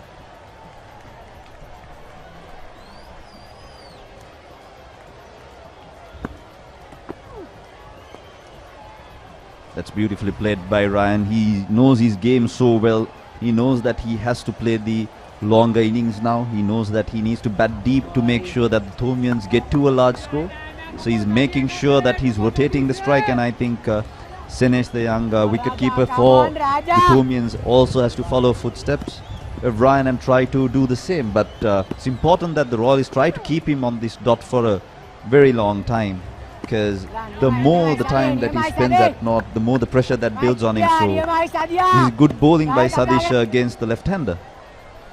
Interesting that you mentioned Sadisha as one of the most successful bowlers for Royal College, as I believe his primary role is as one of the key batsmen in the Royal batting lineup. Fortunately for him, due to some of the breaks in the school cricket season during COVID-19, he also had the opportunity to play for SSC in the under-23 season, and if I'm not mistaken, at the higher level he's also played some games. So coming with a lot of experience, he'll be one of the key players to watch in this Royal Thomian from the Royal College team. As we see another dot ball from Sadisha, we see the end of the 42nd over. St. Thomas's 84 for the loss of 4 wickets. Pain? Don't let it get you down. For instant pain relief, Baraka Joint Ease Fast Action Spray. Baraka Joint Ease Spray, your pain relief partner on the field.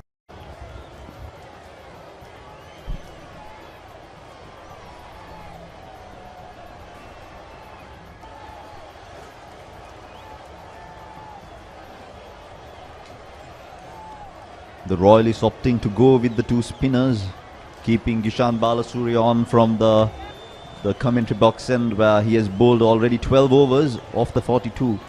It's quite interesting to see that Royal is opting to go with the spinners more often than the fast bowlers. You'd expect that at SSC with a fresh wicket where more of these fast bowlers would be bowling, but Royal have opted to go with their spinners. I think that is their strength.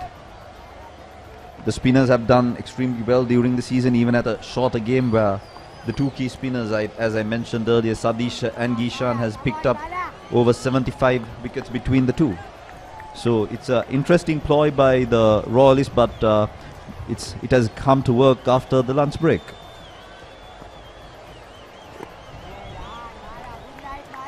Another dot ball there from Gishan Balasuriya, keeping that line and length very steady and building up the pressure for both the Thomian batsmen. As you said, Senesh still hasn't managed to get off the mark after facing 14 balls, and that seems to have slowed down Ryan Fernando's scoring capabilities as well. As I said that, we can see the pressure has finally got to Ryan Fernando, playing an uppish drive, caught at extra cover. Yes, that's a big wicket for Royal. The key wicket of Ryan Fernando falls for the runs of 18 runs of 30 deliveries as Royal celebrates their 5th wicket. St. Thomas's 84 for the loss of 5 wickets. Now it's a very big wicket for them. As we can see on the replay, a very good flighted delivery by Gishan Balasuriya, driven straight to Mansanaik at short extra cover. So it's a big wicket, Tehan. It's a big blow for the Thomians. Completely agree, Tiran. But like we say, yeah, as we speak, Ryan walks back for 18. St. Thomas's 18, 84 for the loss of 5 wickets.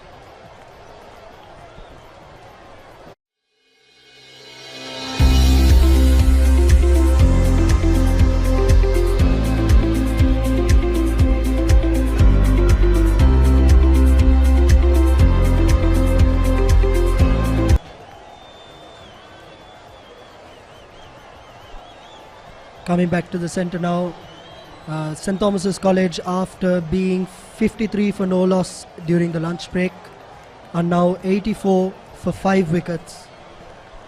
Quite a few wickets have fallen in a short period of time, and we see Royal has really capitalised on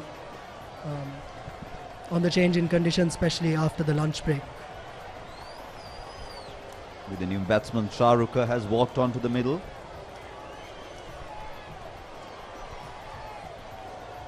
Gishan, I think, doing a brilliant job. Onto his 13th over, he has already picked up 2 for 10. Extremely economical bowling and really keeping the pressure on the batsman.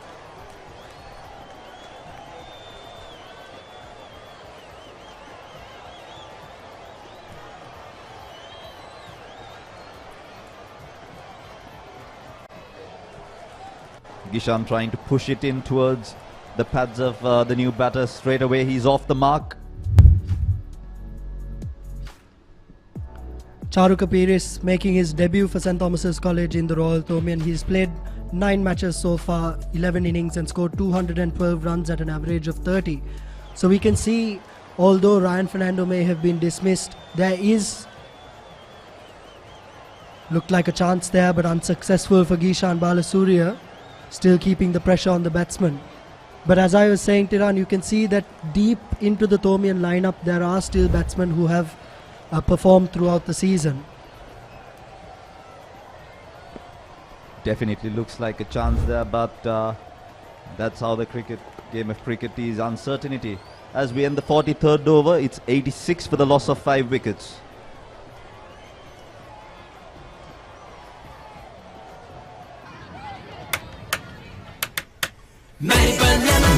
ස්වාභාවික මිහිරයි නියම lemon රසයයි කාගෙත් දිව පිනවයි Maliban lemon puff lemon puff Maliban lemon puff හැම සිතක්ම පිබිදේ රස lemon රසයේ ජීවිතයම මිහිරයි Maliban lemon puff lemon puff Maliban lemon puff Maliban lemon puff chill when lemon.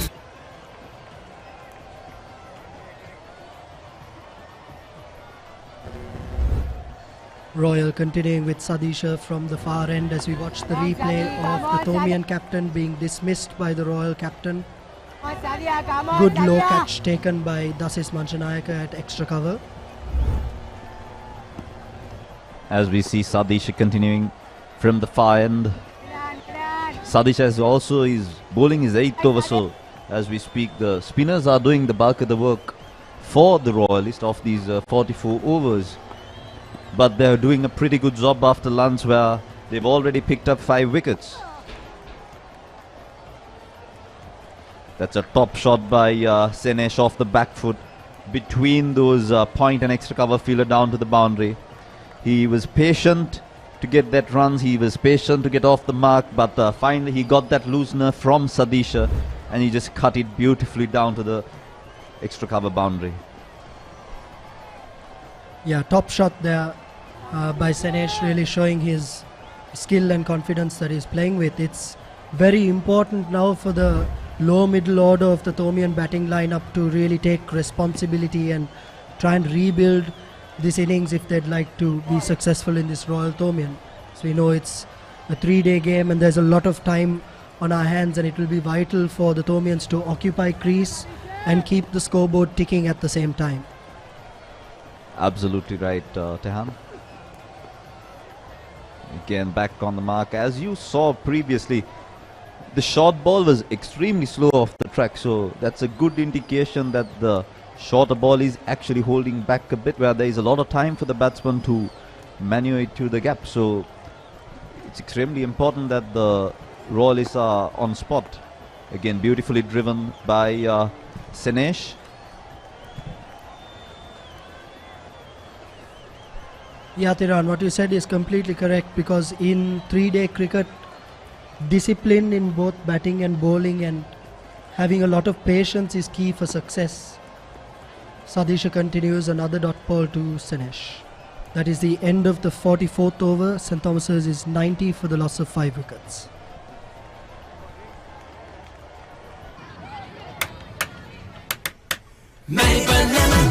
ස්වාභාවික මිහිරයි නියම lemon රසයයි කාගෙත් දිව පිනවයි Maliban lemon puff lemon puff Maliban lemon puff හැම සිතක්ම පිබිදේ රස lemon රසයේ ජීවිතයම මිහිරයි Maliban lemon puff lemon puff Maliban lemon puff Maliban lemon puff children lemon. What's the best ceiling sheet, Mr. That's Basunda? the Aino ceiling, the Rhino ceiling, a wood pattern finish. You Aino. can color it your way.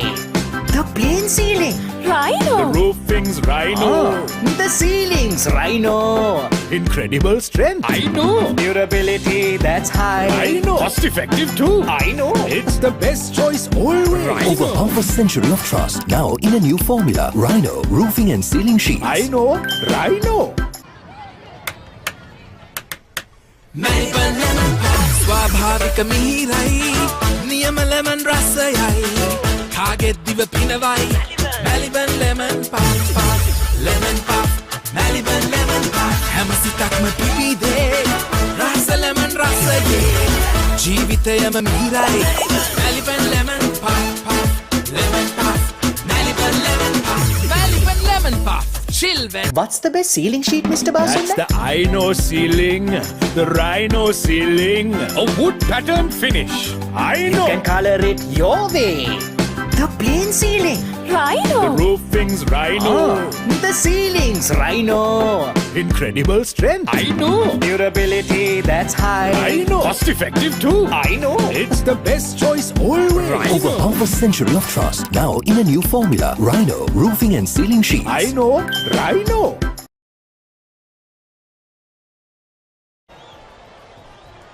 Yes, at the end of the first hour in the second session, it's been a tremendous one for the Royalists. They've managed to capture 5 wickets of the Thomian batting lineup.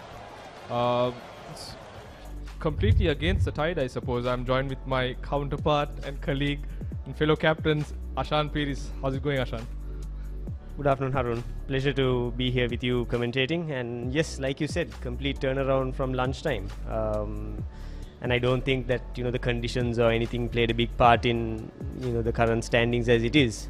I think the Thomians definitely need to buckle down and build a partnership from here, because I don't see too many demons in the wicket, and I think if patience is applied and if you treat each ball on its merits, I don't see why a partnership cannot be rebuilt. Yeah, valid point, very valid point, Ashan. I think the fact that you mentioned there was nothing tormenting for the batsman apart from that brilliant catch from Ramiru, who kind of created a wicket out of nothing, and that LBW of Bulan Colombo. The rest were pretty much giveaways, I suppose. Ryan could have looked a bit more tighter. We saw the intent that he wanted to kind of score runs, but then again, with the wickets falling from the other end, I just wonder whether it was just too much of pressure on him to kind of anchor one end.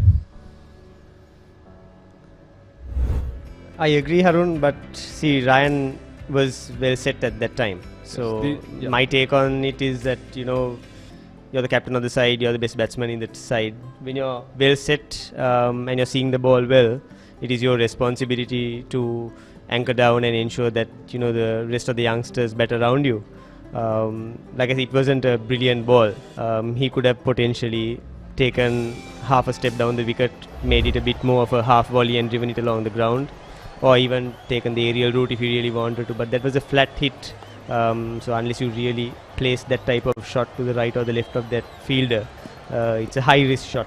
True. I think we just saw the wickets that had fallen in this last hour. All wickets falling in the second session, and we see Balasuriya that would start the second hour. Yes, very crucial phase of play, I think, for the Thomian, especially to kind of rebuild their innings from here. We saw them, really play watchful cricket in that first session, especially the first hour. They were very cautious. Then things started kind of falling in place, and they managed to go wicketless in that first session, which is a big win, especially when you have two first-year players playing their Royal Thomian. Oh, that's a very close one. Didn't carry to the slip fielder. Can't make that's Sadisha. Valiant attempt, but just falling short. It's taking turn on a first-day track, something which I'm not very used to, Ashan. Yeah, Harun, I think Feroz and I discussed this earlier. There is a tendency, if there's little moisture on the wicket, for it to spin. But right now, with the sun beating down, this type of turn and bounce on a first day is a bit unusual, I must agree. I think a lot has to be given to Balasuri. He's really bowling smart. He's studying the batsman. He's varying his pace. I think that's another a critical point to kind of highlight, and the fact that he's mixing up the orthodox left arm with the arm ball, and he's kind of catching the Tomians by surprise, I suppose. Absolutely. I mean, Gishan is a very experienced bowler as a schoolboy, playing his last year, captaining the team. So he knows what his job is.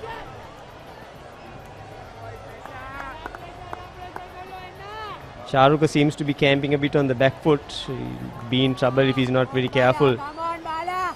Seems to be having a kind of a deep shuffle towards the offside, Ashan, which is quite dangerous when you're playing the left arm spinner. He has to be watchful. I'm sure there must be a lot of butterflies in their stomachs, especially playing this game, being 90 for 5 at this juncture. It's pretty much a rebuilding phase for the Tomians. Long way to go.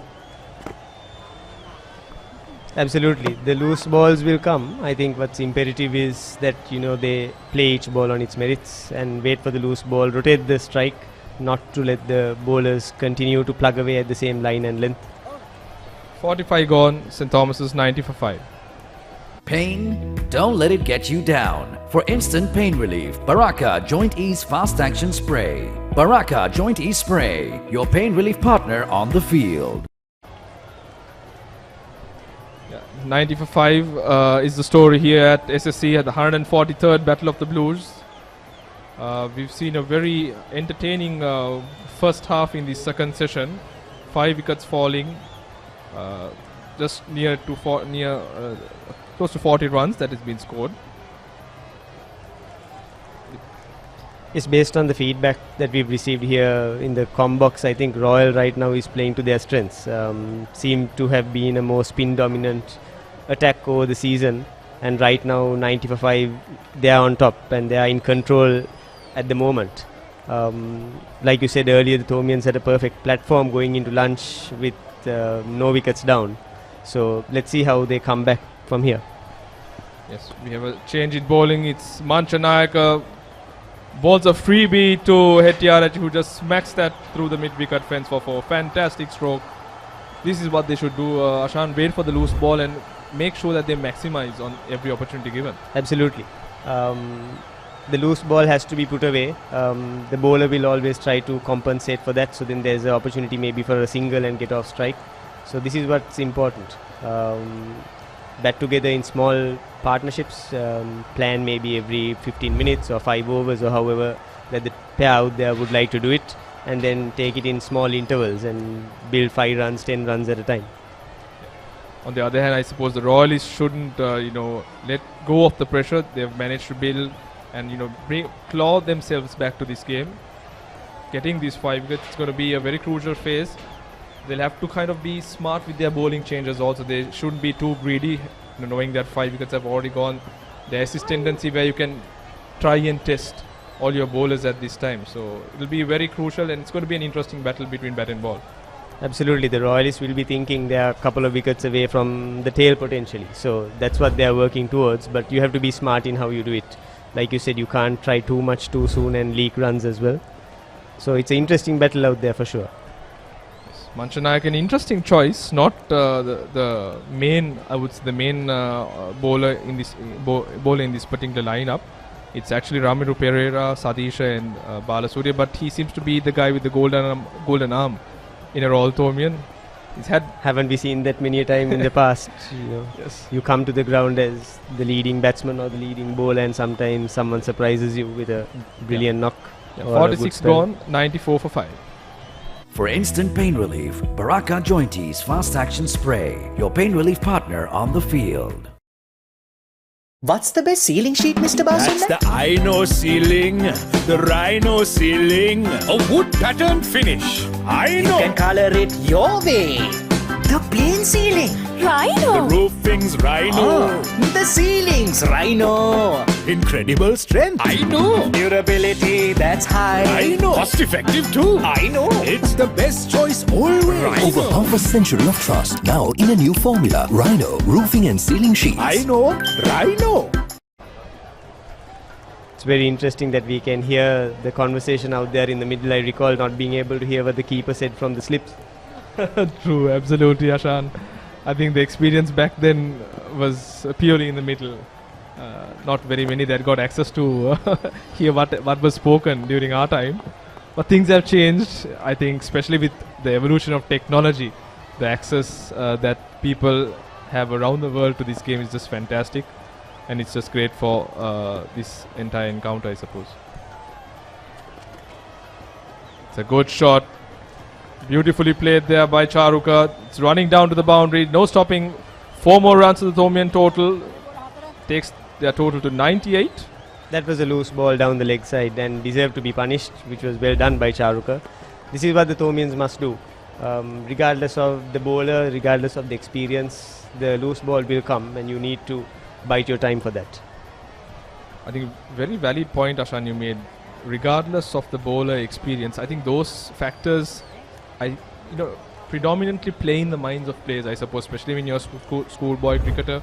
When you're playing a game of this magnitude, when you come in as a fresher, you feel the guy who's played 4 years is right on top of you. But it's actually not the case. It depends on who plays the better cricket on the day. And you just play each ball on its merit. I mean, I know it's easier said than done, sitting here, reflecting on the boys batting out there, but absolutely. I think this is where that particular facet of cricket actually builds, and even from a personality point of view, how you kind of cope with pressure. Once again, very well played, but I think there's cover in the deep square leg region. 1 run. I'm liking the intent of Charuka. He's looking to take on the Royal skipper, who has looked quite threatening throughout this entire inning. Yes, the sweep shot is a very effective shot if you play it for the right ball, especially against the left armour. You need to be careful that you play the ball either outside the off stump or the ball pitching outside leg stump. And up to now, he has been doing that well. I think Gishan, looking at the spin that was available, is trying to bowl that really brilliant ball where it pitches on mid-line leg and hits the top of off, and hence straying a bit on the pads. I think that's the deadly ball from Gishan. He has the one which goes on with the arm, and it gets a bit of movement as well. I think because they're using a Dukes and they're maintaining that ball well, it's going to be a ball that can be a real handful for Gishan. It's very smart. That's the end of over number 47 of the Thomian inning. 99 for 5 St. Thomas's.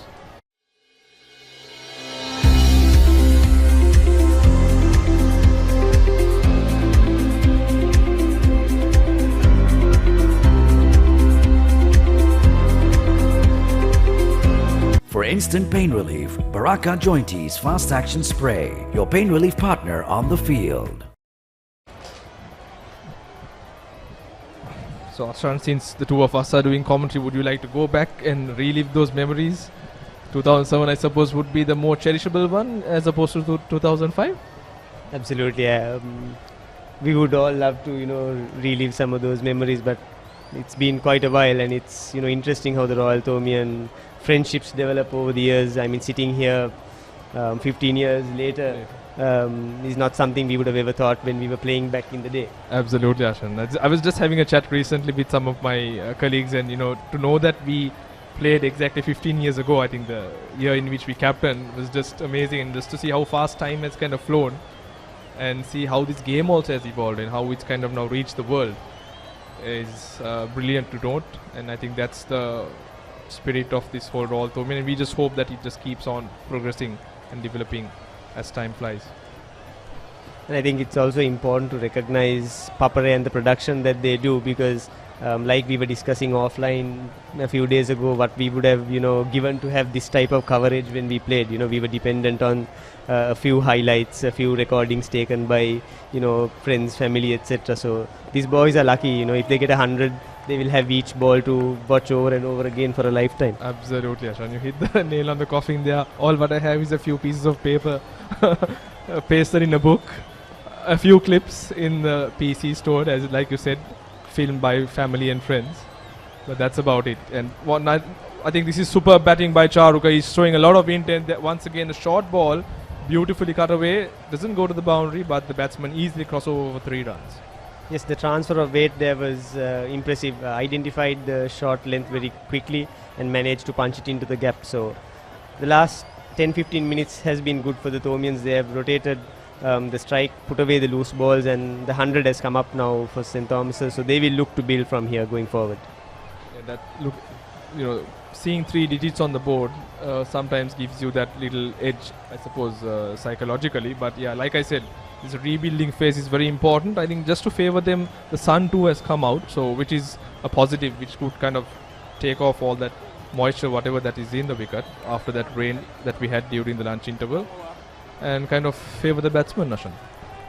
Yes, I'm sure the boys would have got the message from the dressing room or been briefed prior to the game. The SSC track, as we all know, settles down in the afternoon, and the ground being very quick as well, especially if the sun is out, there's value for money when you gap a ball. So 48 gone, 102 for 5 St. Thomas's.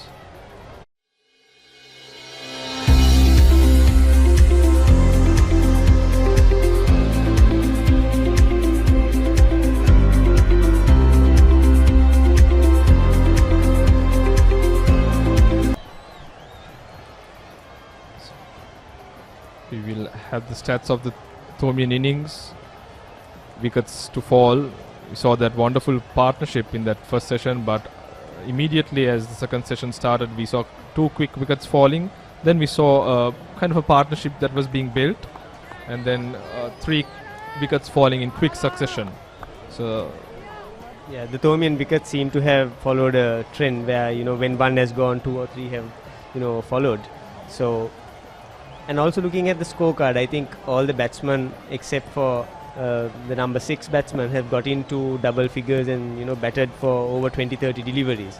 So it's very important that at the SSC, when you bat for 20-30 deliveries and you get yourself into double figures, that you capitalize. Because I remember being, you know, advised as a youngster, saying that after you get to 20 or 30 at the SSC, the bowler and the wicket will find it very hard to get you out. Spot on, Ashan. I think very important point that you mentioned. It's actually a crime if you give your wicket away, especially at SSC. First 2 days, probably the best 2 days for batting, and whenever you're given that opportunity, you're someone who has made merry, and I'm sure that's what the Thomian camp is also expecting from the 2 batsmen that are in. I haven't been able to follow Thomian cricket due to the current context as usual, but the little I'm seeing now with these boys, they seem to be technically sound. They seem to have a good head on their shoulders, and they seem to be able to identify length early, so there's no reason after they get into double figures as to why they can't make a big one. It's just how you apply yourself and possibly how you don't premeditate certain shots. Absolutely, yes. Like you mentioned, technique-wise, I'm sure there's a lot of work that goes in with the boys, and the fact that you have Dinesh Kumarasinghe, who's been with the college sit-up for some time, I'm sure that aspect or that facet of the game is always covered. When it comes to matches like this, it's always to do with your psychology and the mentality that you possess, the attitude in which you come into the game, that kind of supersedes or overrides whatever that you have. Because when it comes to skill and potential, yeah, it's pretty much parallel, but the ones who are stronger up there kind of have the edge over the opposition. Absolutely, very valid point. It's more of a mind game sometimes than a technical game or a game of talent. Sometimes mind dominates body depending on how you apply yourself.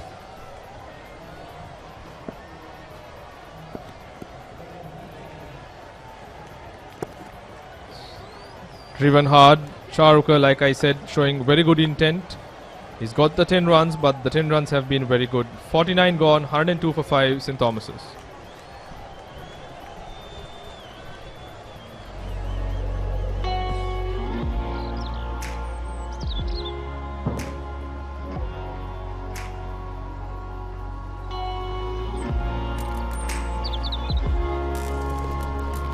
Lovely pictures of St. Thomas's College. That's the big club grounds and the church. Always, I think, the most beautiful school, St. Thomas's College, and thank you very much. No, because me being a neutral here, I realize that whenever I go to St. Thomas's College, it's a very good feeling, Harika. Yeah, earlier the better feeling was the quadrangle. Now Reverend Mark Bilimoria and the authorities have done a wonderful job. The landscaping part has been exemplary. The authorities together with the well-wishers and die-hard old Thomians have given the present boys a much serene surrounding.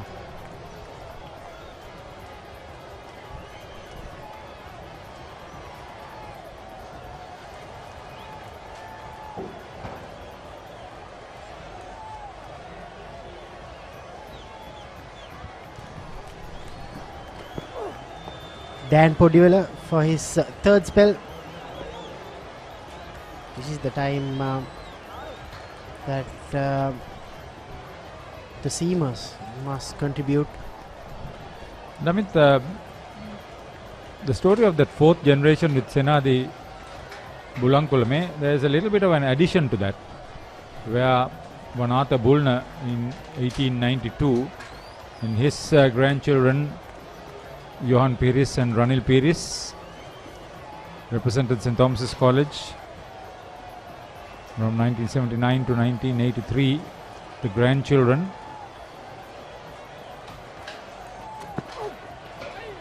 their parents P.I. Piris and David Piris, one of cricketing fame, the other of motor racing fame. Johan, who captained college in 1979 in the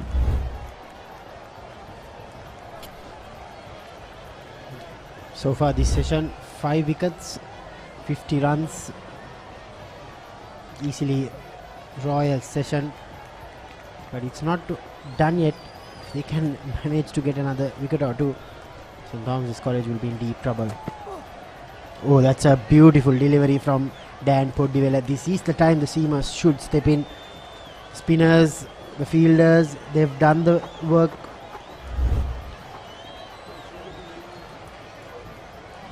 Almost edged it.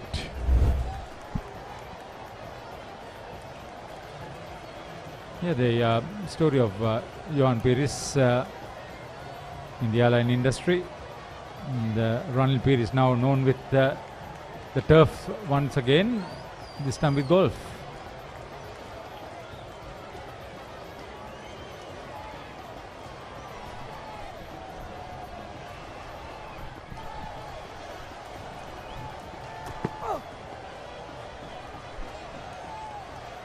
Chark Piris is contributing as middle order batter. He's chilling out there, just like we are chilling out here with Melbourne Lemon Puff. I heard that that's your favorite biscuit. Yes. Is it true? Yes, I like the Lanka lime and I like the lemon puff. No sugar problems for you, no? Plenty.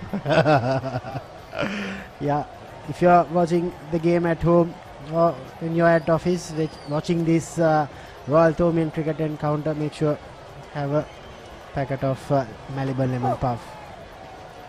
He's straying down the leg side for both the batters, the left hand and the right hand, which he should need to fix it quickly. Dan Podiola, he's going far across the left hand. It's not good bowling. Talking about the sweet things, we must talk about the 2 cakes. The 2 cakes sent by 2 individuals who are part and parcel of this big match.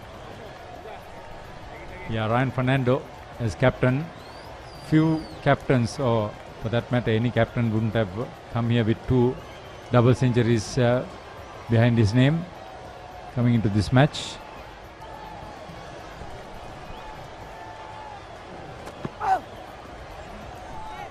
And the superb take by Panapetia. End of the 50th over. St. Thomas's 104 for 5.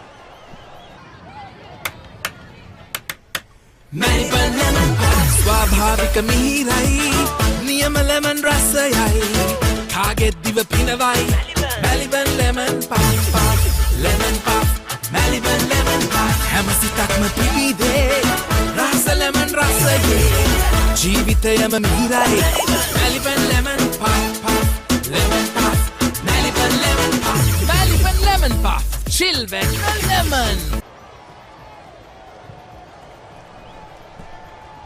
Yeah, more on that sweet story. The other one from on behalf of Senadi Bulankolama, 4th generation, just made a mention to their respective fathers, and they were good enough to send us the cake, so we will enjoy that.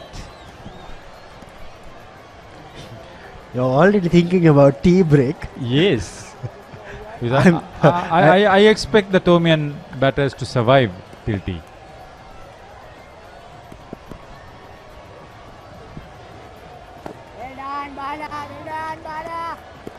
Panapitia has been very vocal behind the stumps. They are definitely on top, Royal College.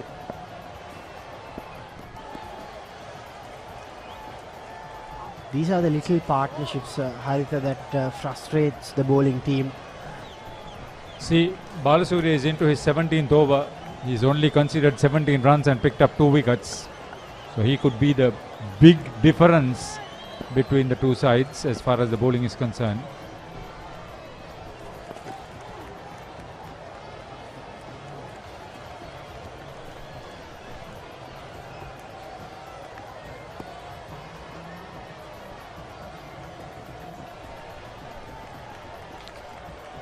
For all those watching this live coverage on Dialogue Television Channel 1 and Channel 140, and all those who are watching this from overseas, thank you for joining with the Papare.com, Sri Lanka's #1 sports hub, bringing all these pictures live to you from SSC grounds. Another single.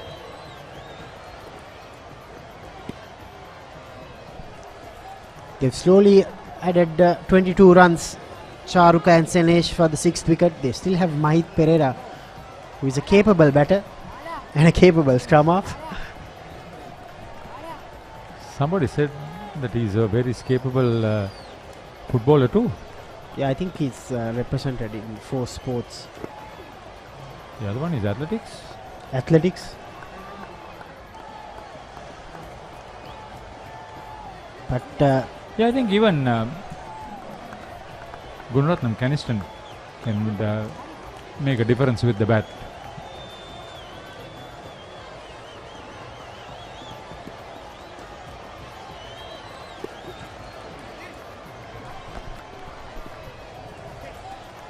End of another over, 106 for 5. For instant pain relief, Baraka Jointies Fast Action Spray, your pain relief partner on the field. What's the best ceiling sheet, Mr. Basunda? That's the Aino ceiling, the Rhino ceiling, a wood pattern finish. I know. You can color it your way. The plain ceiling. Rhino. The roofing's Rhino. The ceiling's Rhino. Incredible strength. I know. Durability that's high. I know. Cost effective too. I know. It's the best choice always. Rhino. Over half a century of trust. Now in a new formula. Rhino roofing and ceiling sheets. I know. Rhino. Just as much as the joint organizing committee, led by Kumudu and Roshan, for organizing this match, we would like to say a big thank you and a job well done for the live coverage for Malaysia, Varuna and Sachin and their teams. It's not easy managing the logistics under these extreme difficult periods. Papare has been showing live sport with great commitment. It's for the benefit of all sports lovers and the sportsmen and women in this country.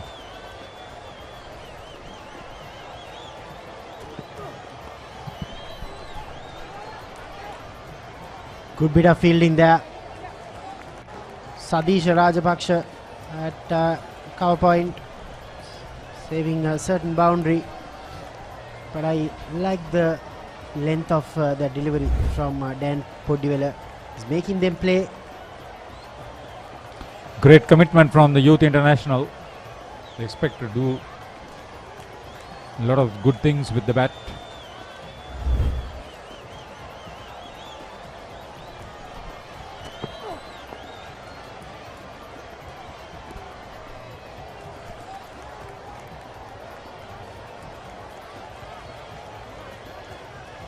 Senesh Hettiarachi, the designated wicket-keeper batter for St. Thomas's College. They still have another half an hour to go, Haritha. This is a very tricky period. They need to make sure that they don't lose any more wickets, St. Thomas's College.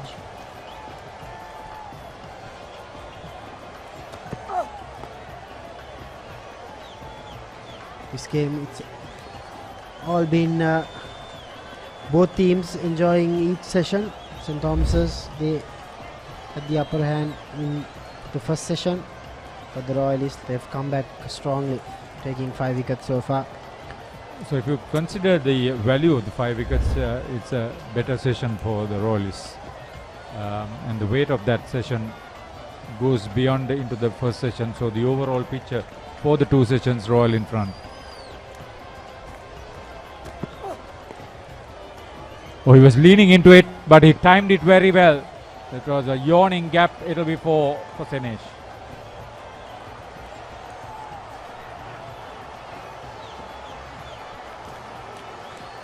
That's his 3rd boundary.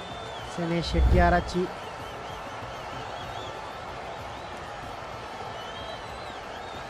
He's just bracing his length, but doesn't have the fielders on the offside to save those kind of full tossers. He knew exactly what he was going to do, Hettiarachchi. He's playing a little bit away from his body, but he was crouching low, trying to reach it well. See, there's a huge gap between the lone slip and the gully, and similar one between the wicketkeeper and the lone slip.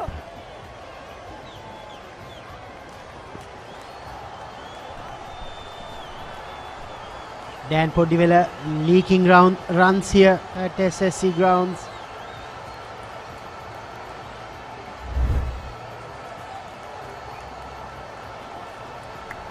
That was well played.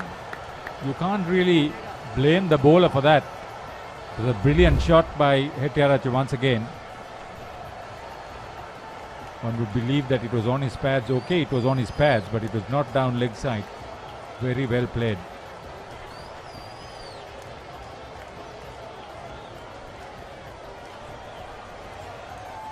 The chatter gets bigger, better, louder.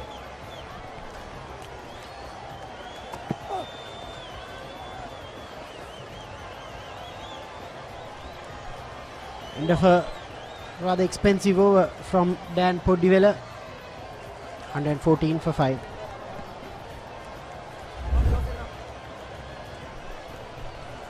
Here are the close chances, especially in that first session. That was in the second session.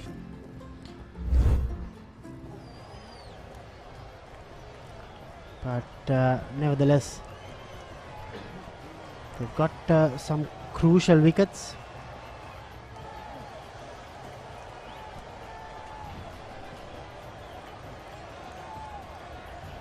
Run stand between these two for the 6th wicket brought in some respectability. The first intention should be to bat till tea.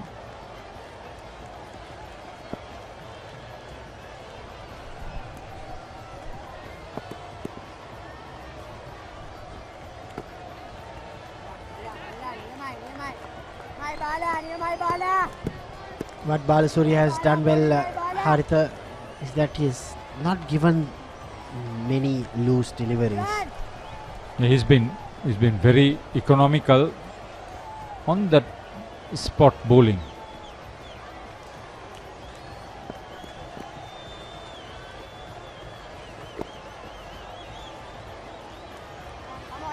Being a 4th-year player and with a rich history in the big match, he's confident enough.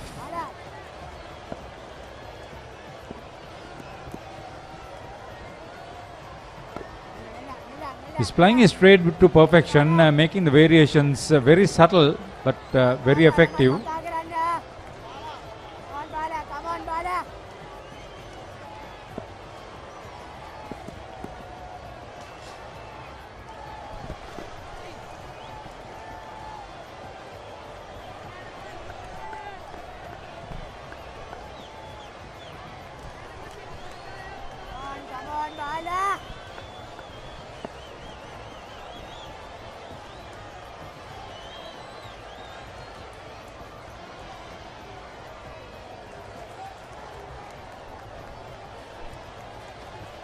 Charukka Peer is predominantly playing in the team for his off-spin bowling, but now doing a job with the bat in hand. They've added 30 runs, valuable 30 runs for St. Thomas's. Oh, it's forward of that field at square leg. That was well struck, well timed. Yeah, it's good to have the sweep shot in your arsenal, especially when you're playing against good quality spin. It's imperative that you have the sweep shot. Look at it, he executed it brilliantly, saw the vacant area, found the correct placement. The angle of delivery was away from his pads, very well in position.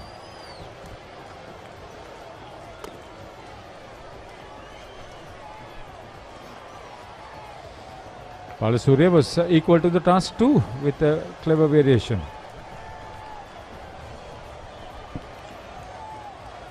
Despite everything last year, the Joint Match Organising Committee was able to organize this Royal Thomaian, the 142nd one. St. Thomas's, they were in deep trouble. They were 89 all out.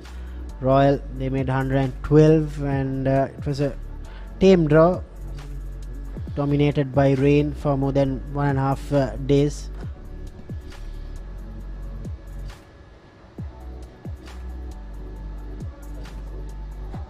Nathan Caldera, Yasiru Rodrigo from that team are not involved in this match.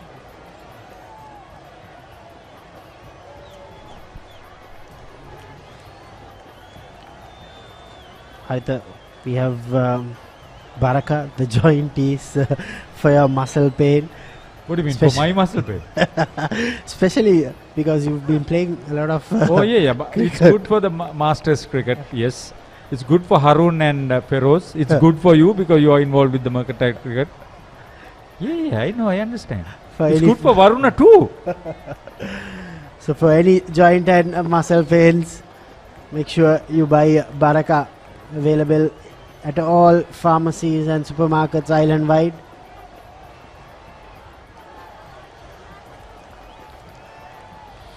Sadish Rajapaksha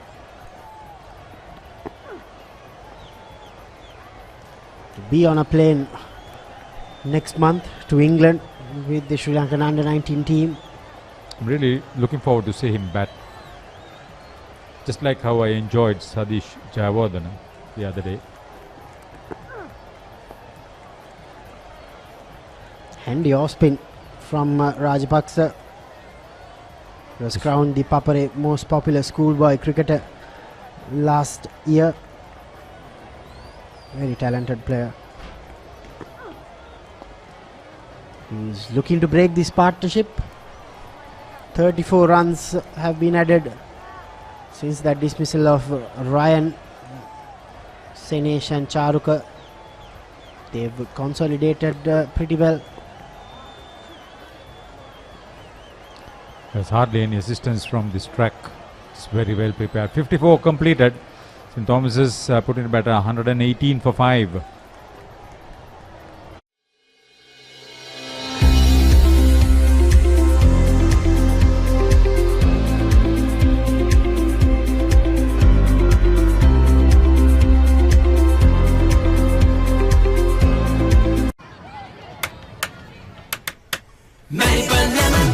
ස්වාභාවික මිහිරයි නියම lemon රසයයි කාගෙත් දිව පිනවයි Maliban lemon puff lemon puff Maliban lemon puff හැම සිතක්ම පිබිදේ රස ලෙමන් රසයේ ජීවිතයම මිහිරයි Maliban lemon puff lemon puff Maliban lemon puff Maliban lemon puff chill when lemon. So Ramiro Pereira has been brought in from the tennis court end. He started the rot immediately after lunch for Royal. Yeah, it was a brilliant return catch from the young 16-year-old. As a wicket-taking option, I'm pretty sure the Royal think tank would want to give him more overs.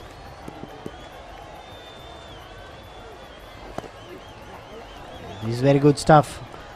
Ramiro Pereira attacking the stumps.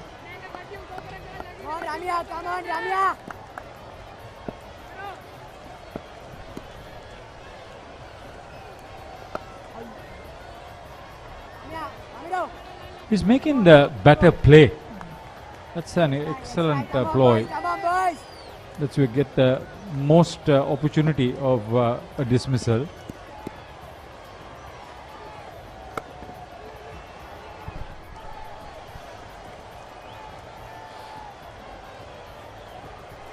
Oh, this is poor cricket. There's no fielder to back it up. Dasis Manchanayaka was not in the correct position. It hit the wicket, but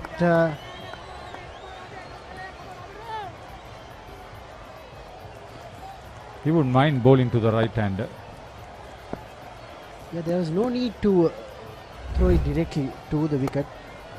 That's a massive full toss from Ramiro. But as a leg spinner, you tend to bowl one or two bad deliveries. That will be forgiven because leg spinners, they can take you wickets.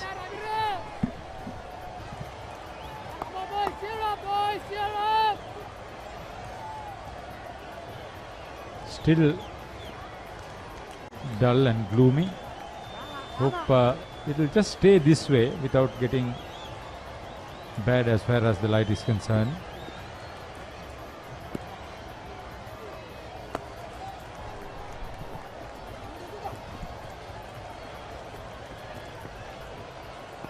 And now 3 bad deliveries from Ramiro Pereira.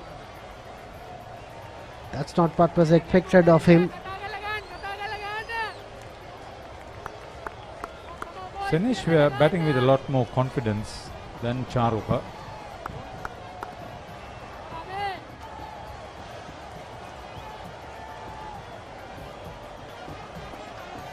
Long way off from being comfortable, St. Thomas's.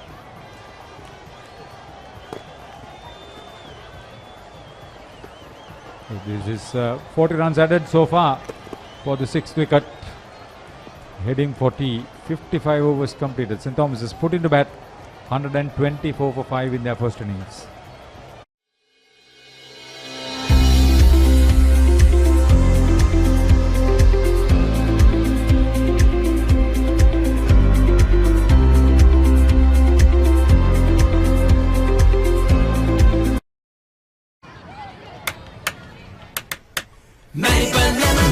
ස්වාභාවික මිහිරයි නියම lemon රසයයි කාගෙත් දිව පිනවයි Maliban lemon puff lemon puff Maliban lemon puff හැම සිතක්ම පිබිදේ රස ලෙමන් රසයේ ජීවිතයම මිහිරයි Maliban lemon puff lemon puff Maliban lemon puff Maliban lemon puff chill when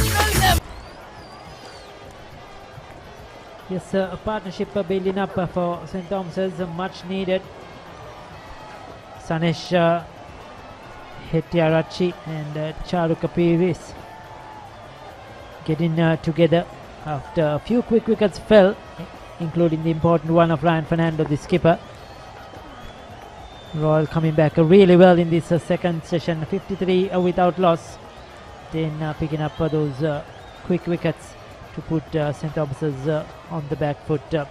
Rajapaksa continues from the Vidyamavata end. Left-handed Sanesh Hettiarachchi has played a good knock so far. He's been in form. He's had a good season with the bat. The wicket-keeper for St. Thomas's. And making good progress at the moment.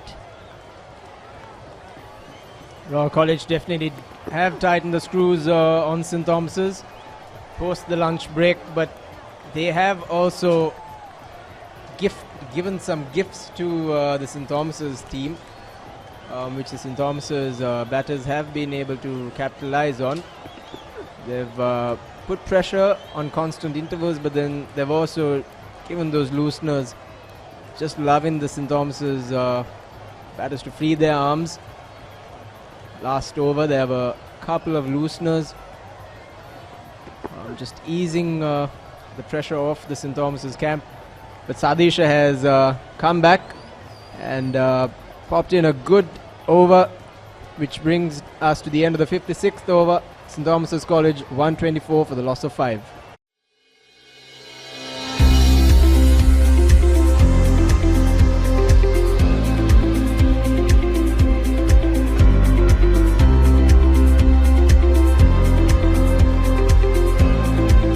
What's the best ceiling sheet, Mr. Basunda? That's the Aino ceiling, the Rhino ceiling, a wood pattern finish. I know. You can color it your way. The plain ceiling, Rhino. The roofing's Rhino. The ceiling's Rhino. Incredible strength. I know. Durability, that's high. I know. Cost effective too. I know. It's the best choice always. Over half a century of trust, now in a new formula. Rhino Roofing and Ceiling Sheets. I know. Rhino. Yes, St. Thomas's will be disappointed with their effort in this second session, because they did all the hard work, Shamin, in the morning session, which was more difficult to bet on. There was help for the seamers. It was overcast. The wicket was closed because there was rain.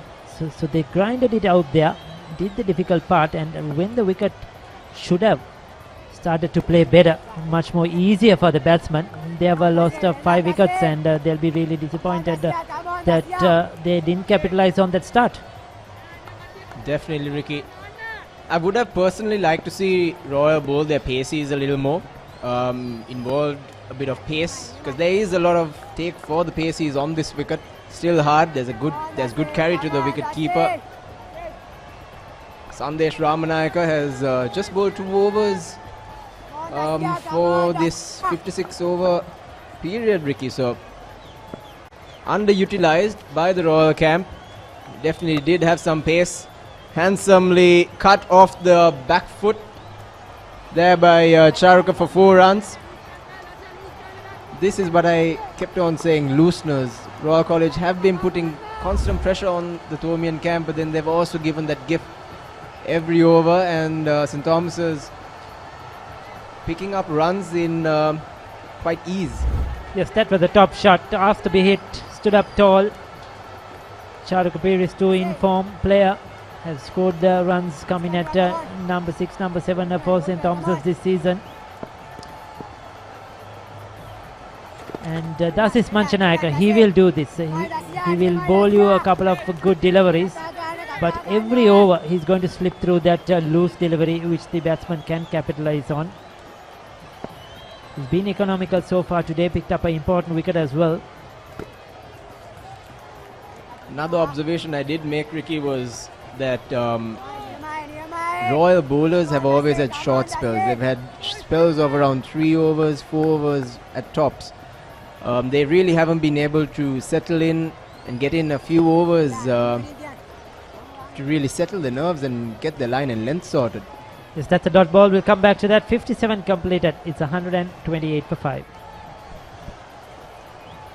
What's the best ceiling sheet, Mr. Basunda? That's the Aino ceiling, the Rhino ceiling, a wood pattern finish. I know. You can color it your way. The plain ceiling, Rhino. The roofing's Rhino. The ceiling's Rhino. Incredible strength. I know. Durability, that's high. I know. Cost effective too. I know. It's the best choice always. Over half a century of trust, now in a new formula. Rhino Roofing and Ceiling Sheets. I know. Rhino.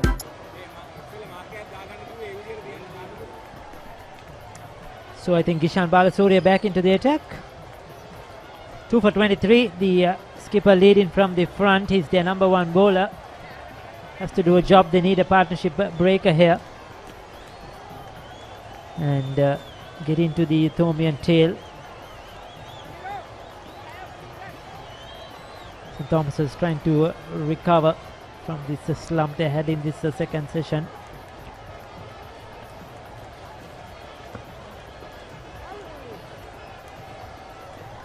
Played it off the wicket really well at the last moment. What's the best ceiling sheet, Mr. Basunda? That's the Aino.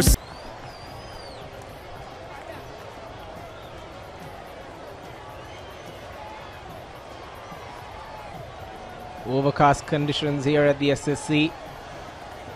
Again, quite favourable for the fast bowlers. The decent breeze coming in. Wouldn't really exert themselves. I wouldn't mind if the pace is operated from one end at least, Ricky, just to make the batsmen unsettled, just so that they aren't used to one pace of bowling. Yes, approximately 10 minutes to tea as well. So Royal could afford to have a couple of changes, maybe a over 2 from the fast bowlers from one end. Try something different. Right now I feel the Royal camp is waiting for the Thomians to take charge and make a mistake or turn a game on themselves. But 10 minutes into tea, would like to see Royal putting a bit more pressure on the Thomian batters.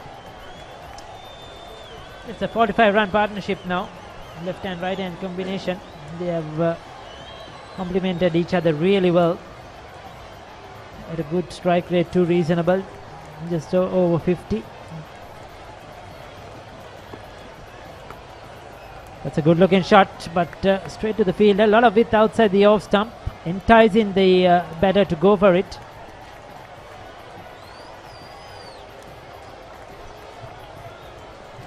Both batsmen quite set now, facing 50 plus balls each, so they do see the ball quite well.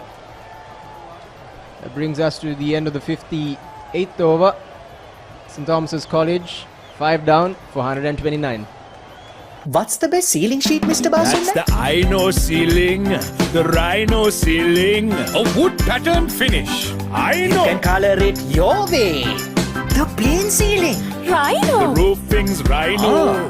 The ceiling's Rhino. Incredible strength. I know. Durability that's high. I know. Cost effective too. I know. It's the best choice always. Over half a century of trust, now in a new formula. Rhino Roofing and Ceiling Sheets. I know. Rhino. Pictures from the SSC coming to you courtesy www.thepapare.com. You're joining us. You can join us from around the globe on the web. And if you are in Sri Lanka and a Dialogue TV subscriber, you can join us on channel number 1 and 142. So once again switching his bowlers around, Gishan Balasuri bringing back Rajapaksa into the attack, replacing Mancha Nayaka. So he's gone for the off spinner. Sri Lankan under 19 cap. That didn't turn, went straight through.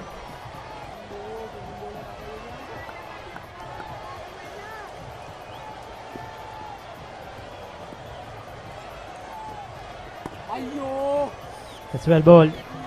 Coming around the wicket, not really getting much turn, just going straight through with the arm. Using the angle really well, and the crease there, Sadisha Rajapaksa. Trying to cramp the batsman up. Both Sinesh and Charuka have dealt with Sadisha's line and length quite well. The wicket keeper having a go at the batsman better as well, taking his opportunities. What's the Royal Thomian without some banter? It's all part and parcel of the game. Yes, certainly these players will miss the atmosphere you usually get at a Royal Thomian, unfortunately for them. With everybody watching the game from the grounds, the music, the entertainment. But still, the cricket is what matters.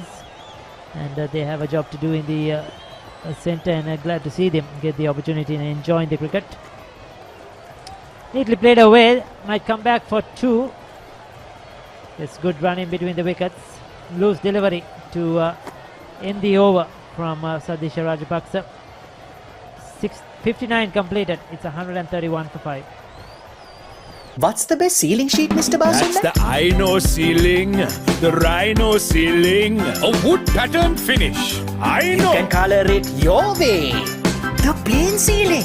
Rhino. The roofing's Rhino. The ceiling's Rhino. Incredible strength. I know. Durability that's high. I know. Cost effective too. I know. It's the best choice always. Over half a century of trust, now in a new formula. Rhino Roofing and Ceiling Sheets. I know.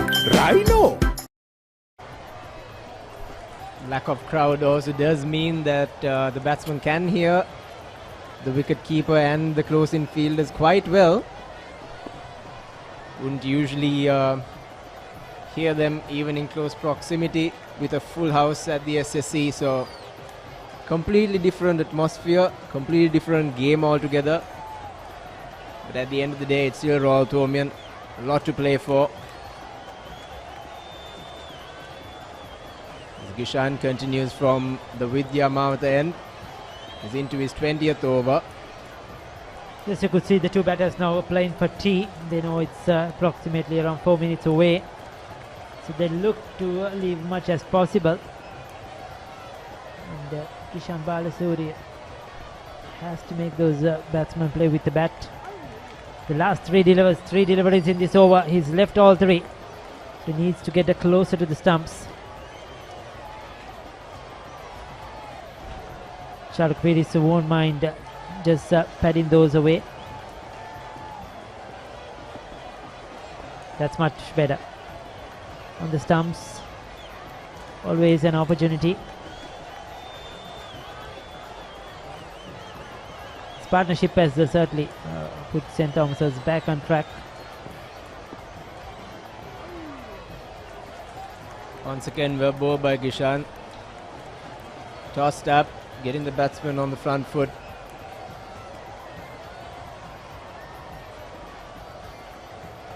Varied spin by Gishan. So creating that doubt in the mind of the batsman again. Keeping to that middle and off line. Which brings us to the end of the 60th. St. Thomas's College 131 for the loss of 5. What's the best ceiling sheet, Mr. That's Basunda? the Ino ceiling, the Rhino ceiling, a wood pattern finish. You can color it your way. The plain ceiling. The roofing's Rhino. The ceiling's Rhino. Incredible strength. I know. Durability, that's high. I know. Cost effective too. I know. It's the best choice always. Over half a century of trust, now in a new formula. Rhino, roofing and ceiling sheets. I know. Rhino. So Sadisha to bowl what seems like the last over before tea. Again, Royal College opting for the off spinner.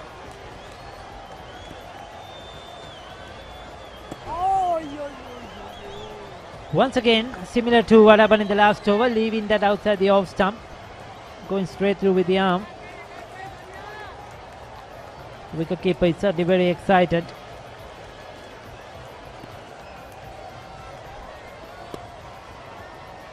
But Sanesh Shettyarachi has really batted well in this innings. He's played technically well, just played the ball on its merit.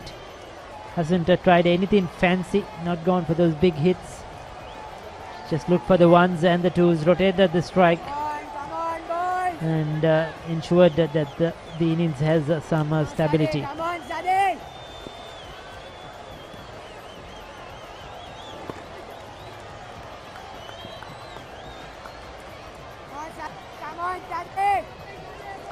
Watchfully played again by Sanesh. St. Thomas's would be quite pleased with the second half. Again, a waiver delivery on the offside. Left alone. Yes, he had a right smile on his face. I think that was intentional, sort of. Just loaded one up, encouraging Sanesh Shettyarachi to go for it. But with T approaching, did the right thing. Once again leaves it alone. Will umpire Gunawardena and yes, Asanka Jayasuriya calls for T. So that's a T on day one here at the SSC grounds in the 143rd Battle of the Blues. St. Thomas's College versus Royal College. Royal winning the toss earlier on and deciding to bowl first, have restricted St. Thomas's so far to 133 for 5 after 61 overs.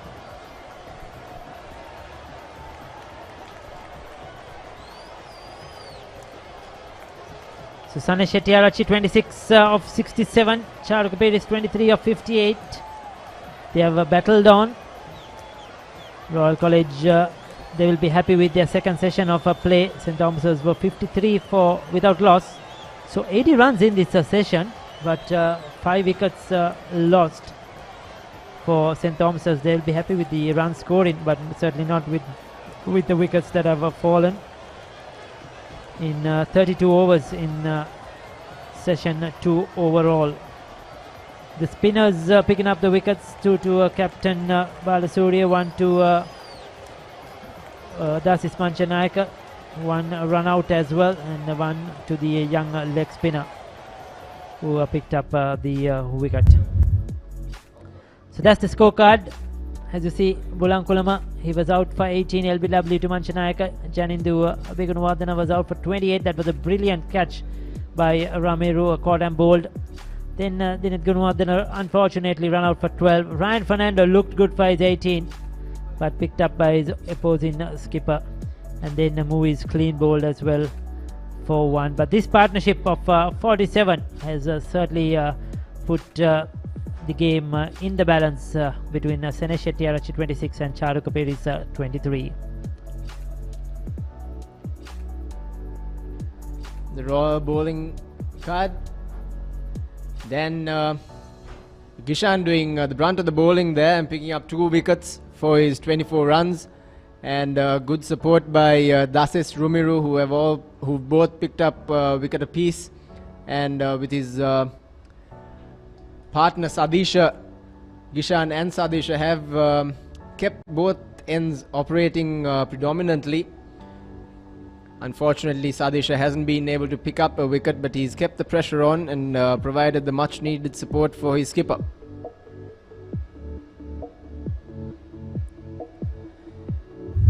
Can go in for... Yes, this is what happened in the second session. That was the first wicket to fall. Begunwardana brilliantly caught and bowled by Ramiru. That was an excellent... That started the process for Royal. Then Bulankulama LBW to Manchanayaka. But Ryan Fernando came in, started off with a boundary, played a few good shots, and Dineth as well. He looked good for his brief stay, played both sides of the wicket really well. And then this run out, direct hit. He was caught unawares, and that beautifully bowled. Gishan Balasuriya, Castlin Moyes, and a quick wicket that time. And then the prize wicket of Ryan Fernando. Chip in 1 to short extra cover. A bit loose. And Royal was right on top at that stage. But Hettiarachchi got in there and played some good shots. And these two are really Charu Kapiris and Hettiarachchi putting things in place for St. Thomas's with that unbeaten partnership of 47. They played the bowlers well, both spin and pace. Punished the loose ball, rotated the strike well, and managed to be in and out at T. So there you go. Well, Royal College certainly took session 2. Session 1 was for St. Thomas's, but 5 wickets in that second session, bringing Royal back into the game. But St. Thomas's doing well. To go into tea at 133 for 5. It's going to be a really interesting battle in the third session, Shaminder. Plenty of cricket to come here at the SSC. 2 giants of the sport in Sri Lankan school cricket taking on each other at the 143rd encounter. Definitely interesting cricket to come, in my opinion at least. St. Thomas's would like to bat the day on, and maybe even into the first session of tomorrow, and get Royal College back in, back on the crease to face a few leather. Yes, definitely. We are going to have a very interesting session coming up with the game in the balance at the moment. We'll be back in approximately 15 minutes for session 3 of the 143rd Battle of the Blues.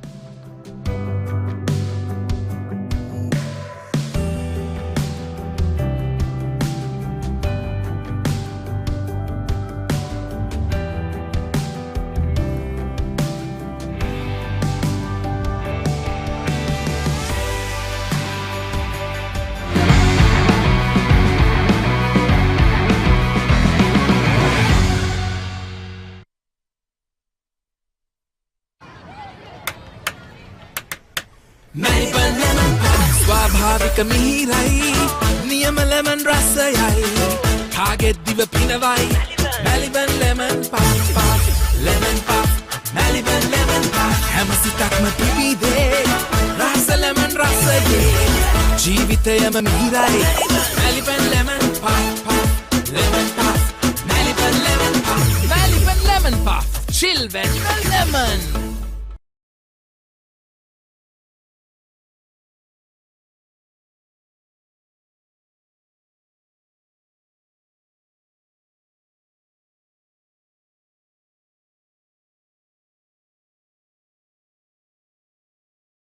What's the best ceiling sheet, Mr. That's Basunda? the Ino ceiling, the Rhino ceiling, a wood pattern finish. You can color it your way.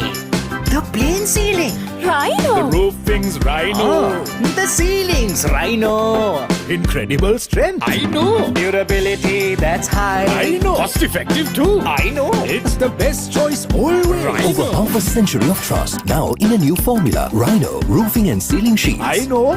Rhino. Maliban lemon puff ස්වාභාවික මිහිරයි නියම lemon රසයයි කාගෙත් දිව පිනවයි Maliban lemon puff lemon puff Maliban lemon puff හැම සිතක්ම පිබිදේ රස lemon රසයේ ජීවිතයම මිහිරයි Maliban lemon puff lemon puff Maliban lemon puff Maliban lemon puff chill vanilla lemon. What's the best ceiling sheet, Mr. That's Basunda? the Ino ceiling, the Rhino ceiling, a wood pattern finish. I know. You can color it your way. The plain ceiling, Rhino. The roofing's Rhino. The ceiling's Rhino. Incredible strength. I know. Durability, that's high. I know. Cost effective too. I know. It's the best choice always. Over half a century of trust, now in a new formula. Rhino roofing and ceiling sheets. I know. Maliban lemon puff ස්වාභාවික මිහිරයි නියම lemon රසයයි කාගෙත් දිව පිනවයි Maliban lemon puff lemon puff Maliban lemon puff හැම සිතක්ම පිබිදේ රස lemon රසයේ ජීවිතයම මිහිරයි Maliban lemon puff lemon puff Maliban lemon puff Maliban lemon puff chill vanilla lemon.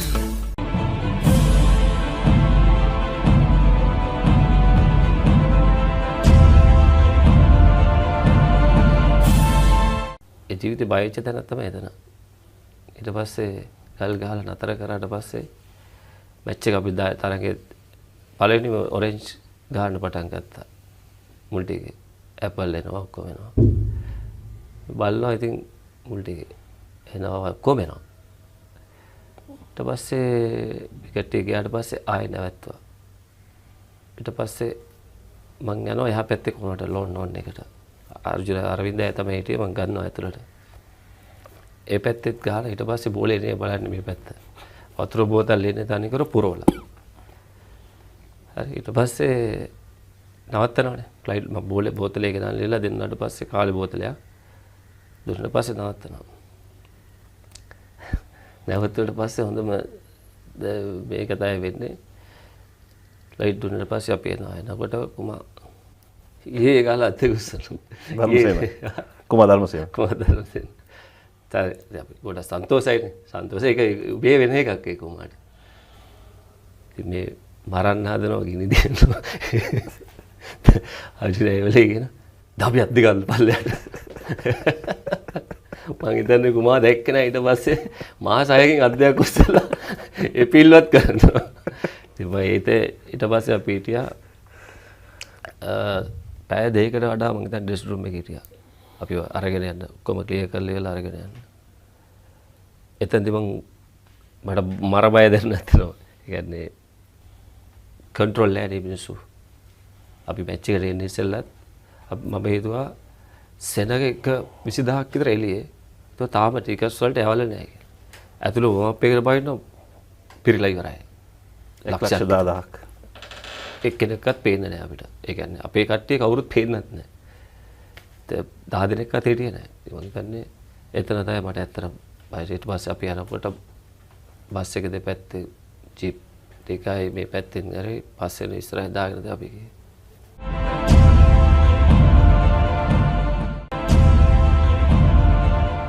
වගේ වශයෙන් ඔබ සභාපතිලා ඉන්නකොට ගත්ත තවත් එච්චරම් ප්‍රසිද්ධ නැති ඒ කාලේ ප්‍රසිද්ධ නැති තීරණයක් තමයි මේ කුමාර සංගක්කාරව විකට් කීප් කරන එක නවත්තලා ඌව බැට්ස්මන් කෙනෙක් හැටියට විතරක් ගස්සන එක. මම හිතන්නේ ඒ දවස්වල ගොඩක් අය ඒකට දෝෂාරෝපණය නැගුවා. නමුත් වැඩි කල් යන්න මත්තෙන් අපිට තේරුම් ගන්න පුළුවන් වුණා ඒ කොතරම් විශිෂ්ට තීරණයක්ද කියලා. මම හිතන්නේ ලෝකය මේ වෙනකොට ඔක්කොම අනිත් පැත්තට ගිහිල්ලා තිබුණේ. ඒ කියන්නේ කඩුළු රකින්න දුන්නේ හොඳට බැට් කරන්න පුළුවන් කෙනෙක්ට. නමුත් ඔබ ඊට ආත්පසින්ම වෙනස් තීරණයක් ගන්නවා. ප්‍රසන්න ජයවර්ධන කියනවා කණ්ඩායමට කඩුළු රකින්න. මේ ගැන යමක් කතා කරන්න. ඇත්තටම ඕක මම කුමාරටත් මම කතා කරා. මොකද ඇත්තටම රෙක්ස් හිතලා බැලුවොත් ටෙස්ට් මැච් එකක් අරන් අපි හිතමු දැන් කුමාර බැට් කරන්නේ නම්බර 3. කුමාර නම්බර 3 බැට් කරනකොට අපි හිතමු එයාගොල්ලෝ ඉස්සලා ෆීල් කරා කියලා. දැන් අපි හිතමු ඒ අනිත් කණ්ඩායම ලකුණු 450ක් ගහනවා. අපි හිතමු දවස් එකමාරක් බැට් කරනවා. දැන් අපි බැට් කරන්න ගිහිල්ලා පළවෙනි ඕවර් දෙකේ විකට් එකක් යනවා. දැන් කුමාර බැට් කරන්න යන්න ඕනේ. දැන් කුමාර දවස් එකමාරක් විකට් කීපින් කියන්නේ ඉතාමත්ම අමාරු ජොබ් එකක්. ඒ කියන්නේ නැවෙන්න ඕනේ, හිට ගන්න ඕනේ, කොන්සන්ට්‍රේට් කරන්න ඕනේ. පොඩ්ඩක් මිස් වුණොත් කැච් එකක් ස්ටම්පින් එකක් මිස් වෙන්න පුළුවන්, කැච් එකක් මිස් වෙන්න පුළුවන්. ඉතින් යාගේ ඇත්තටම ඇවරේජ් එක තිබ්බේ ඒ කාලේ 40 ගණන් වල තිබ්බේ. ඉතින් මම යාට කිව්වේ වා බලන්න මේක ටිකක් අමාරු ජොබ් එකක්. ඔයාට කීප් කරලා බැට් කරන්න ඕන නම් ඔයා නම්බර 5ට 6ට වගේ එන්න. කියන්නේ ගිල් ක්‍රිස් වගේ බැට් කරන තැනක. විකට් කීපර්ස්ලා බැට් සාමාන්‍යයෙන් බැට් කරන්නේ ඒ ලෙවල් එකේ. 5 හරි 6 හරි. සාමාන්‍යයෙන් 6. ඉතින් එයා එච්චර කැමති වුණා. එයා මට කිව්වේ එයා කීප් කරනකොට එයාගේ බැටිං වලට ඒක හෙල්ප් වෙනවා කියලා. මොකද බෝල් එනවා පේනවනේ. ඉතින් ඒ වුණාට ඉතින් අපි ඒ වෙලාවේ තීරණයක් ගත්තා. මොකද අපි හිතුවා කණ්ඩායම වෙනුවෙන්. ඊට පස්සේ මං හිතන්නේ යාගේ ඇවරේජ් එක 65කට වගේ ආවා මේ non keeping බැටිං කරාම. ඒ කීපින් පැත්ත ගත්තොත් එළියට මම හිතන්නේ යාගේ ඇවරේජ් එක මං හිතන විදිහට 65ක් වගේ ගෙනවා. මොකද යාගේ ඕවරෝල් ඇවරේජ් එක 57ක් වගේ දෙනවා. මම හිතන්නේ කීපින් කාලේ ගත්තාම මේක 40 ගණන් වලනේ තිබ්බේ. කීපින් නවත්තලා යා බැටිං විතරක්. මොකද යාට ඒතර හංගර් එක වැඩි. මොකද එයා දන්නවා දැන් විකට් කීප් කරාම යාට ඒ රෙස්පොන්සිබිලිටි එකක් තියෙන හින්දා දැන් එයා විකට් කීපින් නැති හින්දා මේ බැටිං වල තවත් වැඩිපුර රෙස්පොන්සිබිලිටි එකක් ආවා. ඉතින් එයා ගහපු ද්විත්ව සතක ප්‍රමාණය වැඩි වුණා. මොකද ඒක අපිට පේනුණා. මම හිතන්නේ ඒ ගත්ත තීරණය කණ්ඩායම වෙනුවෙන් ගත්ත තීරණයක්. ඉතින් ඒකට ඒ වෙලාවේ කුමා පොඩ්ඩක් ඒකට අසතුටු වුණාට මම හිතන්නේ රෙක්ස් කිව්වා වගේ අතීතය හැරිලා බලනකොට ඒක මං හිතන්නේ එයාගේ ඇවරේජස් වලට ඒක ඉම්ප්‍රූව් වෙලා තියෙනවා. ඉතින් මං හිතන්නේ ඒ ගත්ත තීරණය මොකද ඇත්තටම මේ විකට් කීපර් කෙනෙක්ට අමාරුයි ටෙස්ට් මැච් වන් ඩේ මැච් එක පුළුවන්. අපි වන් ඩේ වල යාව අයින් කරේ නැහැ. වන් ඩේ වල කීප් කරා. ටෙස්ට් මැචස් වල විතරක් අපි යාට කිව්වා ඔයා මේ නම්බර් 3 බැට් කරන්න හැබැයි විකට් කීපින් කාට හරි දෙන්න.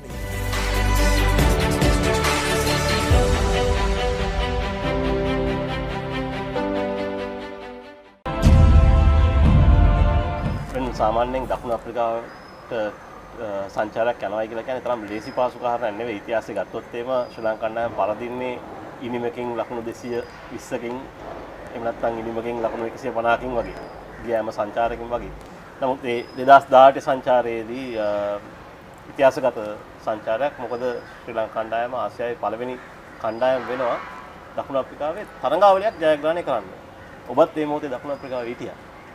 ඔබට මේ අත්දැකීම කොතරම් මිහිරි දෙයක් වුණාද? ඇත්තටම මම ගොඩක් වෙලාවට මේ මුළු සංචාරය තුලම හිටියේ CEOs බොක්ස් එකේ. ඉතින් දකුණු අප්‍රිකානු රටේ සිටින ජ්‍යෙෂ්ඨම ක්‍රීඩකයෝ වශයෙන්ම පාලක මණ්ඩලයේ කට්ටියත් ඒ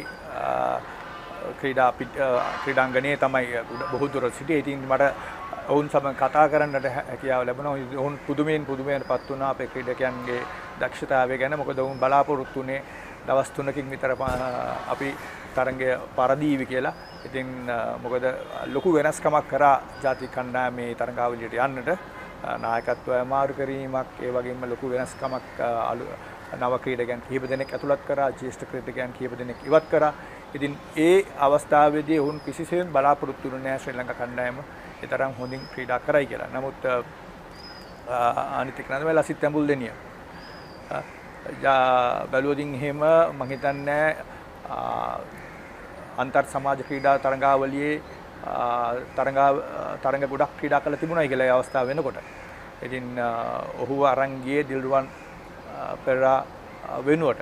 ඉතින් එවැනි රිස්කි ඩිසිෂන්ස් ටිකක් අරගෙන ඉතින් ඒවා හරි ගියාම ගොඩක් ඒගොල්ලෝ ක්‍රෙඩිට් එක දෙන්නේ නැහැ කවදාකවත් සිලෙක්ටර්ස් වලට ක්‍රෙඩිට් එක දෙන්නේ වෙනත් පුද්ගලයන්.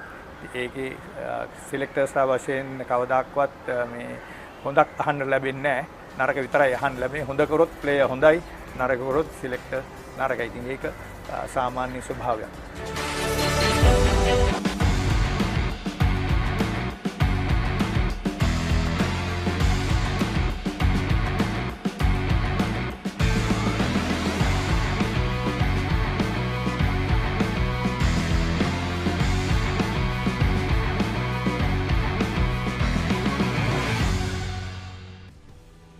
Welcome back everyone, this is the 143rd Battle of the Blues. You're joining me in the third session. Live coverage brought to you by thepapare.com. So far, the match has been a tale of two sessions to be honest. The first session, St. Thomas's College batted really well their openers, didn't give away any wickets, but during the second session, Royal College made a very strong comeback. Joining with me is Danushka Colombo. Danushka, their thoughts regarding the first two sessions so far? So very good evening to everyone watching, and like you said, the first session belonged entirely to the Thomians, and the openers did what Thomians wanted. They did not lose any wickets in that session, but Royal came back very strongly after lunch, picked up 5 wickets. But I think at the latter part of the second session, the Thomians did put up a good fight back with Senesh and Charuka. They already have put on a partnership of 49 runs for the 5th wicket, so good comeback by the Thomians. However, let's see what the last session of the first day holds. Sinesh currently on 26 and Charuka on 23. We have to remind they lost the prize wicket of Ryan during the second session. The wicket that Royal College were looking for during that second session. Exactly, I think the Thomians expected a lot more from Ryan Fernando, especially after his performance throughout the season. But however, Royal have managed to get that important wicket, and Ryan Fernando scored only 18 runs.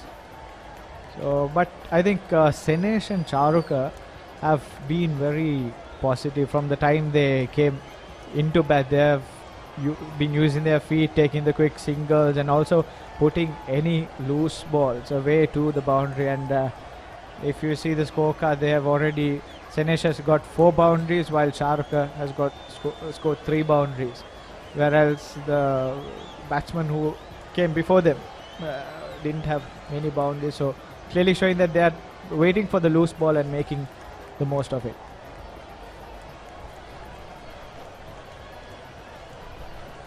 As you can see, the Royal College players, they are coming out to the middle for this final session of day 1. They'll want to take these remaining 5 wickets as soon as possible. And the 2 batters for St. Thomas's College, Senesh and Charuka. They have halted the momentum for Royal College, which they actually built up during the beginning of the second session.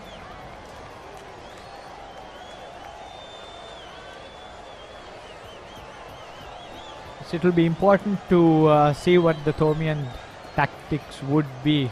My guess is they would target to get minimum 250 runs and then put Royal in, but that entirely depends on how the 2 batsmen out there go after the tea break. So they are almost at a 50-run partnership and have been batting very well.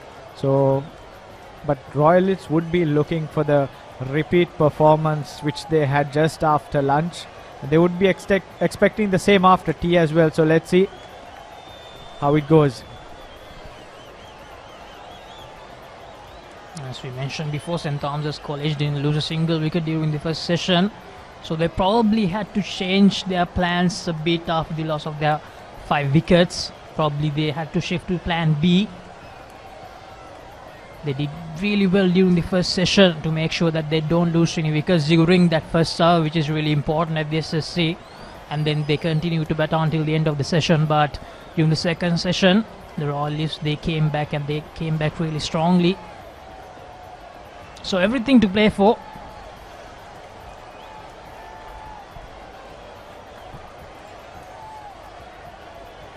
You can see the Royal schoolboys with their flags out, but clearly missing the crowd and the atmosphere, which we are normally accustomed to at a Royal Thomaian. But however, hats off to the organisers for somehow having this Royal Thomaian. Even last year it was the same, and we are currently at the 143rd Battle of the Blues because of that unbroken. You also need to give credit to the prefects as well, doing a really good job to create some sort of an atmosphere. Charuka Paris, 23 of 58 deliveries, scored 3 boundaries, strike rate of 39.66.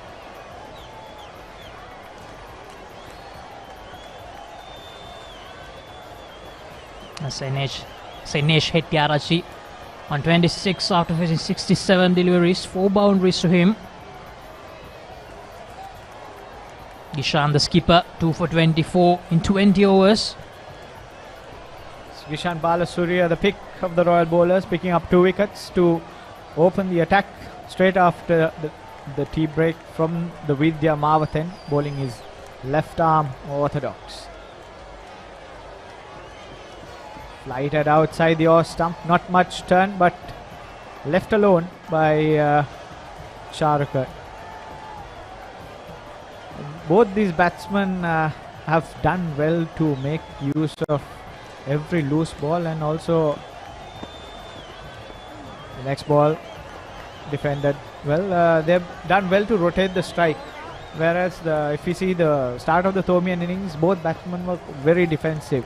But unlike them, what I like in these two is that they have rotated the strike and also made use of the loose ball. Assuming the first session, you might say that no, they did their job, but from the runs point of view, they didn't get the numbers that they needed, most probably because the run rate was below 2, as I remember, at the end of the first session. So, but they did recover because Ryan and the middle order, they actually did get some good starts, though most of them didn't get the chance to make it big. But Sainesh and Charuka, they have carried down from there. A good partnership for the 6th wicket.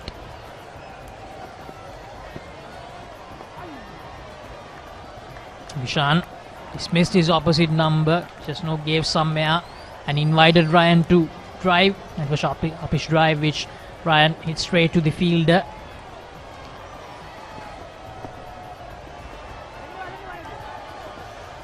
It's on his legs, but no chance of a single, and that brings the end, the first over after tea.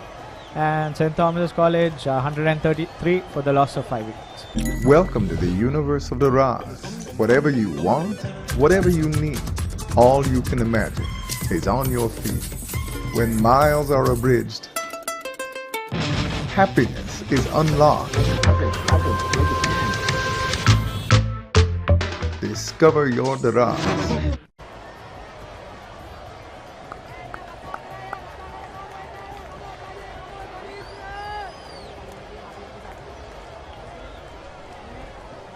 Sadisha Rajapaksha to continue from the press box end.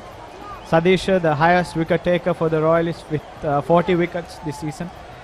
Bowling his right arm off spinners, and I think his job here is to keep one end tight, whereas Gishan will try to get the wickets from the other end. This time flighted outside the off stump, driven towards short extra. The fielder did well to get his hand on it. No run, no chance of a single there. Sanushka, an interesting battle, isn't it? The left-handed batter and a right-handed batter against the right arm off spinner and the left arm orthodox spinner.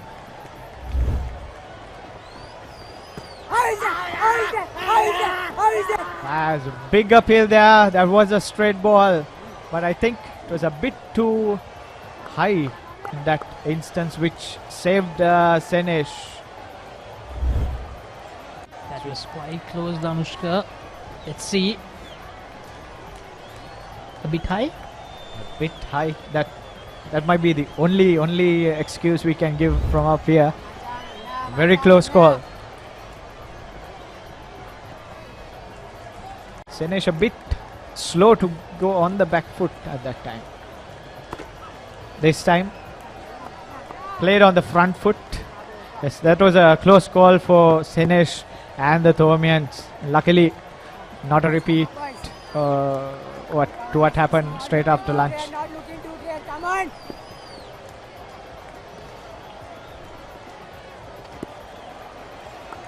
Senesh decides to leave that delivery. That really could have gone either way, Danushka.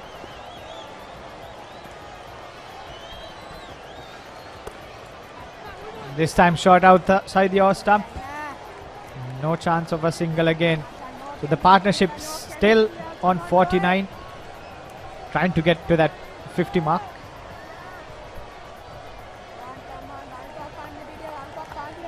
Familiar face at the grounds today. Shamika Karunaratna, who has played for Royal College, as the next delivery is outside the off stump and left, and that brings the end of the 63rd over. St. Thomas's 133 for 5. We live in a world that's rapid and demanding. We live in a community that values trust and reliability. So what if speed and convenience had a new makeover? Introducing the new Quickie.lk,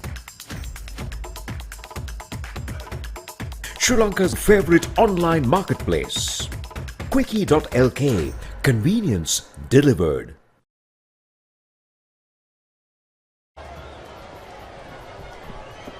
Gishan will continue.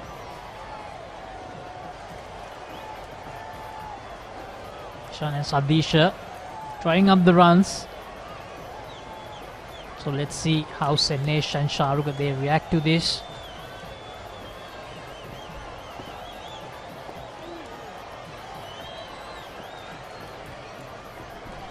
Very good line and led by Gishan, keeping it very tight. Thomians yet to get off the mark after the tea break, still on 133. That's flighted way outside the off stump. Left alone by Shahrukh. Can see a field change as well. Silimidov, fielder, coming towards leg slip.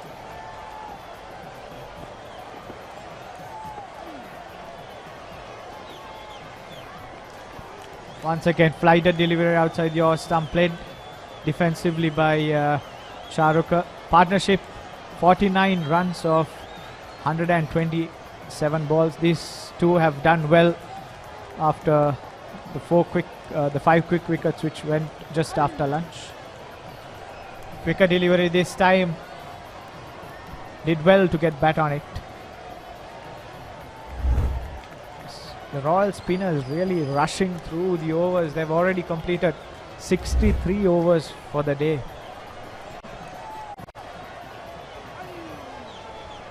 Once again, Gishan testing the patience of the two batters. That's the end of the 64th over.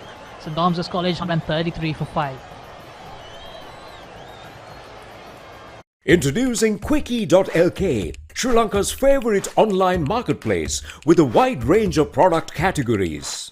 Pharmaceuticals, automobile, groceries, electronics, flowers and cakes, homeware and appliances, and special services such as Quickie Concierge and Quickie SOS.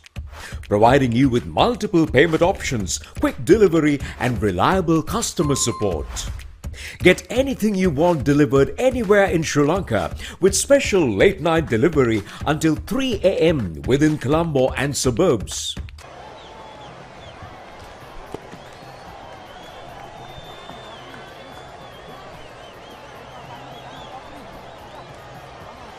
Janindu So far the highest scorer for St. Thomas's College with his 28. Senej on 26 here. Shahrukh on 23.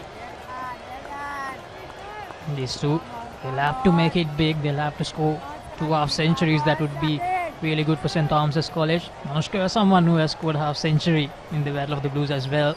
So, thoughts? Yes, Laxi, as you can see, more about 4 Thomian batsmen have got starts. They've scored 18, 28 and 12, and at the SSC, getting that start is the hard part. Once you get to 20, 25, batting is very easy on this wicket, and as the next delivery is flighted and driven beautifully towards extra cover, and that's the 50-run partnership for Senej and Shahrukh. They have batted really well, looking at the circumstances when they came in to bat. It was 5 wickets down in a quick succession, and these two have done well to put up a 50-run partnership. It's coming back. If you get set at the SSC wicket, if you go score 20, 25, then it's completely the batsman's fault if you get out. It's basically concentration, and you have to just put your head down, make use of the loose ball, be patient, and that's the trick when you're batting here. If you get set, it's up to you to make it big. As the SSC usually a ground for big scores, as we all know.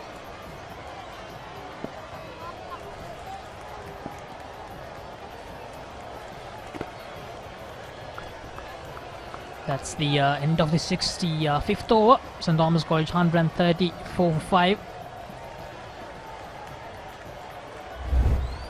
The 50-run partnership for the 6th wicket. They have been really good. They lost 5 wickets in the space of 31 runs. Danushka, Senej and Shahrukh, they have managed to settle down St. Thomas College really well with this 6-wicket partnership.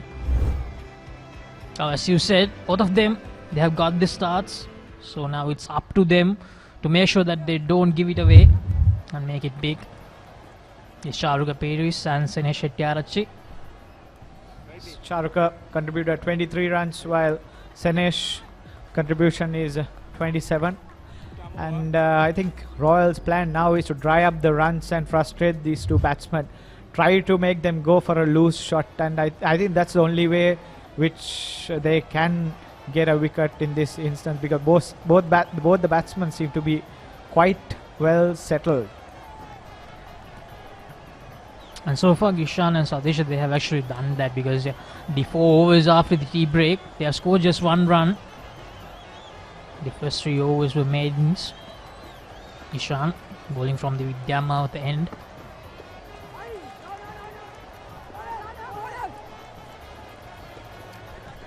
Slight hesitation there. Direct hit as well. The Royal fielding also has been quite good. If you remember the run out by Sadisha Rajapaksha, another direct hit, and they've been tight and they've been cutting down all, not giving away easy singles for the Thomians, because singles will definitely take the pressure away from the batsman, and this time played well off his legs towards the deep mid-wicket boundary, and an easy single there to Senej, taking him to 28. The singles and patience are the key, and these two batsmen have to know that dot balls are okay, because the bowlers will get tired. They will give a loose ball at some time, so they have to wait for it. Indeed, Danushka, the perfect example is actually Abdullah Shafiq's knock yesterday. He scored 170. I think he scored around 7 or 8 boundaries in a big chase. So that's the patience you need in the longer format of the game. You need to make sure you score those singles and the doubles. Some extra bounce for Gishan. He'll definitely like that. Extra bounce and turn. The only problem there was it was a bit too short. It was pitched up a bit more, would have had some trouble for Shahrukh. That was a quicker delivery, coming in with the arm. Well blocked away by Shahrukh, and that is the end of the 66th over. St Thomas's 135 for the loss of 5 wickets. දරස් ලෝකයට එකතු වෙන්න. ඔබට සැරිසරන්න. සිත් සේතෝරා ගන්න. හැම දේම ඔබ ළඟටම. කොතැන හිටියත් එකම යායක්. අසීමිත සතුටක්. අත්විඳින්න.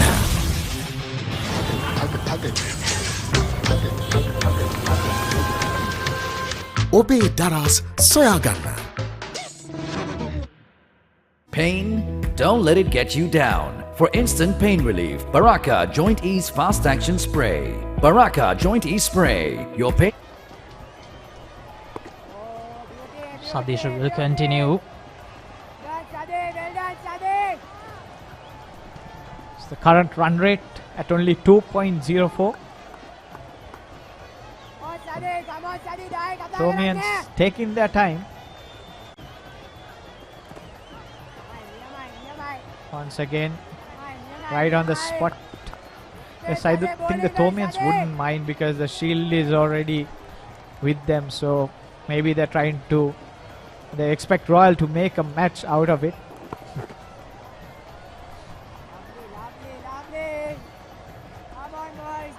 And I wish people saw your face when you said that, how proud you were when you said that St Thomas's, they have the shield with them.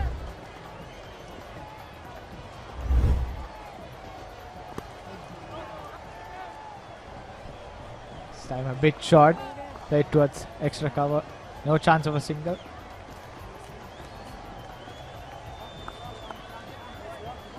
Sadisha Rajapaksha, 40 wickets this season. Once again, right on the money. I think the secret for Sadisha is he's keeping it tight, and he's really frustrating the batsman, and that's how he gets his wicket, because he's not getting much turn or bounce, but he's just keeping it tight. As in this third session so far, except for that delivery, straight down the leg side earlier, there were no loose deliveries, but this time just still 2 runs. Senesh. That's the end of the 67th over. St Thomas's College 137 for 5. We live in a world that's rapid and demanding. We live in a community that values trust and reliability. So what if speed and convenience had a new makeover? Introducing the new Quickie.lk, Sri Lanka's favorite online marketplace. Quickie.lk, convenience delivered.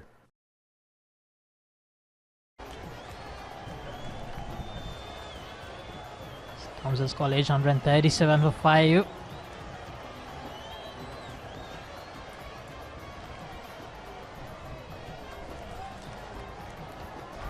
Gishan will continue from the Vidya mouth end. He's bowled 23 overs so far. 23 overs, 2 for 25. Just almost only 1 run per over. Now you're just talking about that, Danushka. You actually experienced both the results, isn't it? While playing for St Thomas's College a few years back. Exactly. I think you have to be very lucky to be on a winning side and a losing side, so quite happy to say that I've experienced both, and I think winning and losing, it teaches you a lot for life as well. It's quite special, isn't it, that there are results in 2 years, in 2 consecutive years. Now we saw Nanda College beating Nanda College after 69 years. That's such a long time. That is a beautiful delivery, dragging Charuka on his front foot and beating him, slight spin beating him, and good work behind the stumps as well, as the umpire has referred it to the third umpire. But I think Charuka was in, but let's see the replay. The Royalists don't look so excited.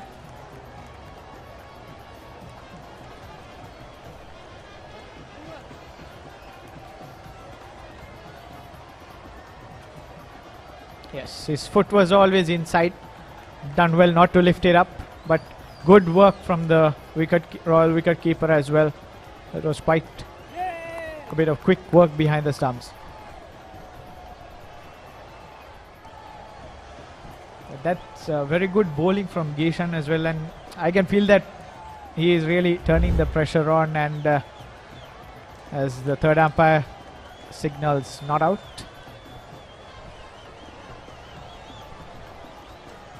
No, Gishan so far, no loose deliveries at all in this session.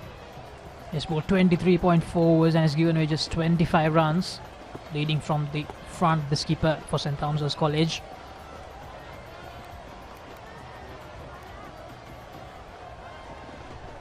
Quicker delivery that time.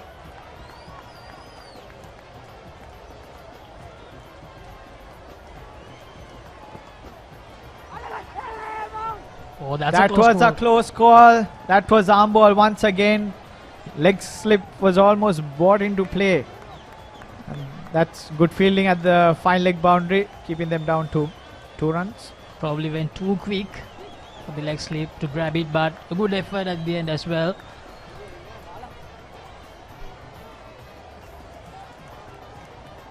Pain? Don't let it get you down. For instant pain relief, Baraka Joint Ease Fast Action Spray. Baraka Joint Ease Spray, your pain relief partner on the field.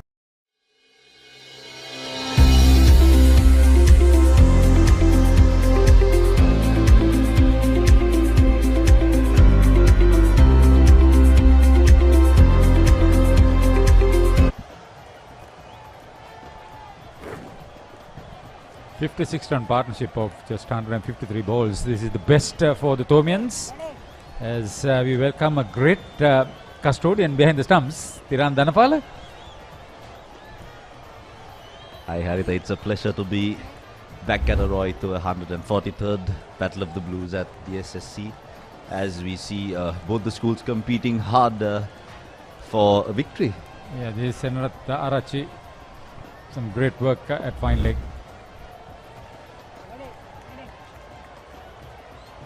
Sanmidu. Rajapaksa angling across the batter's body. 53-run opening stand, and then the Thomians lost their first 5 wickets for the addition of another 31 runs, and now this 56-run partnership. So it's a roller coaster innings for the school by the sea.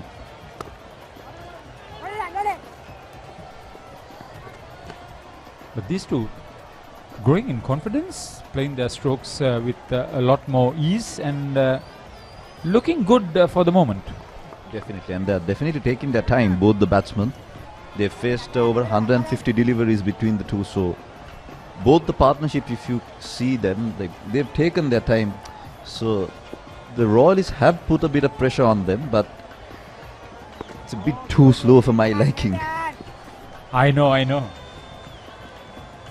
But a few chances gone a begging too that has helped their cause. Thomas will progressively feel confident. A couple of them after this capable of keeping their end up and making some scores, like Caniston and Mahit Pereira. For that matter, even Akash Fernando, as a youth cricketer, I knew could bat.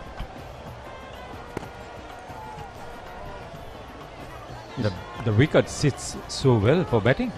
Absolutely, and it looks a bit slow as well against the spinners. It has not come on to the bat that easy, so they've definitely taken their time, especially on the back foot. If you watch them closely, it has taken a bit of time.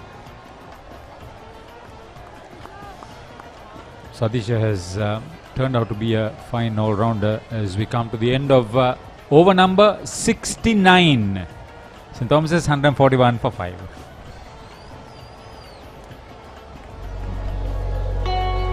That's the Chapel School by the Sea at Mount Lavinia. Great history behind it. The outlook has improved so much. the quadrangle. That's a photograph that any of the Thomians wouldn't miss or wouldn't recognize.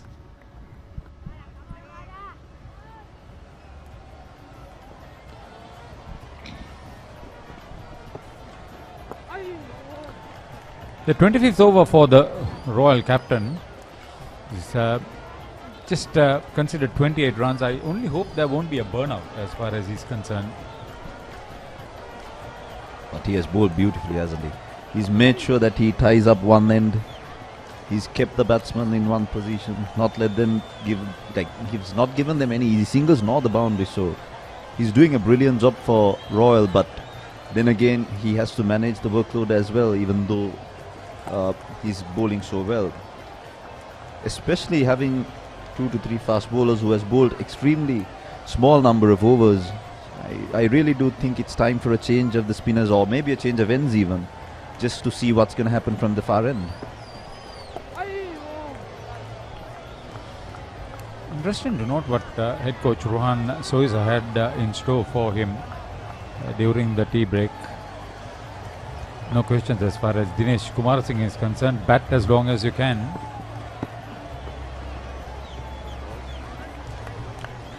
He wanted the variation, but it went too far. Absolutely. I think the wicketkeeper has done extremely well throughout the game. He has pulled some absolute stunners behind the stumps, especially down the leg side. He has been brilliant. So kudos to the young man who's behind the stumps. That's your special area of expertise, so we'll take it from you. Can he hit the ball as hard as you did? What do you know? I think he's more of a timer. He bats long. Throughout the season, he has, even though he has not scored a lot of runs, but he has definitely made sure that he plays a longer innings as much as possible. As we come to the end of the 70th over, St. Thomas's 5 wickets lost for the runs of 142.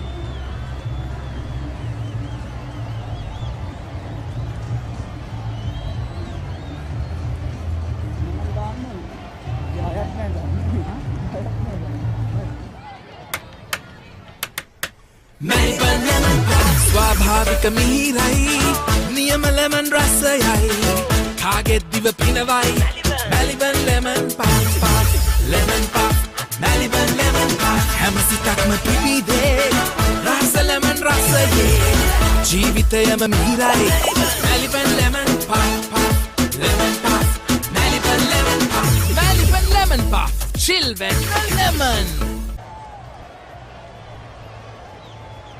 90 overs to be bowled today. Schedule closes is at 5 o'clock. A maximum of half an hour to complete the overs. But as it is with the spinners in operation, we may bowl even more than 90. There's a good chance for the first time to see more overs being bowled, as since we've always had this problem at Royal Thomians, never completing the quarter of overs. But a quick single taken by Sanesh, batting beautifully on one end, just making sure that he rotates the strike. I think the two batsmen are growing in confidence, Harita. They're just looking quite comfortable, especially against the two spinners, and that is why I do think there needs to be a change of bowling. I think they're getting too comfortable against the two spinners. Yeah, it becomes not only too comfortable, it becomes too predictable too, Tiran. One of the areas that needs to be looked at very quickly. Rohan Soiza is head coach for Royal. Master in charge Aruna Shanta, prefect of games Riaz Aluha. For the Thomians, Dinesh Kumarasinghe is head coach. He's also director of sports at the college.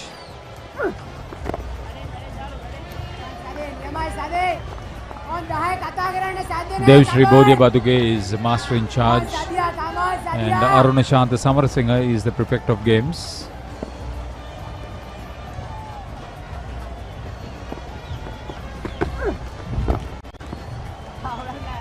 See, there's no mid-wicket, no squalling. And Sadisha is operating right arm round the wicket. No catching option as well on the leg side, so it's just a simple tap to the leg side. But as you can see, they are just making sure that they just get behind the ball and tap it back towards the bowler or the fielder. It's very interesting that how these Thomians are trying to play the game. They're just trying to bat and bat, not taking a risk nor trying to take a risk. Now there's a 5 and 4 field with the mid wicket being placed. Thus is Manchanayaka there. It was a deep mid wicket, but he was never going to stop the single. He sits so well to just play comfortably. End of over 71. Thomas putting the batter 143 for 5.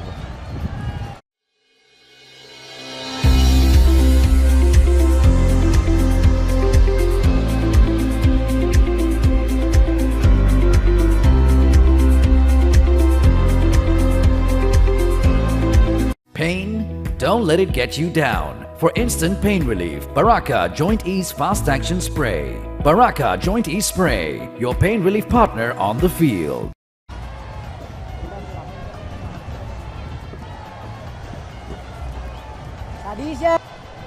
No change in the form of attack. Skipper will continue. This time he'll go left arm over the wicket. Sanesh Shettyarachi is looked good. To have a good outing in front of the wickets will definitely inspire him to have a good stay behind the stumps too. Third umpire is Hemant Boteju, played for Thurston, national cap banker. His father, Daya Boteju, played for Nomads. Wonderful bat he was. This one is an all-rounder. Came off the outside edge. He was beaten.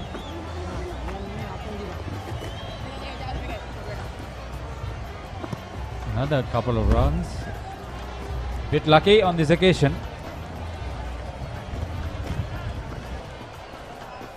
Falling short of the fielder.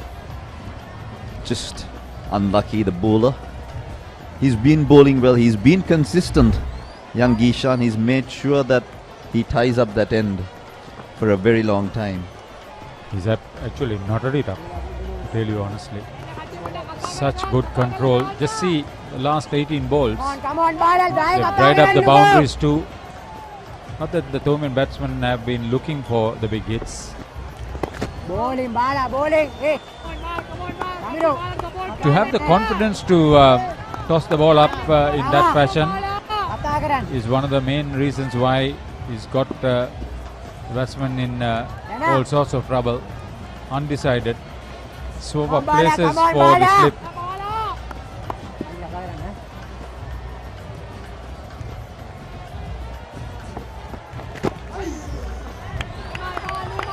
Making sure the batsman plays the miss I hit game. That's a very dangerous game to play for the batsman, but Sinesh and Charuka has been right behind the ball. They've made sure that they get the bat on ball. So the two batsmen batting beautifully, but again, they've not tried to score off the bowler. They've just made sure that they just score off the loose ball only. They've waited patiently. As you see, both the batsmen going well beyond 90 balls each, which is a lot of deliveries, and scoring 60 runs in a partnership of 175 balls. So a lot of application has come in part of the batsman.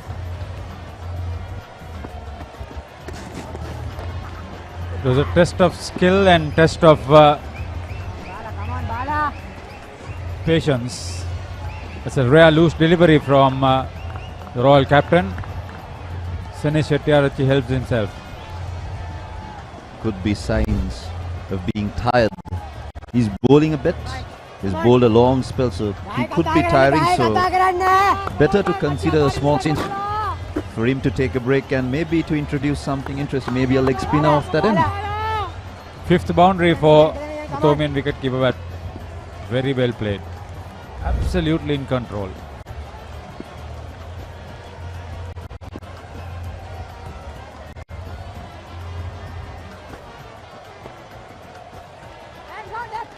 Misfield 4. Sixth boundary for Sanesh Shettyarachi. 150 up for St. Thomas's. 72 overs completed. 5 wickets down. It's that wonderful scoreboard at the Sinhalese Sports Club. That's the best digital scoreboard amongst the clubs in the country.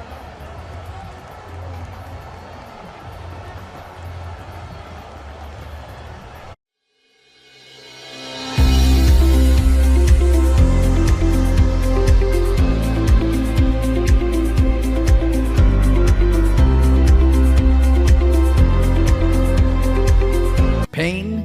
Don't let it get you down. For instant pain relief, Baraka Joint Ease Fast Action Spray. Baraka Joint Ease Spray, your pain relief partner on the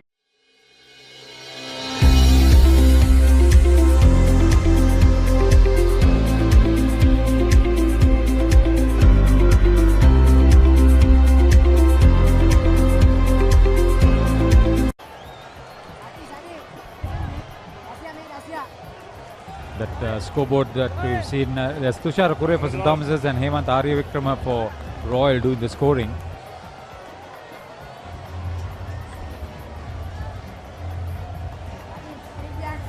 Helping us is Dinesh Kumar.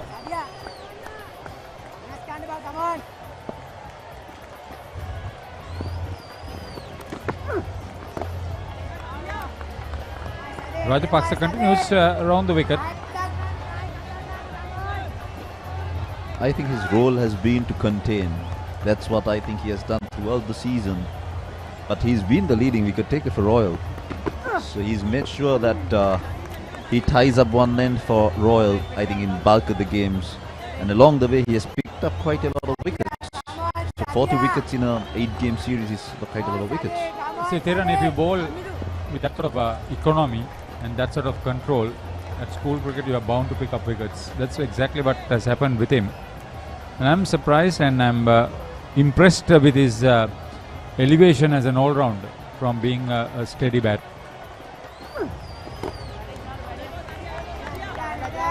He's been extremely impressive for me. He's batted quite beautifully throughout the season. He has played long, he has played for Royal. He has been the anchor for them in most of the games. Yeah, he relishes that batting under pressure situation. And he doesn't lose his ability to score runs even in that extremely pressure situation out in the middle. That's a great attribute for any young schoolboy. I'm also waiting to see how young Jayawardene plays. Sineth.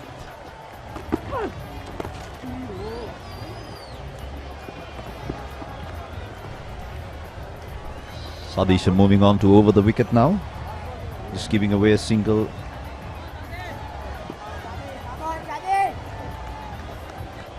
The two batsmen picking the bowling apart now. They're just seeing, okay, these are the variations. This is the pace of the wicket. This is how he's bowling. This is the flight. So I think they're getting used to, more and more used to the bowlers. So I think it's high time for Gishan to think of a changing option. It's well flighted and beautifully played. Very well controlled. Running between wickets is good.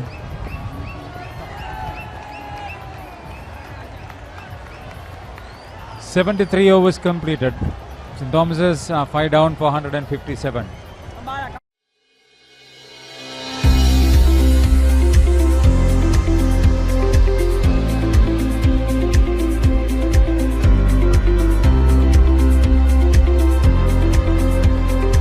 Pain? Don't let it get you down. For instant pain relief, Baraka Joint Ease Fast Action Spray. Baraka Joint Ease Spray, your pain relief partner on the field.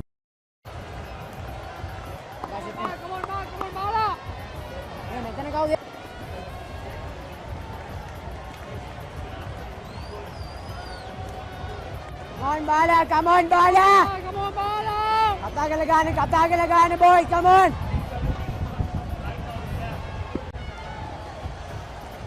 Well, definitely they have put on a decent partnership. Last time I was commentating with Harun, we were in a spot of bother around 85, so decent recovery. But it's a 3-day game, Feroz, and long way to go. So, but these two have looked comfortable and very compact. They've played the patient waiting game, and Senesh especially has looked very compact and very good in his stroke Well play. done, Bala. Well done, Bala. Well done, Bala. Yes, they've showed good patience, Bowling good well, Bala. technique, Bowling well, Bala. and both have batted nearly 100 balls. Senesh just over 100 balls, so it's time now for them to capitalize, because the next 50 balls or so that they play, they should be able to score at a much faster rate, hopefully. And as we speak, that's a loose ball being dispatched through the covers. Beautiful shot running down to the boundary. 4 runs. Fabulous shot by Senesh. Up to the pitch of the delivery, going ahead with the shot, pierces the offside field. That takes him to 48, inching towards that fresher 50. There you see, up to the ball and powerfully driven through the offside.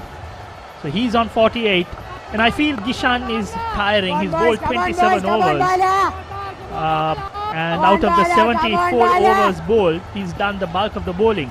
And I'm pretty surprised that we haven't seen Ramanayaka after the first 2 overs that he bowled. Absolutely, Feroz, because he did get some bounce, and he seemed like a good option on this wicket given the conditions. So I would have definitely brought him back for a second spell, at least from the other end, to see what he does.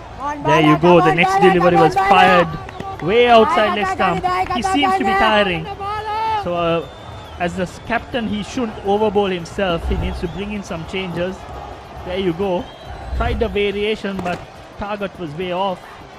The next delivery is played on the front foot. Senesh eyeing that fresher 50, is on 48. Yeah, he would have felt that he missed out on that loose ball.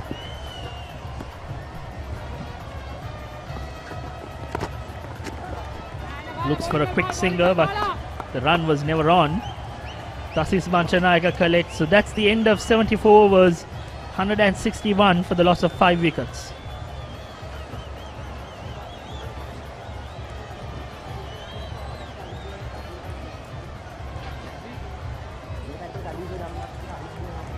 The viewers have the chance of tweeting the hashtag 143rd Battle of the Blues. One of our viewers had said Royal College right on top, STC 81 for 4, but that was long time ago.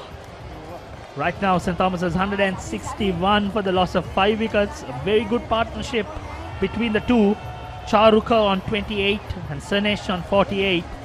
Sadisha will continue his 19th over.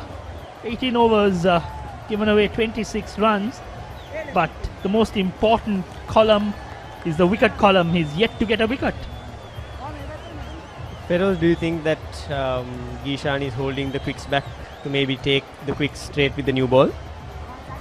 Possible, but I'd like to give them a couple of overs with the old ball, warm themselves up before they get the new ball. So I'd like to see them come in at least for a couple of overs.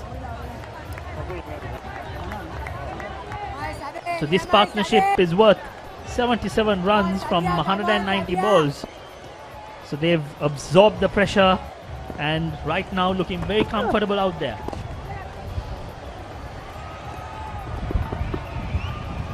Yes, the boys will keep knocking it around and taking those singles unless the Royal camp think of a different tactic. Otherwise the game seems to just drift along, which is also not good.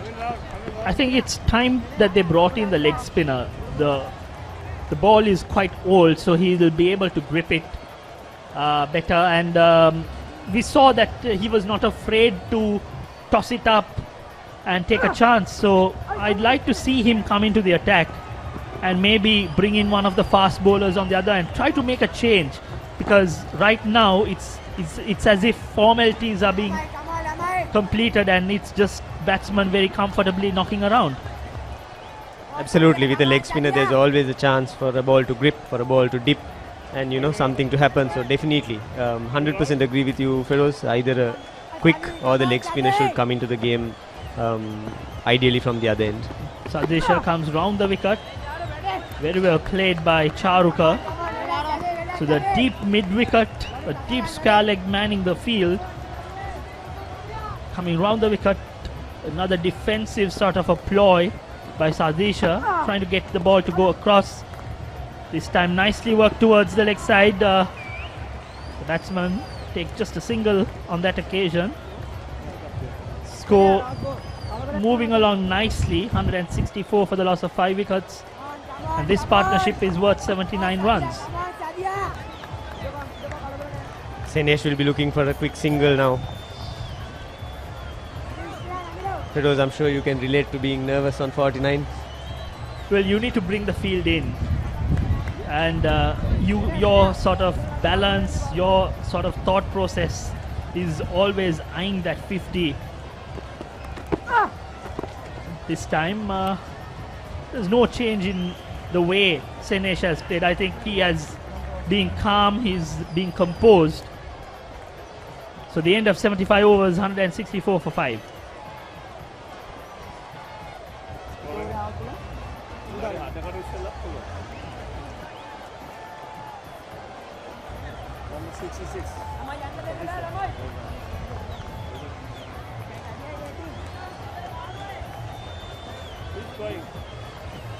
And as we speak, a bowling change. Right arm fast, medium.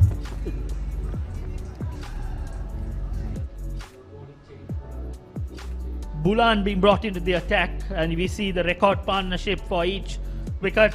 Your name out there, Ashan? Third wicket partnership of 238. I too have fond memories of that partnership.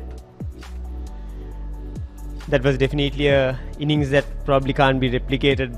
So privileged, honored, blessed to have been able to go out there and achieve it at that time. But I really hope that we will see that partnership broken sometime soon by a couple of young talent in the future. Well, I agree with you. I hope that the partnership is broken, and I do hope that it's the Royal partners who do it. So Bulan being brought into the attack. There's still some purchase of the wicket, right on the money. Charuka plays it on the front foot. There's a bit of a chat with his partner Senesh. A little bit of advice given. So the fast bowler has been brought into the attack. These two have been comfortably negotiating the spinners. So some words exchanged between the batsmen. Let's see what's in store for us the next delivery.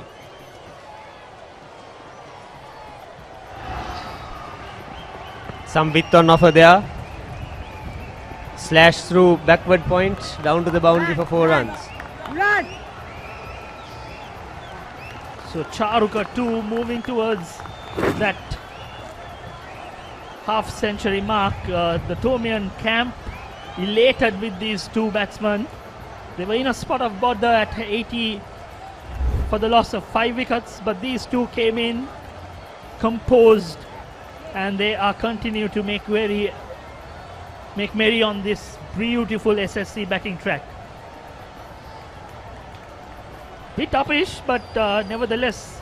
Yes, I was thinking the same. It went pretty close to gully, so it's good that the rhythm of the game has been changed, Feroz. There could be the odd loose delivery like this that, a few runs might be scored off, but from the batsman's perspective, they were, very predictable. The Royal bowlers were becoming very predictable. So a better delivery right on the block hole.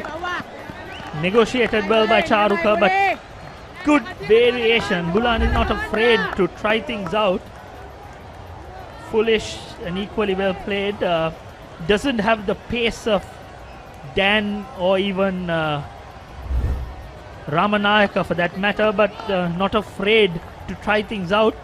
We see Ramanayaka has only bowled 2 overs. He's out there on the field. So I don't think it's an injury he's carrying, unless he has a fever or he isn't feeling all that well. But I would like to see him being brought into the attack sooner before these two put on a bigger partnership. I have a feeling with just over 4 overs to go for the new ball, we'll probably see Ramanayaka into the attack maybe from the other end as soon as the 80th over is up. So just 4 more overs before the new ball could be taken. But Bulan is bowling his 6th over, given away 17 runs. Runs in, this time again outside off stump.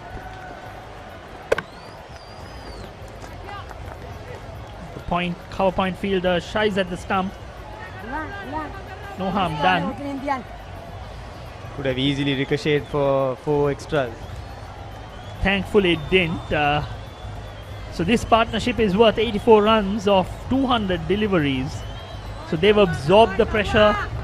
They've understood what the pitch has to offer and then played within themselves. They haven't tried anything fancy, these two, and they've always pounced on the loose deliveries. Absolutely, they have played the waiting game. They understand their strengths, they probably understand their limitations, and they have waited for the bowlers to bowl into their area of scoring. So 76 overs completed, 168 for the loss of 5 wickets.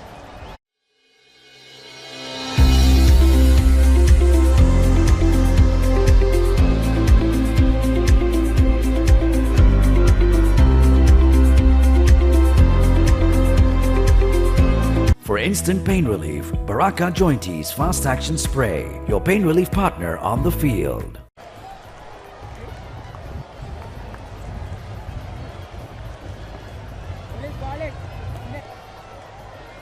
Looks like a bowling change, Feroz.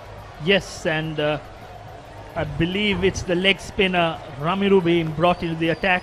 He's bowled 5 overs, captured the first wicket to fall. The first over that was bowled post lunch, he managed to get the well set opening batsman. Yes, that was a brilliant catch. It wasn't the best of deliveries, but he had very quick reflexes to take that one-handed, and I think that resulted in the Thomian collapse that followed. So the skipper Gishan will hope and expect, but in the meantime Sanesh gets to his fresher 50, acknowledges the camp. It's been a fighting innings by Sanesh Hettiarachi, his maiden big match half century. Very well played. Sanesh took 108 deliveries for the milestone, but he's hung in there and he's looked very composed. Well played, young man. Indeed, Feroz, indeed. He would be thrilled with the delivery that he got to reach the milestone. He was definitely a bit edgy, a bit nervous, but a short delivery there, pulled to square leg to bring up his fresher 50. Has the perfect platform to make a big one. So Ramiru making some adjustment to the field. Still a deep mid wicket. Banning the outfield. Again this time there is some turn. Batsman played on the back foot. But there's ample time for you to play. There's enough time for you to go onto your back foot and to safely negotiate a little bit of turn out there. Short ball outside off stump, easily worked towards deep point for a single. Even though it's low turn, Feroz, if he can get the ball to land in the right areas, maybe half a foot further up, it will be interesting. If he can get 2, 3, 4 deliveries back to back on a right length, that will ask a few questions from the batsman. And you've got to be patient with a leg spinner. You've got to make them bowl. It's not an easy task. It's a skill that you need to practice, and especially considering that Royal have already bowled 77 overs, I don't think that we've seen enough of Ramiru. He needs to be encouraged, and he needs to bowl longer spells.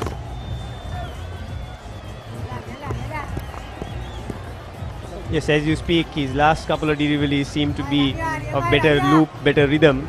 So maybe a spell of maybe 4 to 5 overs, assuming that Royal don't take the new ball at the 80th over, might be in store for him. But even until then, he can still bowl 3 overs. So let's see what he has to deliver from this end.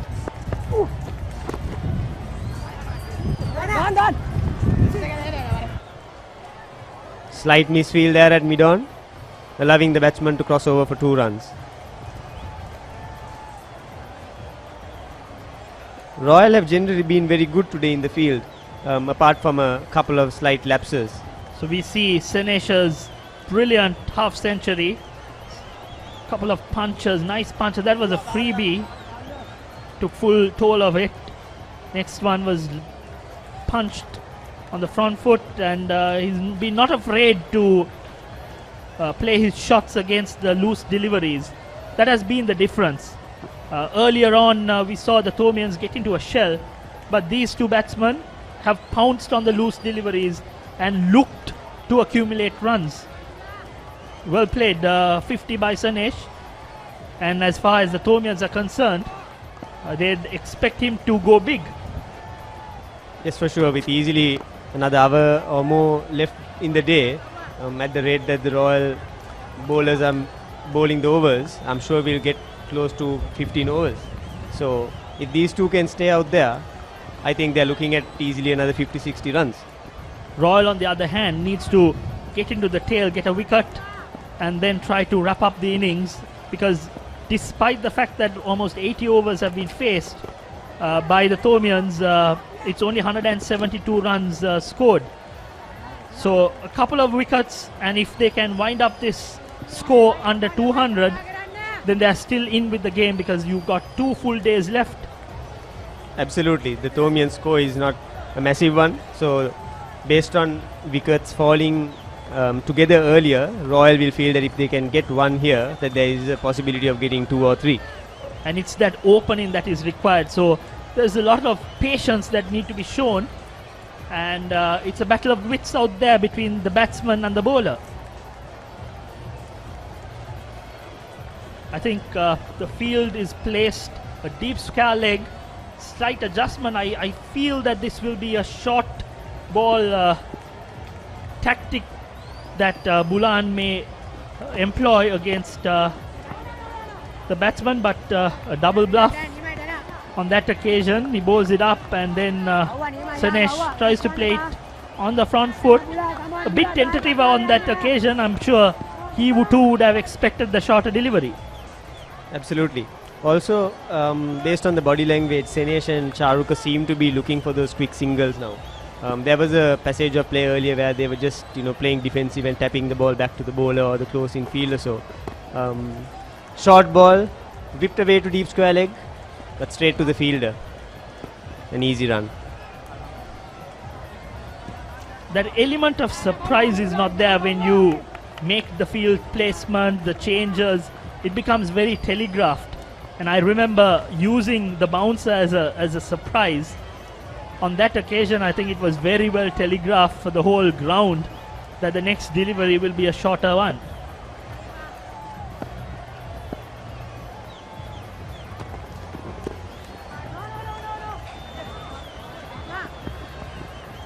Whipped away towards mid-wicket. Easy couple of runs for the batsman. Bulan hasn't been that consistent in the couple of overs. Maybe trying a bit too much in the couple of overs that he's bowled as well. Seems to has the variation with the Yorker, the short ball, but he would do well to plug away with the stock ball and then, as you said, give one really good surprise delivery. I think the bowlers are running out of patience a little bit. They've seen this partnership build and they are trying a little too hard. I think they've got to reset themselves and maybe string a couple of overs, tight overs, and replan and then come back into the game. So end of 78 overs, 176 for the loss of 5 wickets.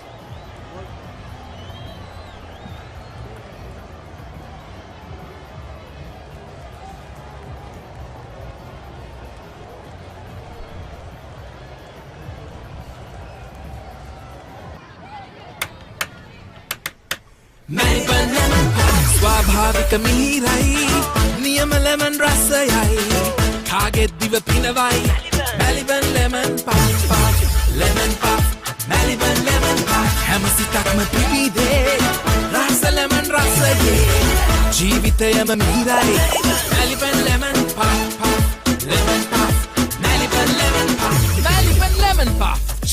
For instant pain relief, Baraka Jointies Fast Action Spray, your pain relief partner on the field.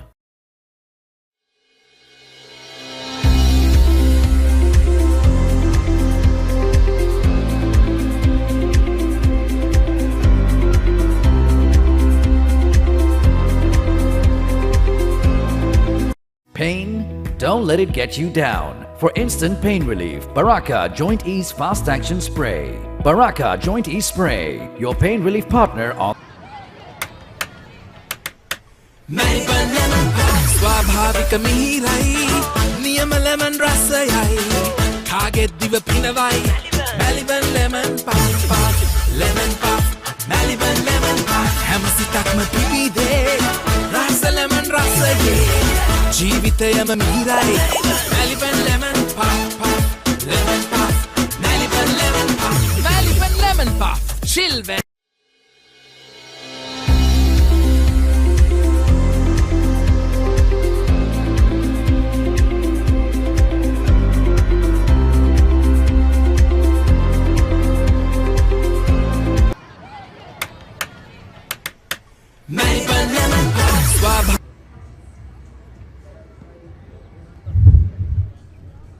So there you go. This partnership of 92 unbroken have put St. Thomas's in a strong position. Senesh Shettiarachi 53, half century team, Charukopiris 38. St. Thomas's did well in the morning session, 53 without loss with Bulankulama and Abegunuwadana putting up a good partnership. But the second session belonged to Royal. They picked up 5 wickets, giving away 80 runs. St. Thomas's lost a few quick wickets, including their captain Ryan Fernando.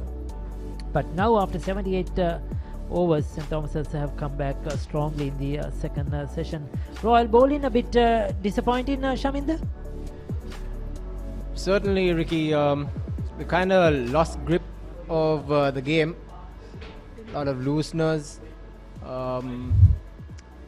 Very complacent cricket from Royal. Not putting much pressure. Those were the wickets to fall. Yes, the first one caught and bowled. That was a brilliant catch. Then Manchanayaka getting that LBW of Bulankulama. Then that run out. Dineth Gunawardena. That was very unfortunate. Directed from Rajapaksa. Brilliant fielding. That started the collapse. Clean bowled Muiz. Beautifully done. And then Ryan Fernando chipping one to short extra cover. That was the big wicket.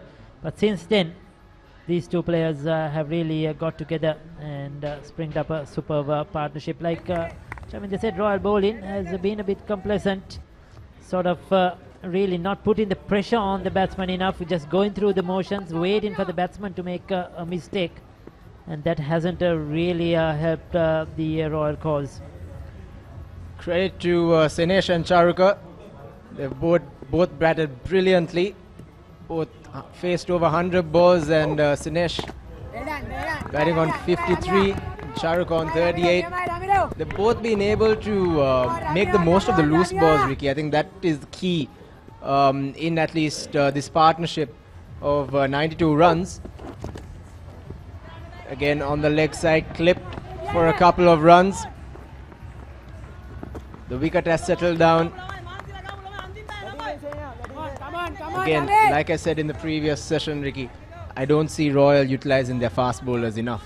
Yes, so certainly they have to do something here to break this partnership. Senesh Shettiarachi in particular, he's looked really good. He's been the aggressor out of the 255 of 115, and Charuk Peiris has played the supporting role. And he's really not tried to hammer the ball out of the park, just put the loose ball away, as you mentioned. But what has been good is his running between the wickets. He's pinched those singles whenever the opportunity, got the twos, has kept rotating the strike and not let the Royal bowlers settle down in this innings. It'll be interesting to see if Royal College take the second new ball at the 80th over. Interesting tactics to see how Royal are going to utilize the second new ball if they do take it. Oh, that's India! Well, we were just talking, I was just talking how well he's batted Senesh Shettiarachi. And another caught and bowl for Ramiro. Just playing too early, chipped it back to the bowler. It was dipping on him, but he had to dive forward and he's taken another very good catch. This is a crucial breakthrough, 94-run partnership after playing a very good innings. Senesh Shettiarachi has to depart. Commentators curse Ricky. Your schoolmates aren't going to be happy with you after the game. Definitely, Shaminder. We'll have to have another look at that replay, but well played. to young Sene Shettiarachchi. 55 of 118. St. Thomas's were in deep trouble when he came into bat, but he's pulled them out of that rut and has put up a super partnership until this dismissal. 178 for 6.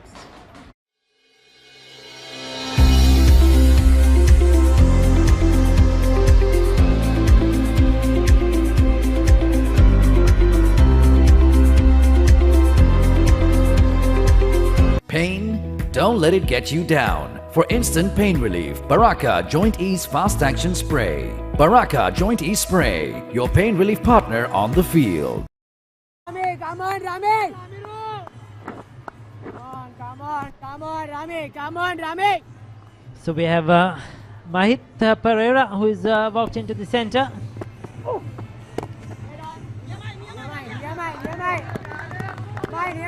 Two Colombo's now for Ramiru. So it's a Pereira to Pereira at the moment. Ramiru Pereira bowling to Mahit Pereira, but that's the end of the over. 79 completed. It's 178 for 6. Mahit Pereira, 8 matches played, scored 205 runs with a best of 100. Again, young cricketer, 17 years of age. Good experience for him. We see another bowling change. Seems like Ramanayaka coming into the attack again. Oh, they heard you this time, I feel. About time. See the replay again, tossed up, beat him in there. And very good catch. Good low take. Slight bit of turn. He was looking to play through that mid-off region. A bit of turn and a grip. Played too early and lobbed up to the bowler. But good catch. Any catch call and bowl is always difficult. Good reflexes. In comes Ramanayaka. Just an over before the second new ball is available. They're probably trying to get him loose. A bit of warm-up overs before the new ball is available, and then he'll definitely be a key contender for the tail or the lower middle order of St. Thomas's camp. Yes, we would call it that he's very fresh. He's just bowled 2 overs out of this 79 so far. So certainly he's, when it comes to bowling, he's very fresh indeed. Full and wide. So like you mentioned, they're definitely going to take the new ball now after this one. Will they bring pace on the other side? I feel they might go at a spin at one end. Maybe Kishan Balasuriya might use that new ball and try to bowl those arm balls, the quicker ones. Try to see if the ball will grip.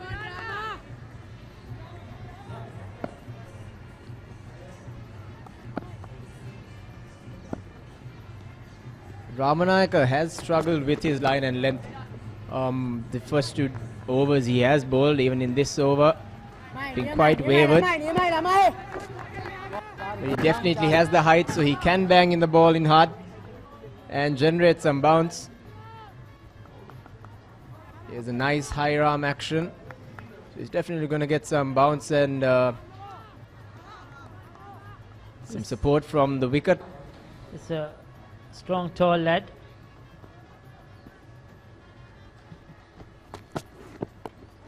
Ramanayaka once again just keeping it outside off stump and on the off stump region. This is an opportunity for Royal now to try and get a breakthrough. Ideal time for them. A new batter at the crease in Mahit Pereira. The new ball will be available in the 80th over. After the 80th over. So certainly ideal opportunity for Royal to try and get through this Thomian tail. You cannot say Mahit Pereira is a tail ender. He's scored 100. Certainly is recognized better.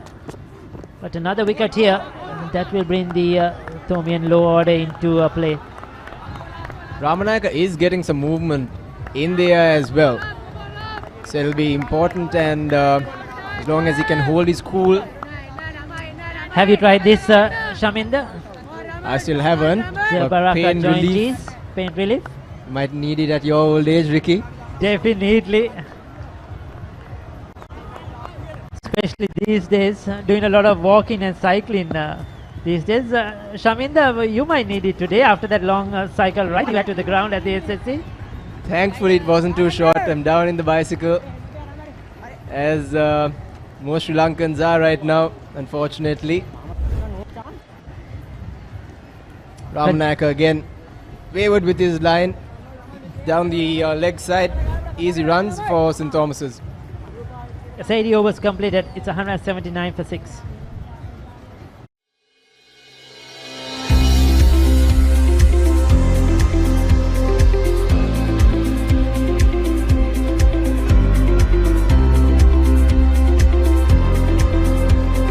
What's the best ceiling sheet, Mr. Basunda? That's the I know ceiling, the Rhino ceiling, a wood pattern finish. I know. You can color it your way. The plains.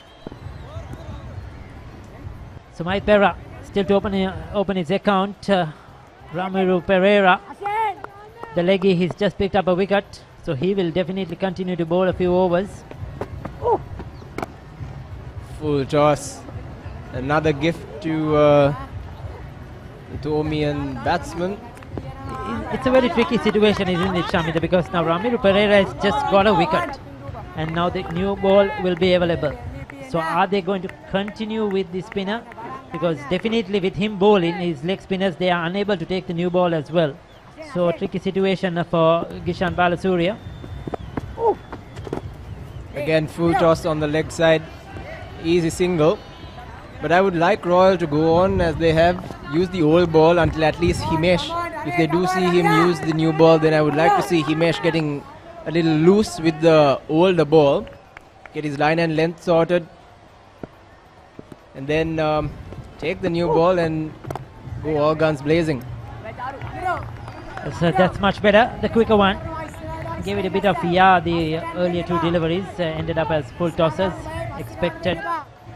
Generally leggies tend to bowl a loose delivery every over. That's very well played, but a juicy full toss. He'll just get a single. Enough for protection on the boundary.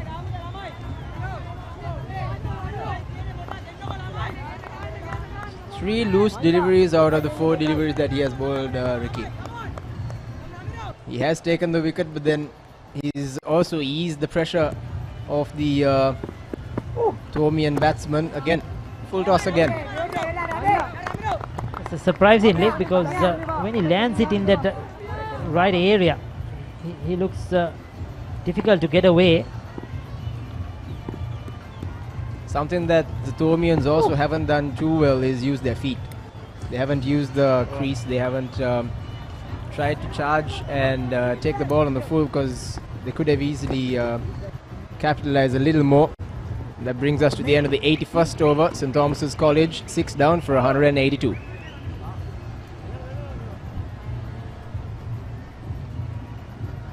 Keep sending those tweets in. Congratulations to Sanesh on scoring a 50. Go Tora. Thank you, Hijaz Hizbullah, watching this game very, very closely from the comfort of his home, I'm sure. A cricket lover, cricket follower, and I'm sure, I wonder, probably watching the game maybe somewhere else, maybe at the OTSC with a giant screen. Couple of locations in Colombo streaming the game live. Himesh Sandesh Ramanayaka, beg your pardon, continues. Good pace again, good bounce. Do send your tweets in. Don't forget to hashtag Royto on your tweets. Send your wishes to the team. Congratulations.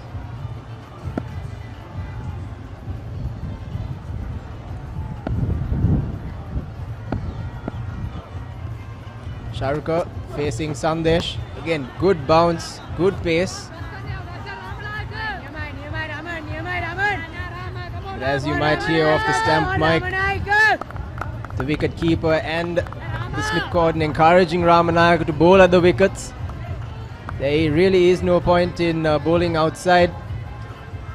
He's not got his rhythm right so far today. Just bowled the 2 overs with the new ball. the start of proceedings, but never looked really comfortable at the crease, Sandesh Ramanayaka. And because he's lost his rhythm, he's unable to get that accuracy he's looking for. That's a good delivery though. That's the length, that's the line he needs to be bowling at all times. Certainly cramped the batsman for room there. Late swing there for Ramanayaka. Ooh, beautiful delivery. That's where he needs to bowl, Ricky. Yes, definitely, and with that action, he certainly can generate some pace as well.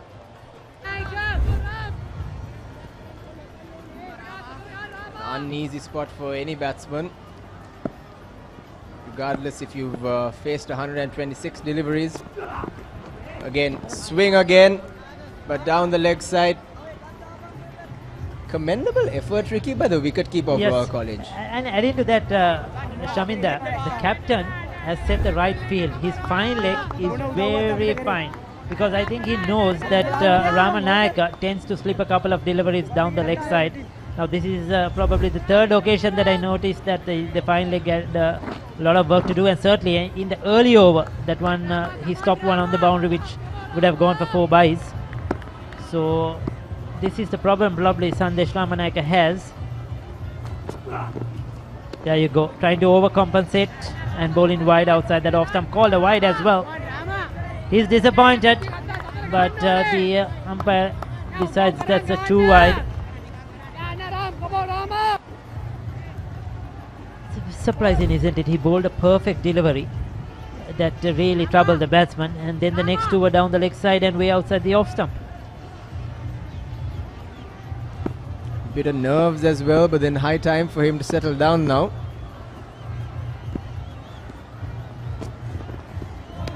Banged in shot, left undisturbed.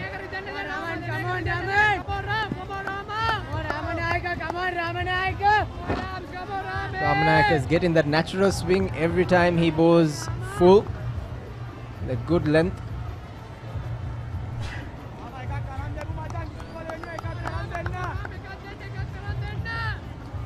Yes, Royal have to keep trying to bowl out St. Thomas's today. If they can do that, they'll be very satisfied with their performance. 2 wide, 2 wide. You need the batsman playing, especially Mahit Pereira, who is new at the crease. 82 completed. It's 184 for 6.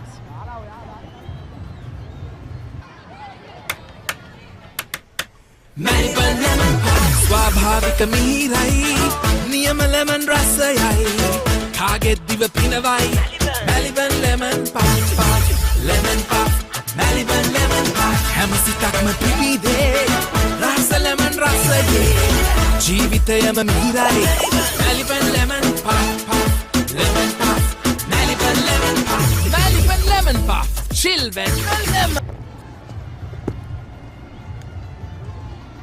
So Ramir Pereira will continue his bowl well. Yes, he's bowled a few loose deliveries, but 2 for 32 from 8 overs. He'll take that. That's a good figures for a leg spinner, wrist spinner.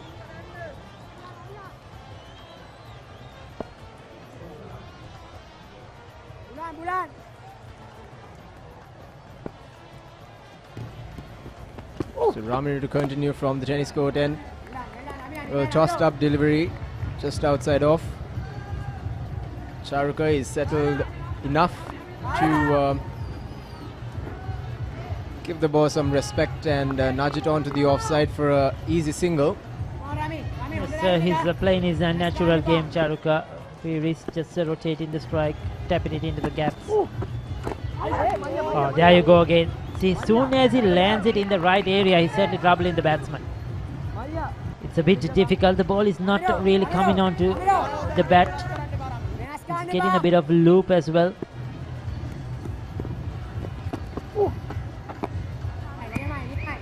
And 2 full. Mahit just indicating to his non-striker that the ball dipped on him. So Ramiru is getting that loop. Short again. Cut on the offside. 2 runs added on to the board. St. Thomas is ambling along. Yes, every run here counts now. Every run is important. Thomas's will be looking to get around 220, 230 at the end of play, at least. They have a few low order batters who can handle the bat. Caniston, for example, can score some good runs.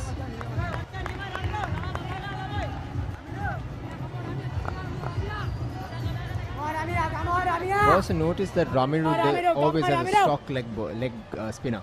He doesn't have too much variation. He just plays around in the air.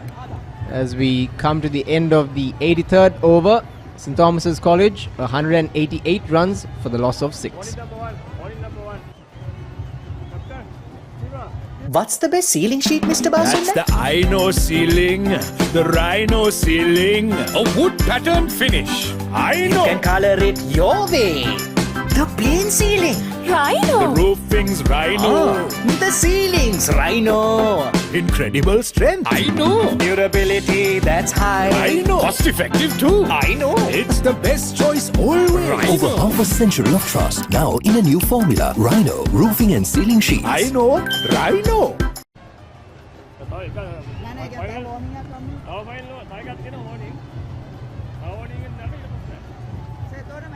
7 overs remaining, and looks like the Royalists have opted for the new ball. And I think Harun, with the new ball, should be Podivella. I too agree. Damit Sandesh has not been at his best. We've not seen him kind of bending his back and hitting the deck hard. We see a lot of nerves, I think, nerves of playing the first Royal Thomian. There's a discussion that's taking place between the two on-field umpires, Asanga Jayasuriya and Gamin Disanayaka. Yes, they're indicating to the scorers that the new ball is going to be taken, and it's going to be Ramanayaka from the Vidyamouth end. I too would have preferred Dan Podivella, the most experienced fast bowler from the Royal bowling lineup, and the guy who can actually get the ball kind of fuller and make the batsman play and kind of cause a bit of uncertainty to the batsman. Yeah, I think the Royals should be bowling Podivella and maybe Balasuriya from the other end, just to have that change of pace with the new ball. But it's Ramanayaka bowling his 5th over and using the second new ball.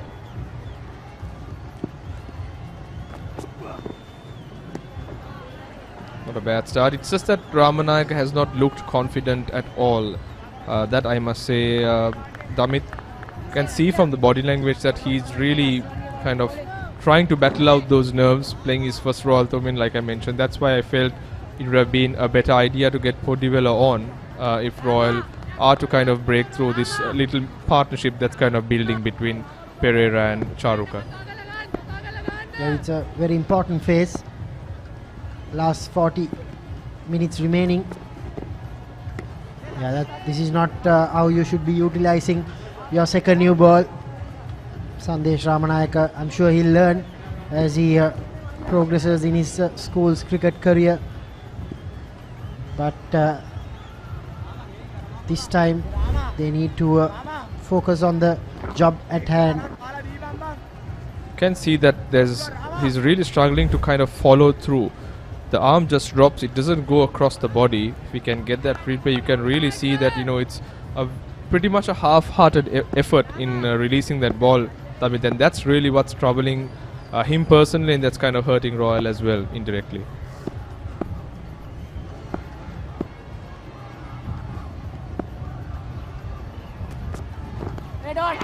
Oh, there seems to be some bat on it. No, umpire Jayasuriya doesn't move an inch. A loud appeal from the Royalists. There definitely was a noise. Very close. Very close. It's very difficult to tell from a straight angle. Umpire Jayasuriya telling the fielders early itself that no, he was not convinced that there was bat on it. But a close shave for Pereira.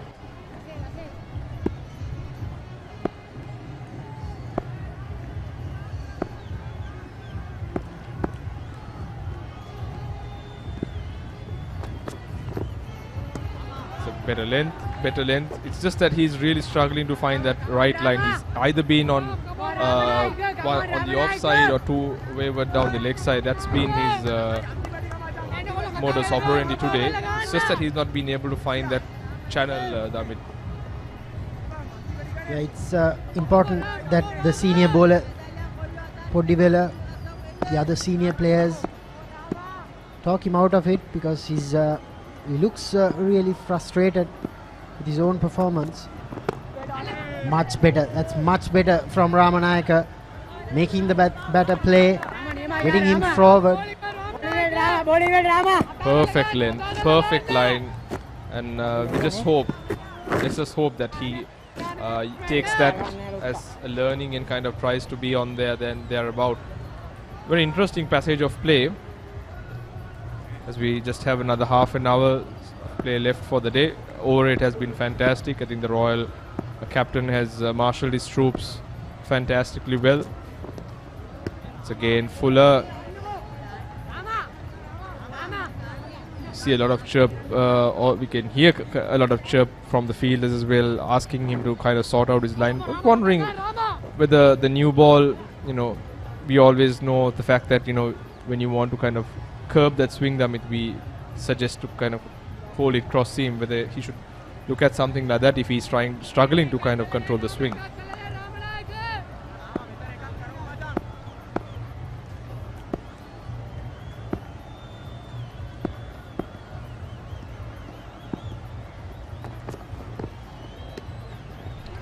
End of Ramanayaka's 5th over. St. Thomas's 189 for 6.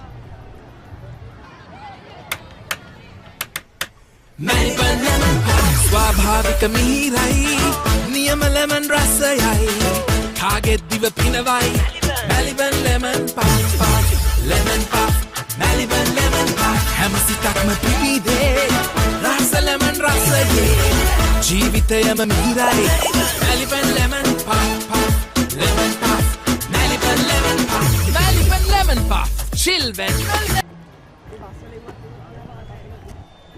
Yeah, the on-field umpires asked the standby umpire Vidura Prasad to bring the light meter. They've not yet checked the light. For all those watching, the first day's reading will be the gauge for the rest of the 2 days as well. Arun? Correct, Damit. The threshold is marked based on the first day's reading, which is from the naked eye, and then subsequently the meter is used to gauge that reading as the game progresses. As we expected Balasuri to operate from the commentary box and very smart move by the skipper. He should kind of get some, I would say, a bit more bite of this wicket, especially from the new ball, which should kind of bring in the close-in fielders at play. So interesting times, going to be a tough little passage for the two batsmen.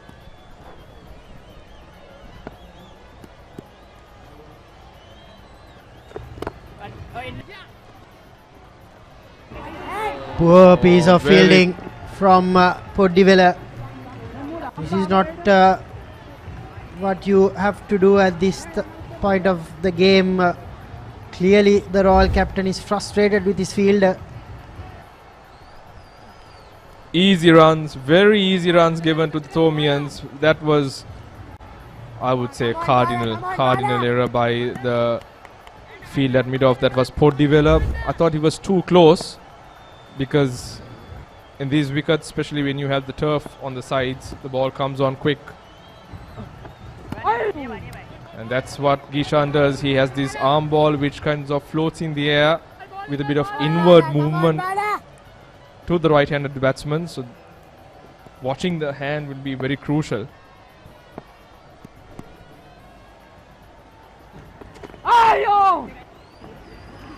They had the fielder in place, the leg slip for that particular shot, but it went to the left of the field. Couple of runs to Charuka. He's played a gem of an innings. coming in at number 7. He's batted for 132 balls, and I think from the Thomian point of view, Harun, if they finish on 110 to 115 for 6, I think when they were sent into bat today morning, they would take it any day. Yes, considering where they were, especially after that first hour of play in the second session, things were really looking gloomy for the Thomians. And yeah, from that point onwards, they'll take this any time of the day. A fantastic comeback, and full marks to, we would say, Senesh Hettiarachi and Charuk. I think both of them have really taken St. Thomas's out of danger. It's 85 gone, 195 for 6 St. Thomas's.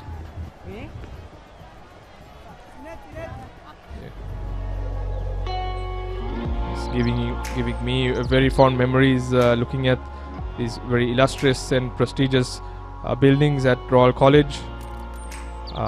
Takes you down memory lane, Amit. Seriously, I mean, it gives you goosebumps as well. Their famous quadrangle, that's where a lot of activity happens during our school days. The famous Boak Gates, which is considered the main entrance for college.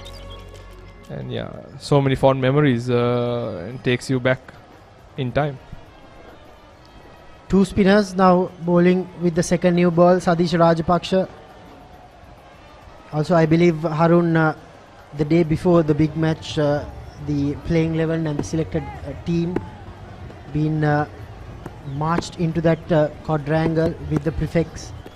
Should be a memorable moment for any Royal cricketer. Yeah, I think that would the flavour to that would have been really great had the students been there at school, but since it's holidays these days, that didn't happen. But nevertheless, it's a tradition that has kind of started recently.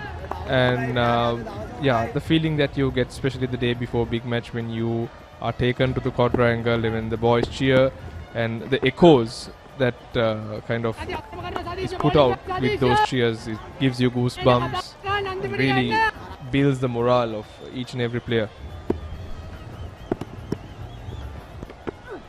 I think the light has kind of compelled the Royal captain to bring on the spinner to ensure that they bowl the minimum number of overs, which is a smart move, and Sadisha is someone who really can use that new ball and kind of create some pressure to the batsman.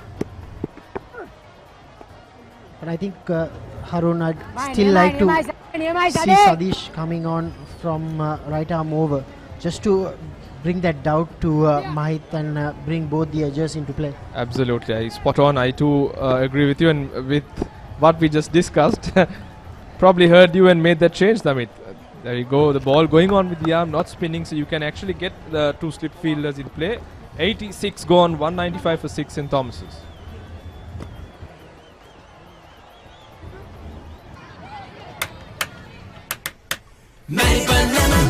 ස්වාභාවික මිහිරයි නියම lemon රසයයි කාගෙත් දිව පිනවයි Maliban lemon puff lemon puff Maliban lemon puff හැම සිතක්ම පිබිදේ රස ලෙමන් රසයේ ජීවිතයම මිහිරයි Maliban lemon puff lemon puff Maliban lemon puff Maliban lemon puff chill when lemon.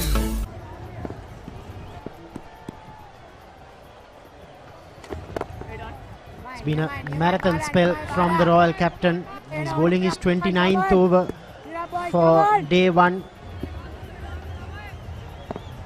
Has been the most economical as well. He's looked very potent and threatening. I think Charuka has batted really well. The way he kind of shuffles across and kinds of create that leverage for him to play the ball on the leg side has been quite fantastic. Not very many Thomin batsmen has kind of taken that risk and made that effort to do the change. He has really been bold, and it's been very positive batting from Charuka. He's gone to 48, deserves a 50 in my books. Mahit Pereira needs to hang in till the end.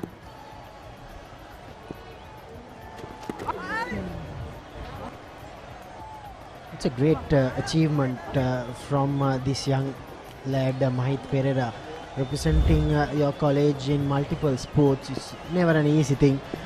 He has to play a 2-day game and then play a rugby game the next day or the same day sometimes. I'm sure he will be playing the Anthony's match next Monday, I'm sure. But he represents St. Thomas's in football as well. It's good to see all these youngsters, and kudos to the parents also supporting him in giving that opportunity. Absolutely, absolutely. It's a very close one. I think that took the inside edge, but the umpire has given it as leg by, so no bat involved. But fantastic. I think that what you just mentioned, very true. Kudos to the parents and kudos to the school as well for kind of accommodating and helping him to kind of play the sports that he is interested in. As we see a good sweep shot, running hard, he will comfortably cross over 2 runs. And that's a half century for Charuka, playing in his first Royal Thomian.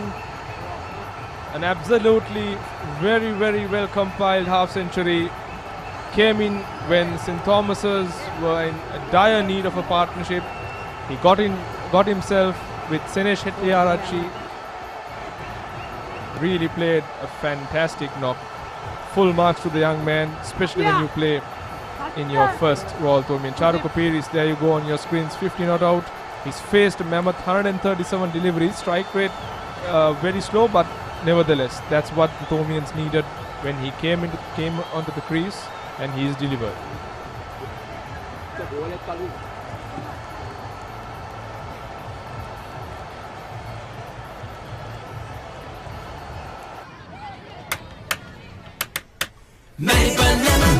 ස්වාභාවික මිහිරයි නියම lemon රසයයි කාගෙත් දිව පිනවයි Maliban lemon puff lemon puff Maliban lemon puff හැම සිතක්ම පිවිදේ රස lemon රසයේ ජීවිතයම මිහිරයි Maliban lemon puff lemon puff Maliban lemon puff Maliban lemon puff children.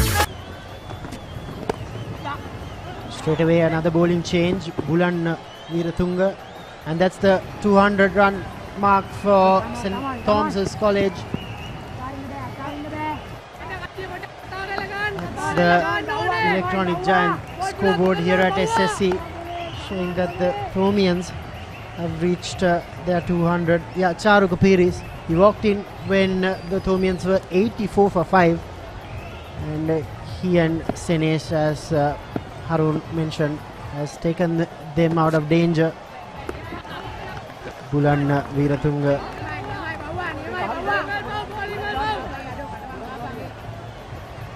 Not what the Royal bowlers have to be focusing on. They'll have to make the ball talk and not talk with their mouths. Charuka Piris has defied and shown how it's done with the bat. I think the Royalists will have to follow suit and make the ball talk if they are to kind of put any kind of pressure to the Thomians. 200 definitely is a psychological boost for the Thomians, considering that they were 84 for 5, like you just mentioned, Damit.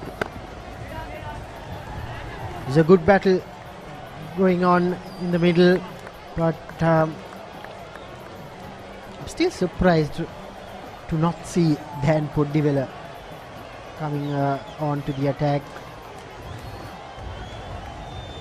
The scheduled number of overs for day 1 is 90 overs. The Thomians been a slow going, but they've done the job. Yeah, with these continuous short deliveries, I think the umpires will be compelled to take a look at the light meter.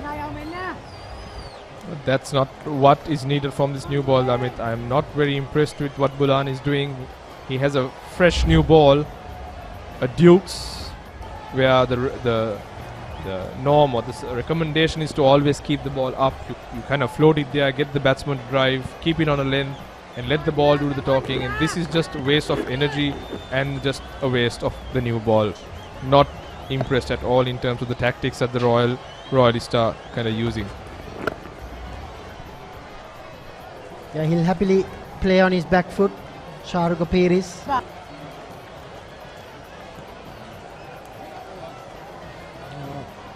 Straight away, Bulan came in right arm round.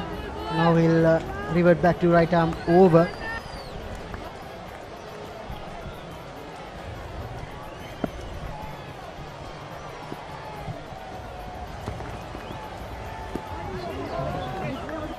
Very poor stuff from Bulan. I hope the Royal captain knocks some sense into Bulan. That's the end of over number 88. 200 for 6 St. Thomas's. That's Charco Pires' 55 fours in his 142 ball marathon knock, playing his first big match, coming in at 84 for 5. The right arm off spinning all-rounder played a very sensible knock and a much needed one for St. Thomas's College.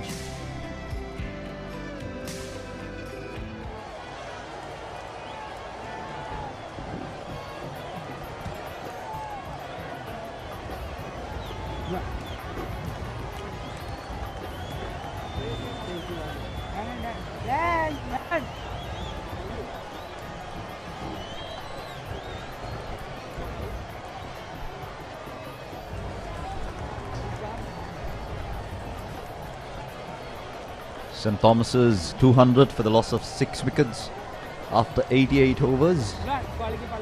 Gishan Balasuriya to continue from his end.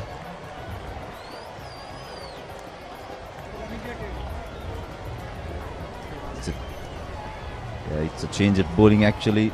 Dan Podivela will be continuing from the commentary box, and as I'm joined by Tan Shafter. Royal looking to take advantage of the light conditions now. Coming towards the close of play, there's a little bit of pressure on the Thomian batsman. Also using the newish ball which changed after the 80th over.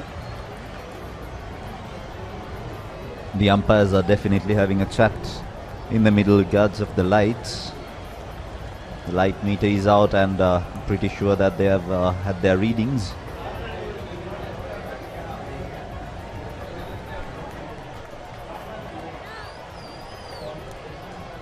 Dan, who has bowled 10 overs today, the 26 runs he used to run on from the commentary box end. I think in the morning he was quite alright for the first few overs, but then he was quite wavered in the middle part. As a bowling unit, I thought the fast bowlers were quite wavered for Royal. They were not up to the mark that is expected by them. Exactly, I think we're still waiting for a Royal fast bowler to pick up a wicket today. Most of the wickets have been picked up by the spinners who have bowled for Royal.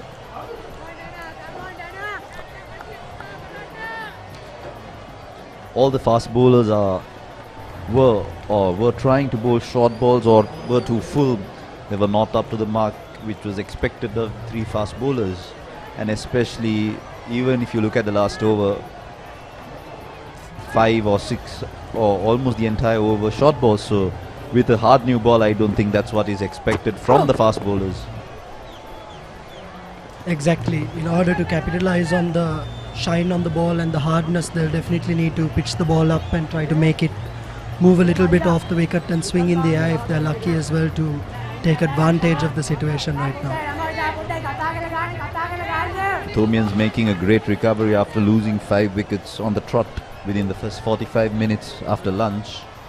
Looking at the scoreboard, the Thomians must be quite pleased with 202 for 6, where they'll probably end the day where around 215, maybe even 210, somewhere around there. So as a batting unit, I think they are planned as work to bat a day. Yeah, definitely. With the situation that they found themselves in at 84 for 5, I definitely don't think the Thomian supporters expected the Thomian batsmen to take so much responsibility and bat in a mature manner like they did. But like we were talking about before, there is clearly depth in the Thomian batting lineup, even up to number 8 Mahit Pereira, who has just come into bat, has been consistent over the season, and he is playing purely as a batsman.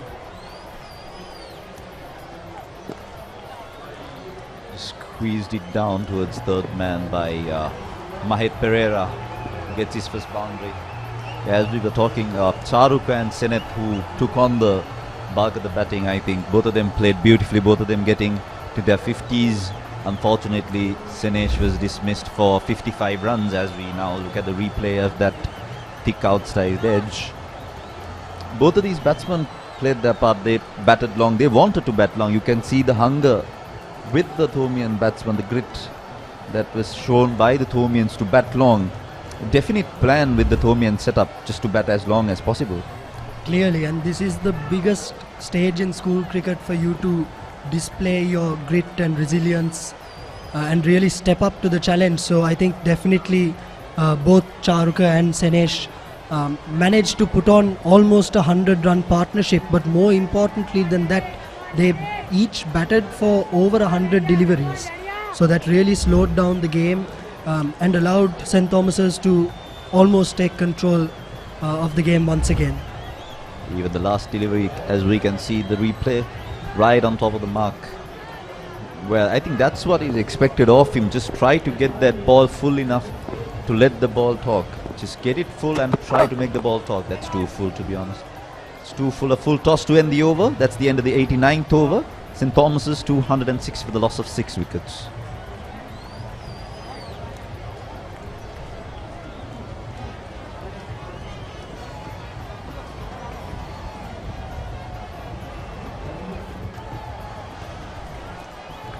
Yeah, Naveen Fernando is tweeting out, definitely not the same. Watching the match from home, wonderful comeback from the Thomian middle order. Bound to be great game. Roy To hashtag 143rd Battle of the Blues. So, as we can see, fans all around the world watching this game, missing the action to come into the grounds. Not only from Sri Lanka, we've witnessed over the years. We've witnessed so many people coming down from all over the world to watch this game. Unfortunately, again this year, the game is only for the boys in the middle. Just keep your tweets coming for hashtag Roy To, and we'll be trying to show as much as possible here on the Papare Live.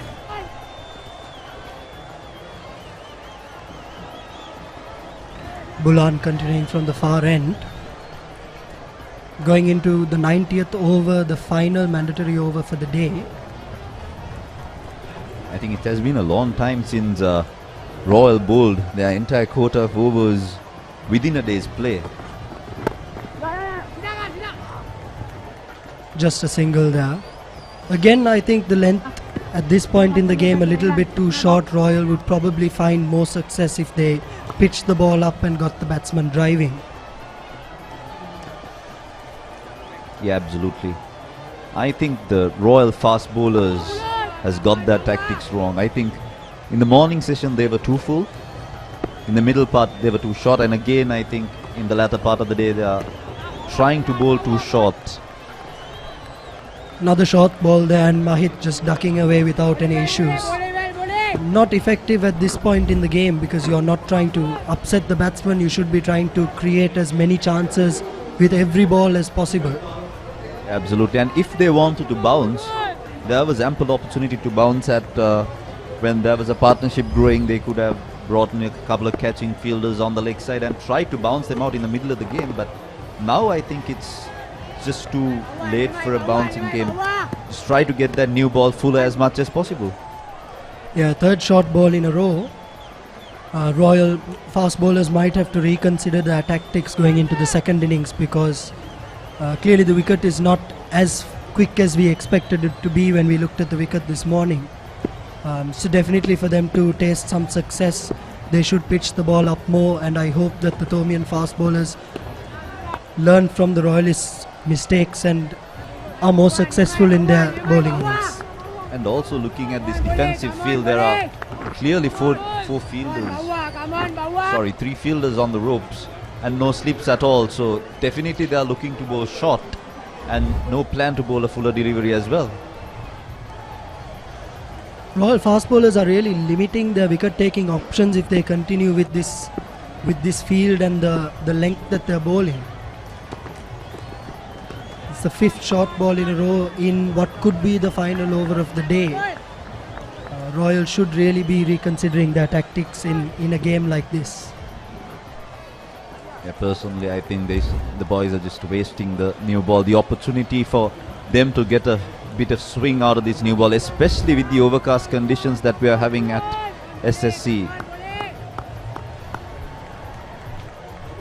Yeah, definitely, Tiran, because they, by bowling so short, they're taking a lot of the shine off the ball. So even if they could have capitalized on the moisture and the conditions tomorrow morning, they're actually doing themselves a disservice by bowling so short at this point. As we end the 90th over, St. Thomas is 207 for the loss of 6 wickets.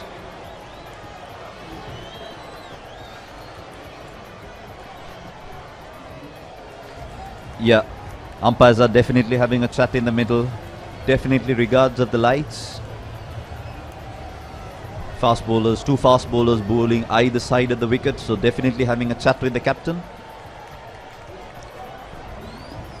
For those who aren't aware of the technical aspects of the game, the quota for the day is 90 overs, which has already been completed. And the end of play time is 5 p.m. So with 10 minutes to go, we should be able to get a couple more overs in. And if Royal was looking to go on the offense, they should push for those extra overs, put the Thomian batsman under pressure, pitch the ball up and try to take advantage of the conditions at the moment and the ball condition as well. But unfortunately, the umpires have decided to call lights, and I believe that's gonna be it for the day, as we see the 2 teams along with the batsmen walking off the field. I think the coaches of the Thomian batting department would be quite happy with the performance by the lower middle order. They really stepped up on stage and on this big stage and took responsibility and built a good partnership, setting the foundation possibly for the Thomians to build on this score tomorrow morning in the first session. Looking forward to an exciting day of cricket tomorrow. Yeah, definitely the Thomian camp would be the happier of the 2 lots, because on the first session they made sure that they get rid of that new ball, batted beautifully. The 2 openers made sure that they take the shine off the ball. Then Royalists came back strong for taking 5 wickets in a succession, and then again in the final session the Thomians came out strong and just lost 1 wicket during the final session.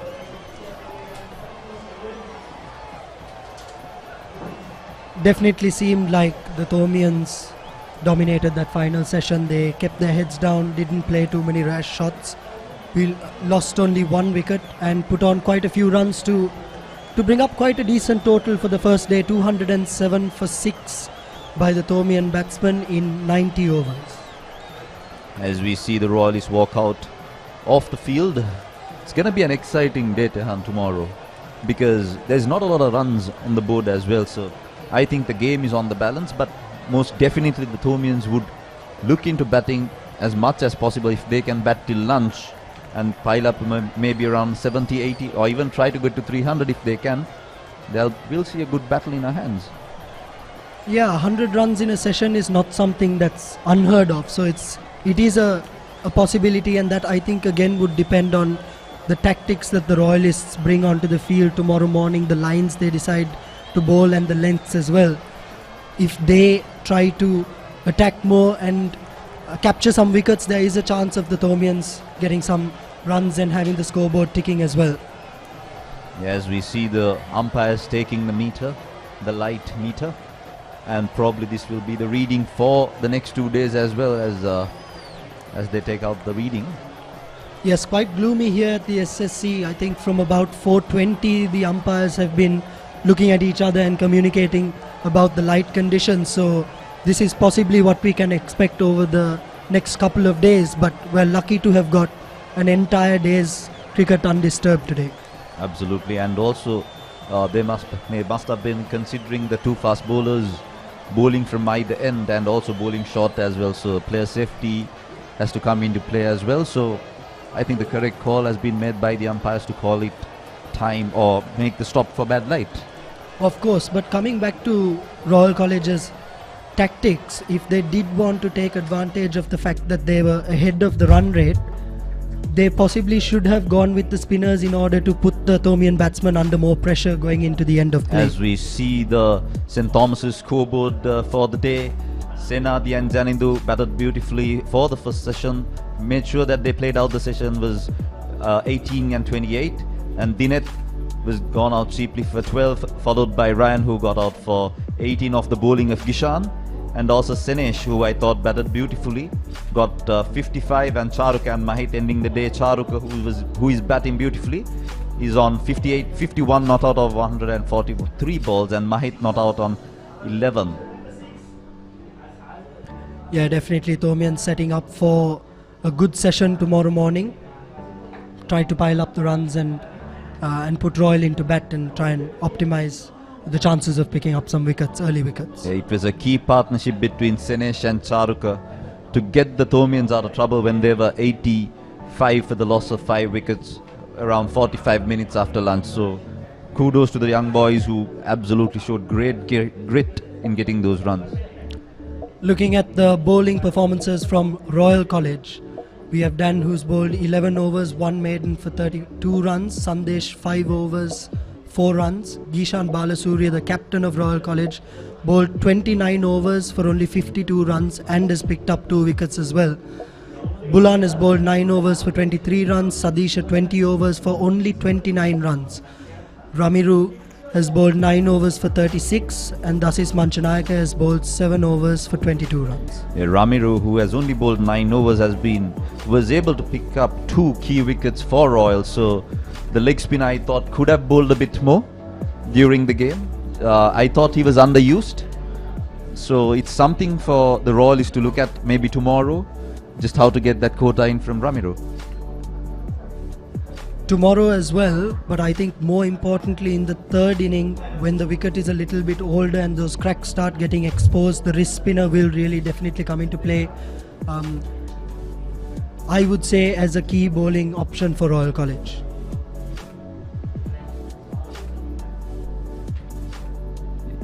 Yeah, definitely. So I think Gihan, Sadisha was overused during today, even though they bowled beautifully throughout the day, as we see the match highlights of the session.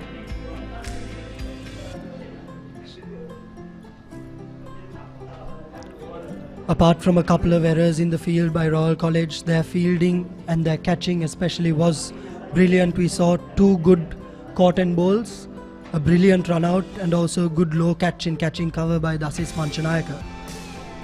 As we see the celebration of Seneth, who got 55 runs. I thought he batted beautifully, the wicketkeeper for St. Thomas's, who was unfortunately dismissed by Rumiru of a caught and bowl.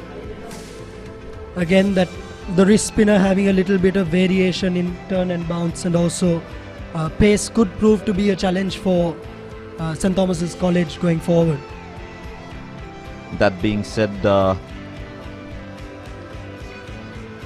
another celebration for the 50 of Charuka. He partnered with Senesh to put on almost 100 runs, and we saw in those replays a very, very happy Thomian dressing room. Yeah, so as we look at the third session, it was definitely dominated by the Thomians, just losing 1 wicket. And as we look at the whole day, the Thomians have dominated 2 sessions as only 1 session for Royal. So definitely the Thomians having the upper hand at the end of the day's play. The beauty of cricket is we take it session by session and day by day, and things can change very fast and it can always go either way. So it's always who steps up on that day and who performs, and luck has a lot to do with it. Yeah, definitely both the schools will walk into the sheds and definitely have their plans. They'll definitely have their plans for tomorrow. The Thomians especially would think, what are we going to do, how much are we going to get, how long are we going to bat. All these questions will be on play, and the Royalists will look in to get them all out as soon as possible. Looking to get them all out and try and put a good score on the board as well as quick as possible. So that's the end of the day's play here from the Papare.com. Looking forward to see you all soon tomorrow at 9:30 a.m. live from the Papare.com. And as we say goodbye from the SSC, wishing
from the mud.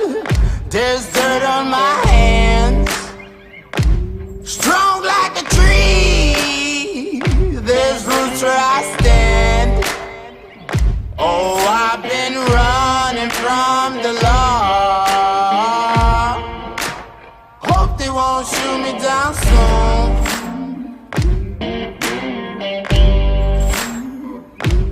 They sing on a sleepless night. Try to catch me howling at the moon.